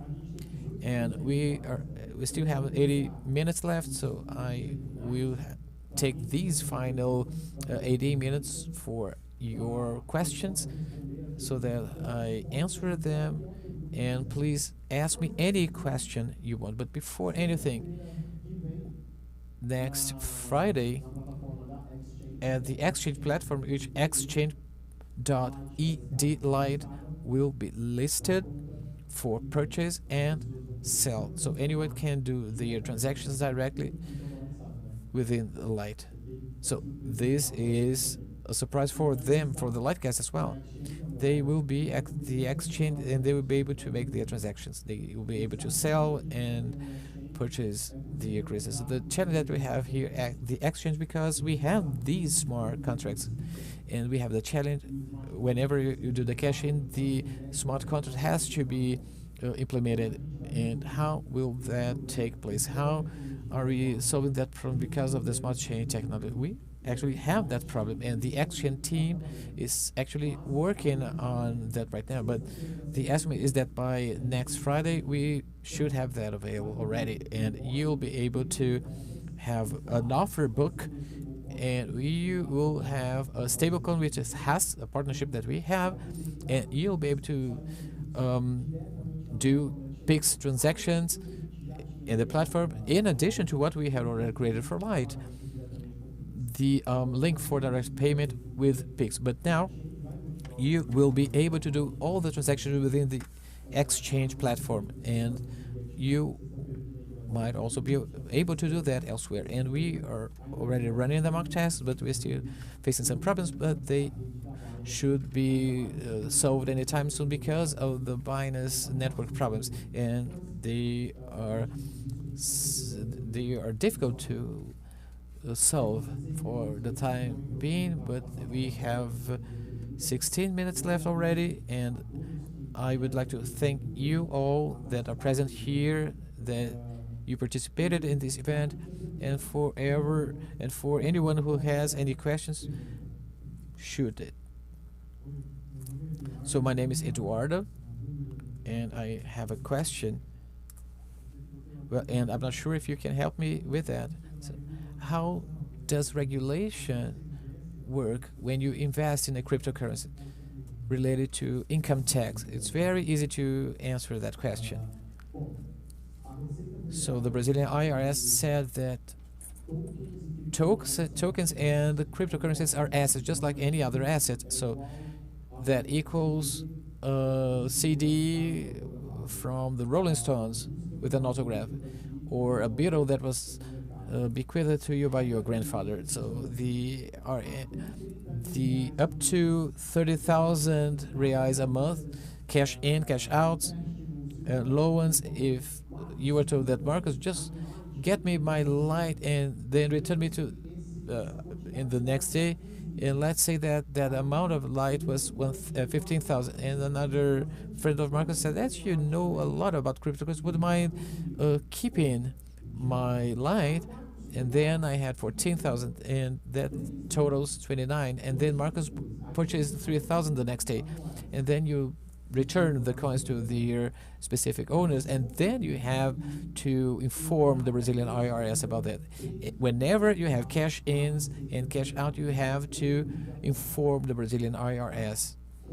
And, well, to inform this does not mean that you have to pay taxes on that. That means that the Brazilian IRS wants to know about that. Whenever the Brazilian IRS database is invaded, then there are reasons for the hackers to rob those cryptocurrencies after or above that limit of 35,000 reais, and within a 3-year time period, and you have an amount of 105,000 Brazilian reais.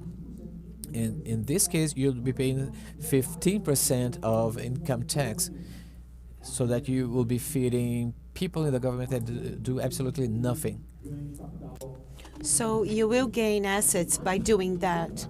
And there's something nobody else does. On December 31st, regardless of the amount of cryptocurrency you have, you will need to report the federal police, the NRS. So let's say you have X, Y, and Z amount of cryptocurrency, so you must declare that. You must declare everything that you bought and that you purchased. So this is the rule. This is the simple rule. If you don't want to have problems, declare. Just make all the just to play by ear. But I mean, you have to go by the book. You have to go by the book, so you don't have problems with the government when it comes to declaring taxes. Next question. Interpreter cannot hear the question because the person doesn't have a microphone. Each cryptocurrency has its own blockchain, and some specialists agree with the way I see things, the way I see a cryptocurrency and a token. Cryptocurrency, it's called Bitcoin. Ethereum, it's called ETH. But in Binance, I can create other ones, other cryptocurrencies, which are called tokens. Some specialists don't agree with me. I think this is the best way to separate them. And when we look at blockchain, do you have a Bitcoin in your portfolio? No, you don't. You have a key or access that gives you access to to the blockchain, right? So what you have on your cell phone or on your hot wallet, on your paper wallet, it's a password that will allow you to have access to the blockchain, right? Let's say I have an account with Binance, and I bought some currencies with them. It's not blockchain. What you're selling or buying, you're buying data, because the private token that you get, they are saved. And Binance is going to store all of them there? No, it's not. It's going to leave 10% there, and the other 90% is going to be in a different portfolio, which is not related to the internet. So it conveys safety. It's safer, actually, financially healthier and safer. So it's going. Binance is going to send from its currency, from its.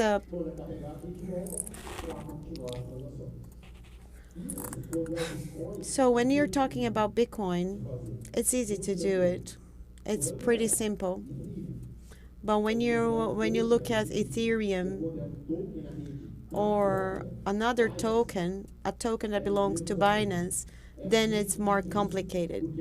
It's way more difficult. And there are rules to be followed. And because of these rules, we have issues with these tokens in a Binance, which is very complex. So we have to send it from the cold portfolio to the hot portfolio. It's complex, it's complicated, it's not easy to solve. Does anybody have any other questions?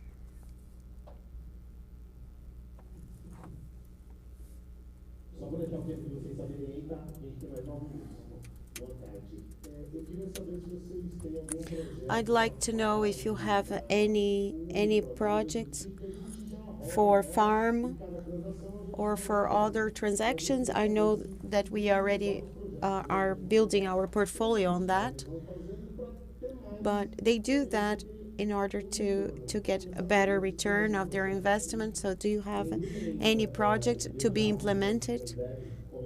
We've already discussed this with our team, but we need to have our own blockchain and we need to have users. If you don't have any of them, I think it's not a good idea. So I'm pretty sure that in the short term it can be done, but we will face issues. For instance, CBN is already aware of what's going on because we are splitting dividends. And the moment that CVN realizes that we are doing that, it will be breathing on our necks. So regulators have not asked us to stop because we haven't done it yet. But they haven't done it yet. But the Brazilian Security Commission is breathing on our neck, and we are going to have to solve this issue in the future. Just to understand a little bit of your vision in regards to cryptocurrency, you talk about the decentralization and how we can pay in the future for coffee, butter, bread. But I want to understand how this can overcome barriers, especially with the government, especially with the IRS in Brazil. So when we think about the future, and let's say I buy a car that is worth 100,000 reais, but let's say that I don't pay with a BRL, I pay with cryptocurrency. and the transaction is not going to go through the regular pathways, is not going to go through the traditional bank system. So how is it going to work? Can I declare that money? Will I not declare that money? How do you see that in the future? Well, your question is very interesting. I have already been asked this question in different countries. And let's look at the model, our daily basis model. Some people have already bought properties, like let's say an apartment, and has given a car as part of the payment, as a down payment. So is there a law for swaps? Well, when I'm swapping assets, let's say I'm swapping a Ferrari, for instance. I want to exchange 5 million lights, and I want to exchange by a Ferrari. And how can I prove to the IRS that I bought that Ferrari? How much was it worth it? Did I make profit? What was the profit? So you pay the 15% of the taxes to the government, of course, and then you can make the swap. And why is it possible and discussable? What if you don't have anyone interested in purchasing the light? If they take it, they will do it so. And I think El Salvador's government is already doing that. They already accept cryptocurrencies as a part of payment. It's smart. Let's do it. But you need to pay taxes, right? And then everyone will know how much the government got, right? And will they agree or not? Which is the fiat money. You can question the government saying, hey, I want to pay my taxes. I want to pay, but nobody wants to buy. But only the Ferrari guy is interested. So find a way. Find a way to, maybe you need to find a person who is interested. I don't have a job. How do I do that? Anyway, it's to be discussed. It's very, very tricky. I think one way out would be for governments to accept the cryptocurrency. I do agree with NFTs, and all my investments are in NFTs. And after X time, I get the yields, the currency yields, and they work pretty well. But what is the problem of using Let's DeFi in the DSC system? Well, regarding contracts, I think everything is ready. It's not ideal.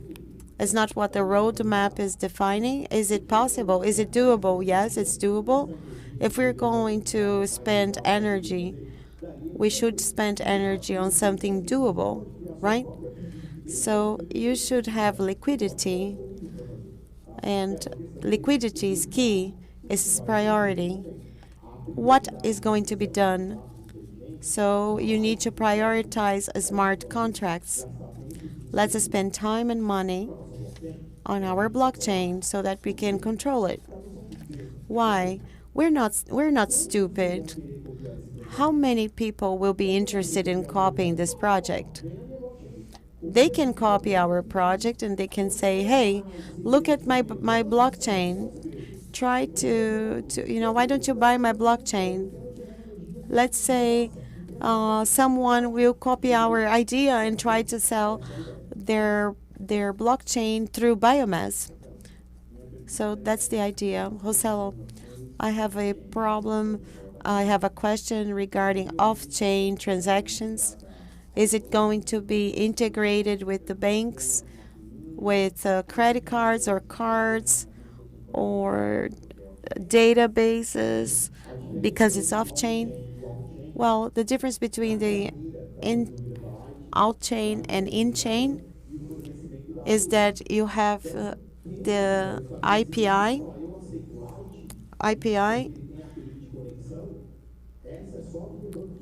and this can only be done via databases.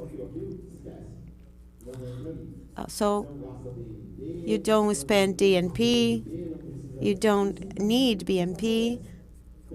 It all goes away, so it makes things easier. I don't need to use Binance blockchains to prove that I proceeded with the payment. User A transferred X amount, and that's it. And why do I need to pay taxes? Well, maybe the ecosystem is not taking it. Well, but you are growing the ecosystem by using it. I don't want to use the IVP, the BNB. So this is the difference, the off-chain difference. Just for you to have an idea, one transaction costs around $50. So let's say if you pay $1 for a coffee, it doesn't make any sense to spend $50, right? Well, I'm running out of time, so we have two more questions, and we have two more questions to answer, and then we will end the event. Would that be like a P2P? I mean, the off-chain is perhaps a transaction within the same environment. I couldn't say that that's a P2P, but if you have lights and you would sell your friend some lights, if you have the same wallet and you are using the same wallet in the same model, then you will do the transaction right away without the 10% of the smart contract, without the BNB, and without that stuff. But for BNP, B2P is okay, but for institution, everything is run behind that. And if you have any connection with the suited guys, then and that's not my area, but if you have this direct connection with formal institutions, and that would imply making a direct PIX transaction. And when the transaction is made, it's made actually within the ecosystem, zero par. And related to the banks is something that I asked this question to some guys. I have a light, and will I be able to make payments in Brazilian reais, for instance? Yes, as long as I am within the same system. Yes, we will have the crypto portfolio where we have this better interaction. As we are in the same ecosystem, like I said, my cryptocurrency, but I wanted to go to my bank account. So it's just a matter of hitting a send button.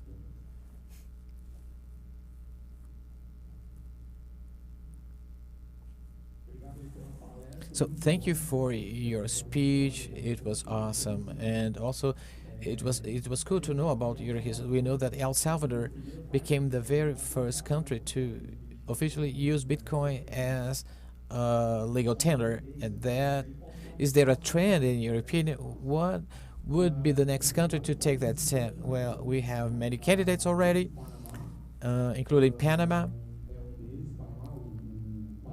Paraguay. Well, I have an island up in the north close to Oceania, and I think that we will have smaller countries with difficult economies like El Salvador. But I also think that the countries that will be migrating are the dollarized countries like Panama is, where the legal tender is the American dollar, and we will see many countries migrating to that. And the El Salvador government, in my opinion, and this is something that will refer to a Bitcoin conference in El Salvador, and I am present at 2 panels, and it's very cool going to a country that has this sort of panels. But I think that the president of El Salvador was brave enough to put a cryptocurrency available to the benefit of all the inhabitants of that country. But what did that president see in the country? Because we have money coming from abroad to El Salvador for the families that had left Salvador, that support the families living in El Salvador still. And at that time, we had a fee of $120 so that they could make the payment to those El Salvador families. So with Bitcoin, that fee dropped to less than $1. And then the president noticed that the ecosystem is ready. He doesn't have to work about the money and to polish the United States apple. But the problem related to money is over in El Salvador. But it's very fluctuating.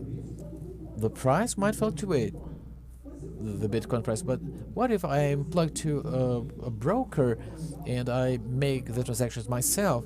Well, the broker can be either in Hong Kong or Singapore, but if Bitcoin's prices is that value, so I stick to the US dollar. I receive my payments in Bitcoins and then convert those to US dollars, and then I just waste my money. I would never convert Bitcoins or any other cryptocurrency into a shitcoin. So historically speaking, you just have a look how much Bitcoin was worth back in 2010 and how it's worth now. How much $1 cost in 2010 and how much a real costs now. Can I buy the same things with that amount, or the things that I used to buy back in 2010 with the same amount of money?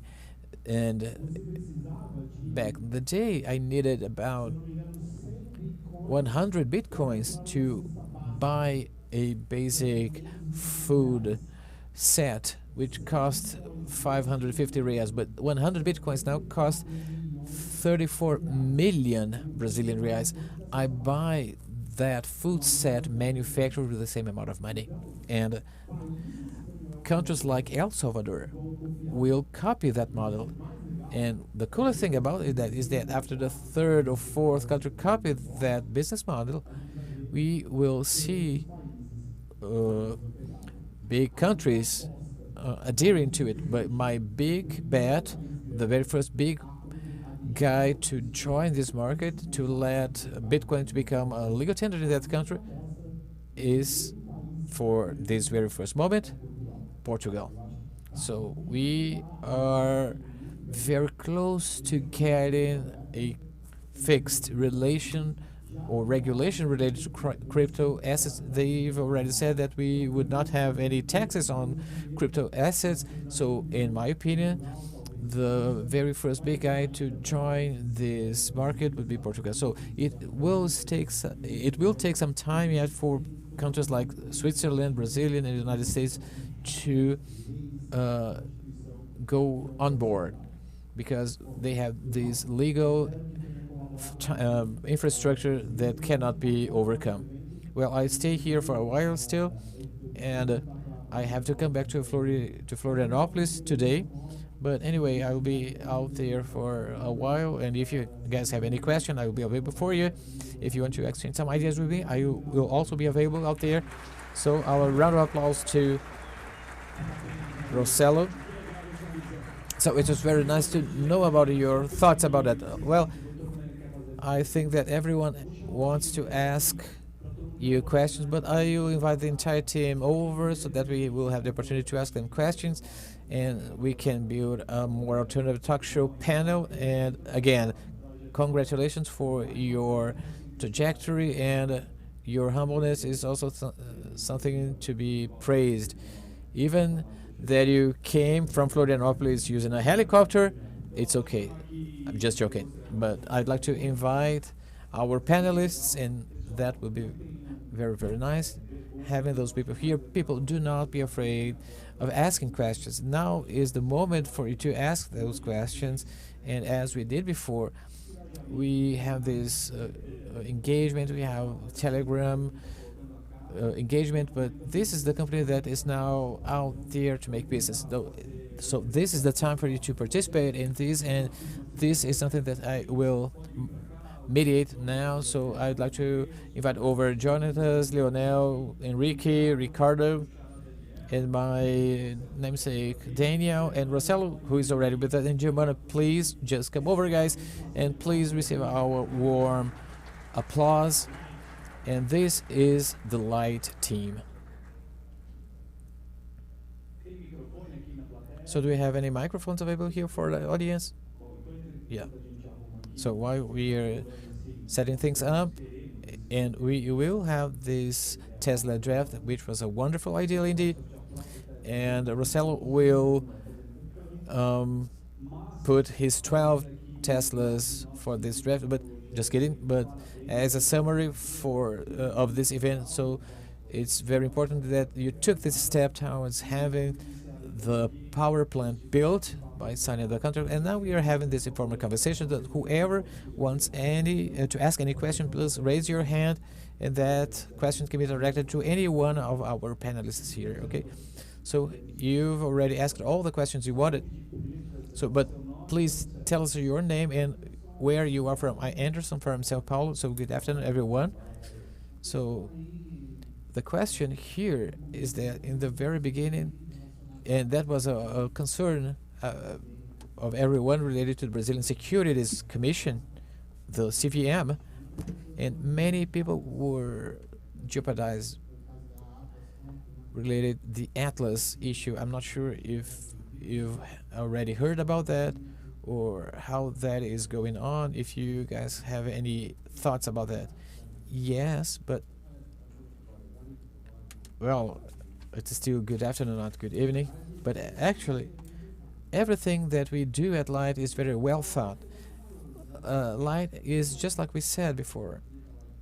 The Light Matrix is not a Brazilian one, it's an offshore operation, and this would not require any concern about the Brazilian Securities Commission, so we would not be getting in here.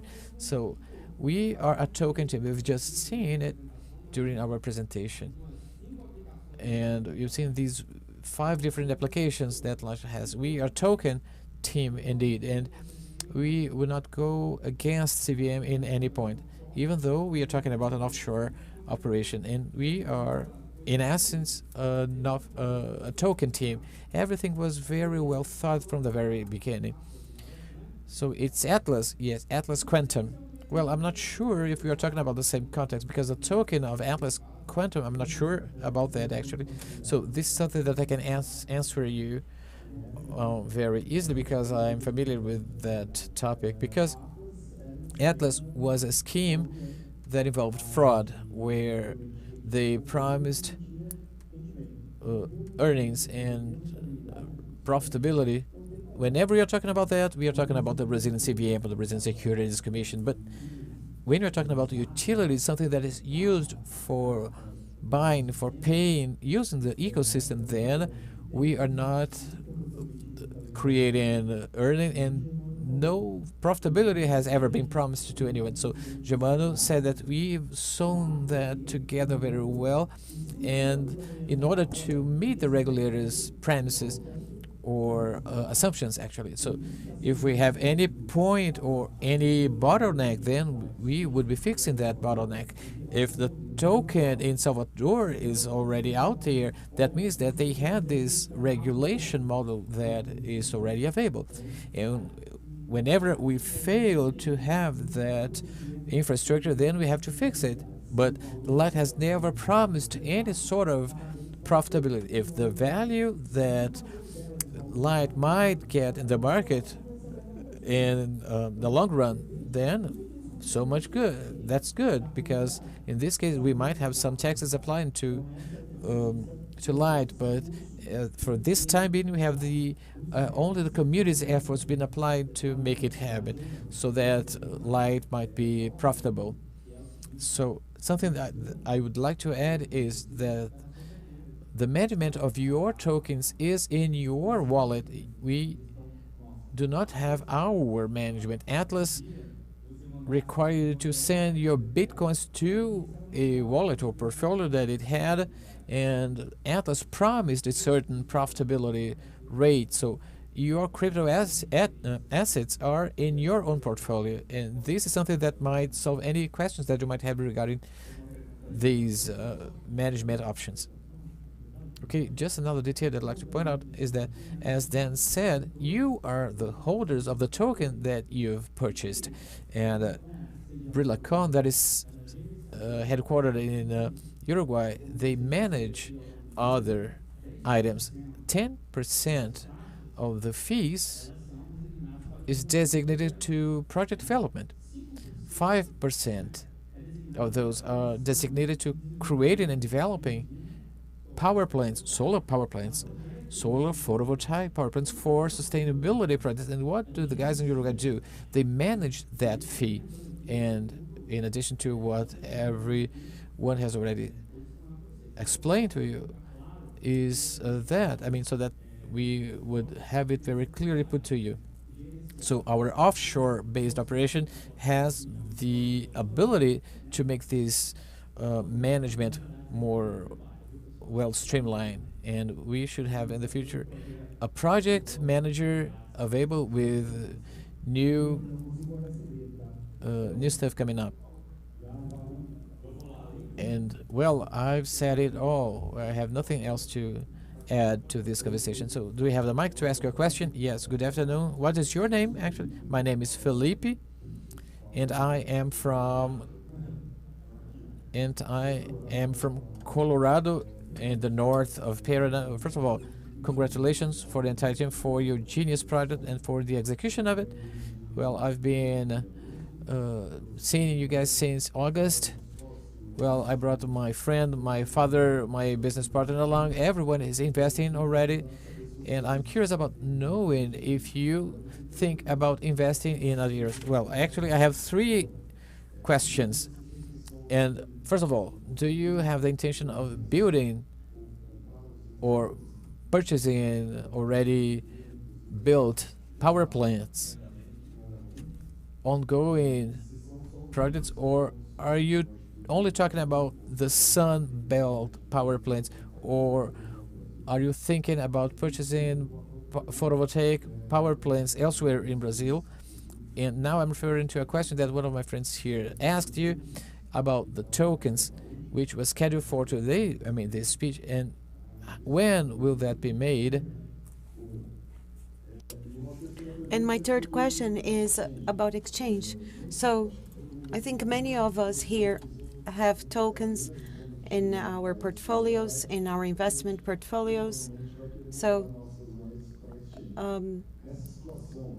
we wanted to work with exchange, and we need liquidity, and we need to take the tokens into account. Do you intend to lower the taxes so we can migrate, or you haven't thought about that yet? Well, regarding the exchange context, the whole exchange is already being developed. We are at a very advanced stage, and we want it to be interesting for people who have already been with us for quite a while, and for the ones who still aren't with us. So we want to get a wallet. Marcelo is developing that already, because we want to migrate to our own wallet. So if you pay 10%, 10%, 10%, I mean, you're going to end up paying 30, right? You're going to end up paying a lot. So yeah, we cannot be tax-free, because there are costs involved. Anyway, so the liquidity we'll have to do with the token. You can trade it, and you have the 3% of other cryptocurrencies. So let's say we spend 500 million, and we will still have 300 million available. we are going to try to do that, especially when it comes to intelligent contracts. I need to send to exchange, right? And the contract is going to be closed at 10%. And can we do it on whitelist? We've been taking these points into account so we can get the best outcomes possible. We've made a partnership with exchange.com.eu so that we've already gone through all the challenges. The biggest challenge is the blockchain technology, is to make it having fast liquidity, cheap and fast. So it's not easy. It's not an easy task to get that done. I'm not worried about liquidity that much, right?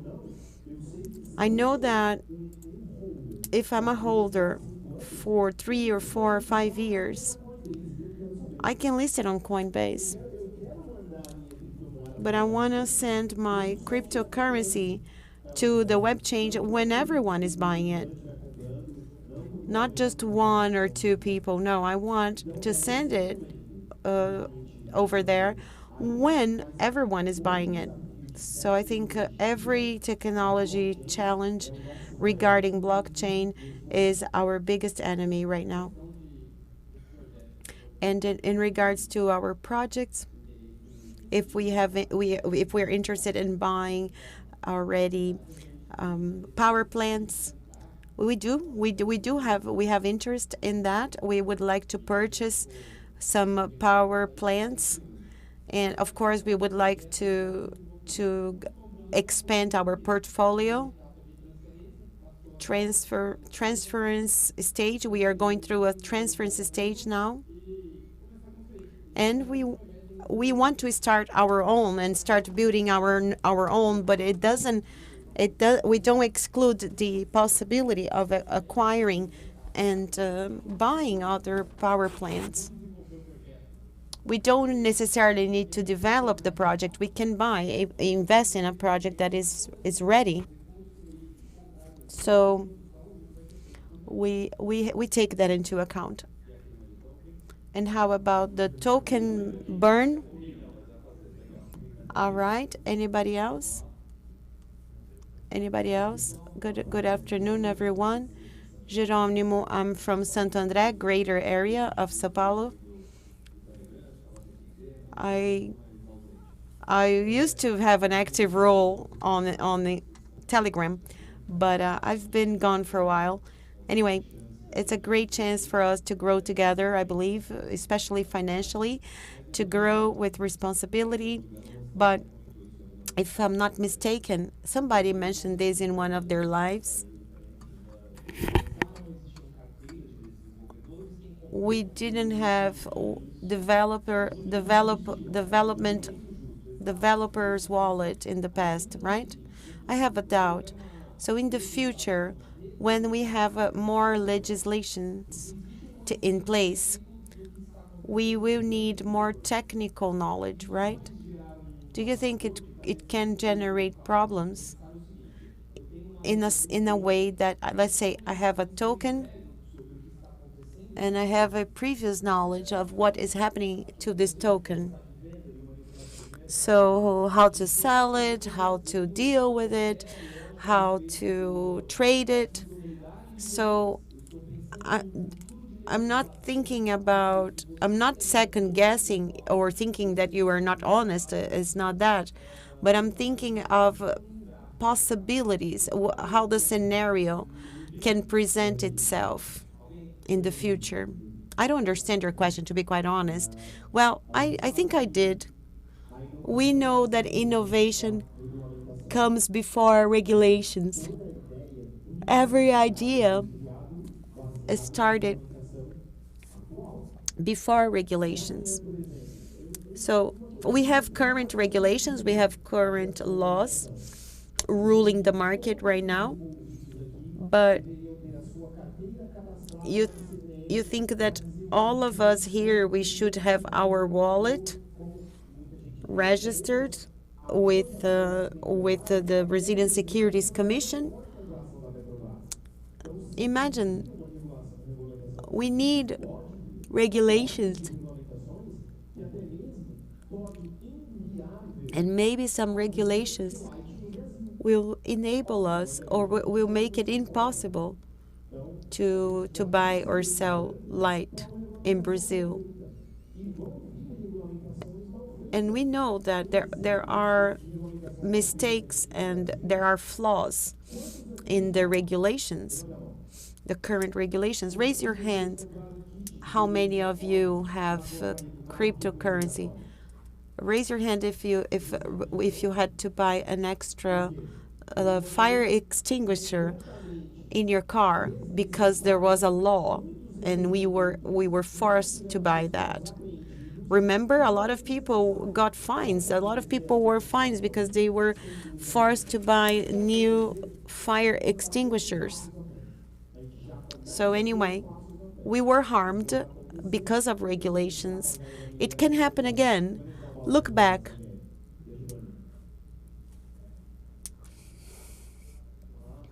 All right. Do you have a microphone? Go ahead and you can ask your question. Paula wants to kill everyone, right, Paula? Hashtag goodbye, CVN. My name is Paulo. I'm from Sao Paulo, and I'd like, could you turn the lights off a little bit or dim the lights? Because we can barely see people's faces when they ask us questions. What are you going to do with the exceeded energy? Are you going to sell it? Is it going to be a passive income? How is it going to work? Yeah, we talked about distributed energy. So we are going to have concessionaries, and we are going to have a consortium model, a power plant consortium model. So we are going it's going to be validated by Enel, and it's going to be distributed as a consortium.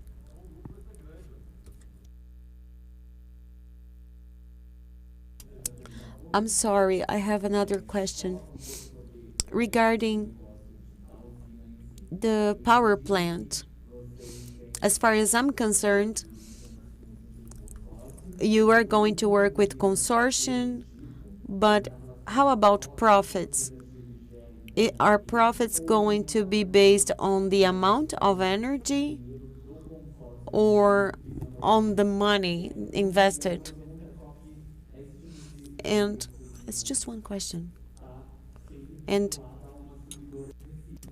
yeah, is this power plant linked to a specific distributor?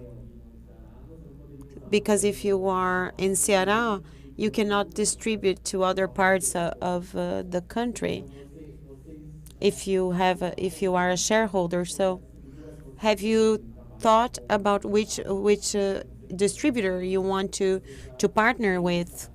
Do you have that distributor in mind? Have you thought about that? Well, initially, we think it's going to be GD. It's going to be only local. It's going to be in Ceará State. We have a company that Mauricio is negotiating with, and we've been trying to control all the energy that will be produced and think about how this energy is going to be distributed. So we're going to partner with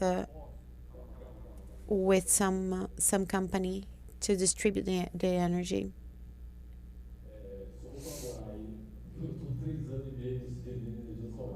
I've been working with solar energy for 3.5 years. So regarding consortium, it's mandatory that you work with your local distributor, right? And your clients should be locals as well. Can they? You can buy these power plants, and you can sell in the free market, right? You can sell it in São Paulo, can't you? Yeah, we're starting GD because with GD is faster to deliver results. And according to Mauricio, who is responsible for the technical issues, he's going to be in charge of all the approvals, the legal parts, the legal issues, so that we can meet the needs of the free market and the free trade. If we were to choose the free trade, then we would have to wait longer, and we didn't want to wait longer. So we only have one last question. One last question. May I say something? What's your name? Marcos. Okay. We will have a coffee break. I know you have a flight to catch. So it's just one last question, and then you guys can mingle, you can interact during the coffee break. So one last question. One last question. Let's go. Hello, my name is Marcos. First of all, I have a request and then a question. Light is a huge project, is a wonderful project. And for every big project, you have competition. There is competition everywhere. But I find it that people are very immature. They are in love with the project and they start attacking other people. So I think you need to respect other people, okay? As they say, as everybody says, regarding energy, solar energy, the sun shines for everyone. So IMP token has a very simple concept, a much simpler concept as opposed to light. So how are you going to work? How is it going to work? Is it going to work with mining and solar energy, or are you going to expand the ecosystem? Are you going to have bigger projects? For sure, we are. For sure, we are going to be working on bigger projects. We have another team working on different contexts and trying to understand different contexts. And you made a comment about maturity. I have never disrespected anyone. I've always respected all developers. I don't invest only in light. I will be a hypocrite if I said I only invested in light. But yeah, people, they disagree in some points, and it's like cheering for a soccer team, rooting for a soccer team, you know? There will always be disagreements. So we need to be respectful. We need to respect everyone. However, we cannot boss around. We cannot be above the law, and we are not above the law. I believe that we have a passion that people have for their investments. Like you are passionate about your investment. Well, and I usually say that we have to respect others.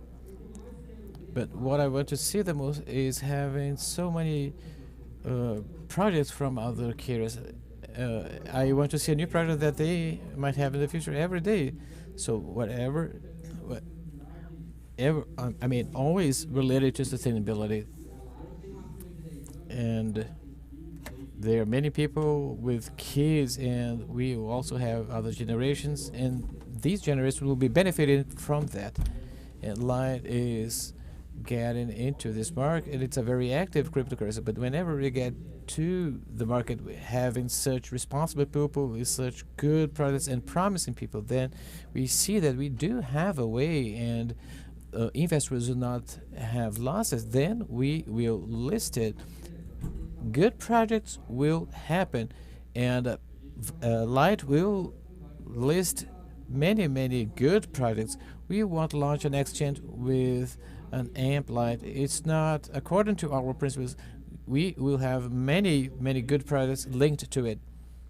Now we got to the moment when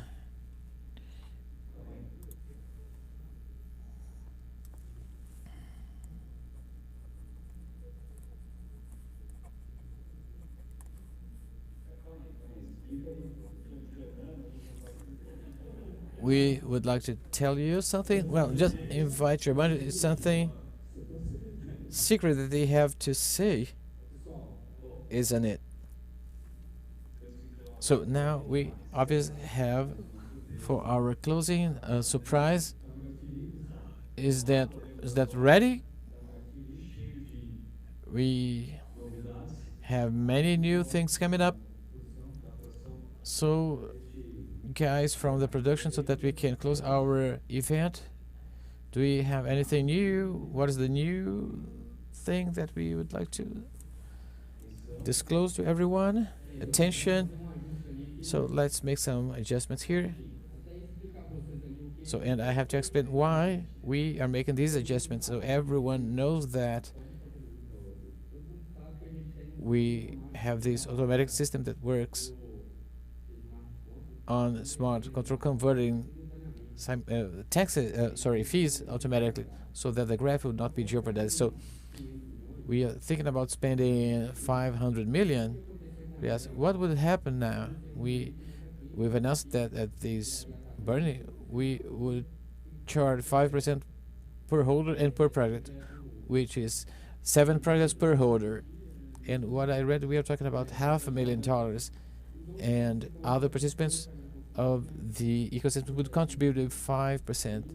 However, Ricardo told me that we've came to the conclusion that whenever we would be doing that, the mechanisms that we are working with would get these 5%, and this splurging of 500 million tokens, and that is corresponding now to $500,000, and our smart system then would be executing that automatically, and that would jeopardize the product. So, and the system would understand that we had some cash in, and then the transaction would be cut off, and we would be selling just 5% of the product, so that we wouldn't have this deleterious effect.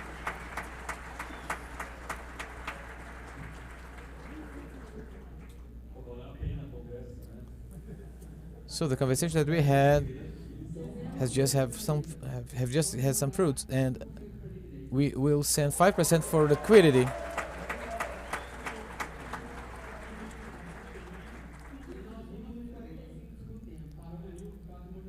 Actually, this is a last-minute decision.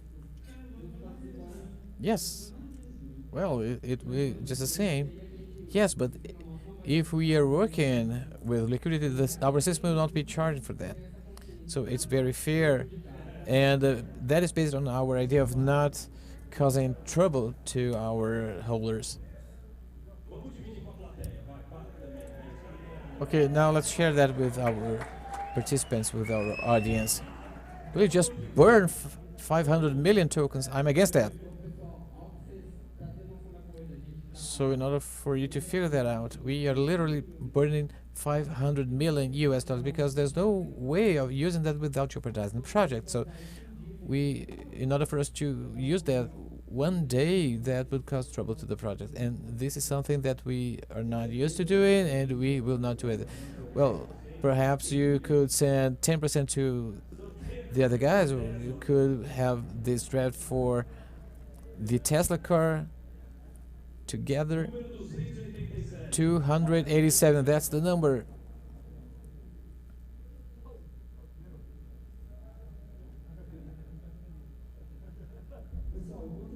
So guys, while they're still deciding, just present our launch. Well, I can't see it here. So, production. Where is it? Do we have the video? So that's it. So that's the latest spoiler of this night. So I will present you our newest launch, which is the Light Energy drink.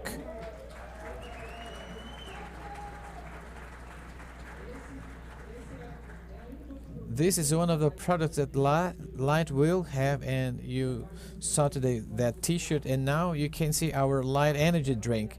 So Light wants to operate in the market and hit this gamers market. So we know how profitable it might be and the potential that it has, and we are operating in blockchain, gamers, energy drinks. So it's a pre-launch. Actually, it's not a launch, an official launch. It's a pre-launch. Actually, you'll have the opportunity to taste that energy drink out there and give us your feedback about it. And that's what Light is all about. It's energy. We are into it.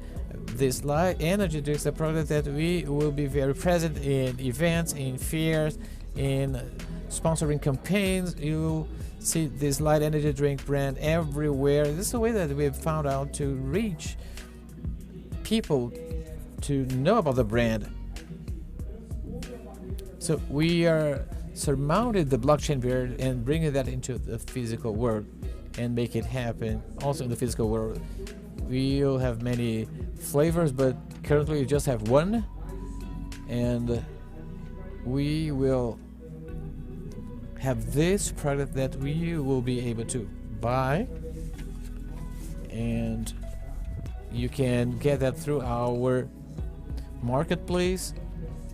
We will have actions and some fairs that we would like to bring our Light Energy drink to. Or perhaps Light Energy drink could sponsor esports. Now that's the point that we will make this announcement. Well, I will hire some resellers for that. Well, we have that shown on the big screen. Just a second. We are burning $500 million.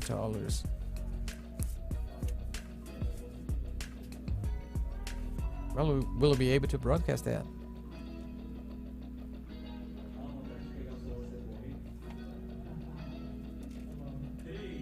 Three, two, one. Here we go. It's loaded.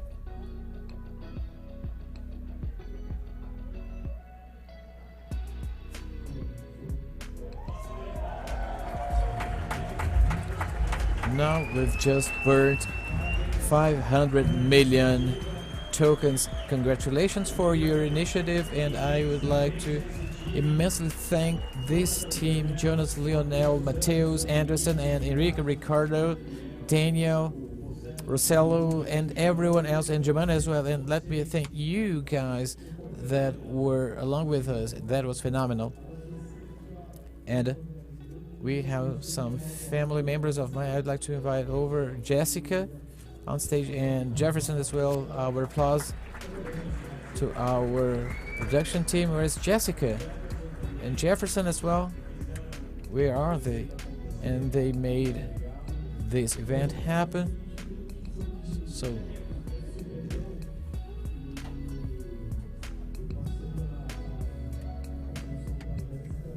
So Jessica took over my responsibilities and she did it beautifully. It's a top team. So Hey guys, my dear audience, thank you very much for being there, and we'll have another event in February. Thank you for being with us. It's been very pleasant having with you, and those who came with your family members, that was also very fun. And now we'll have our coffee break, and good luck. Thank you very much. Thank you very much, guys. So congrats to everyone.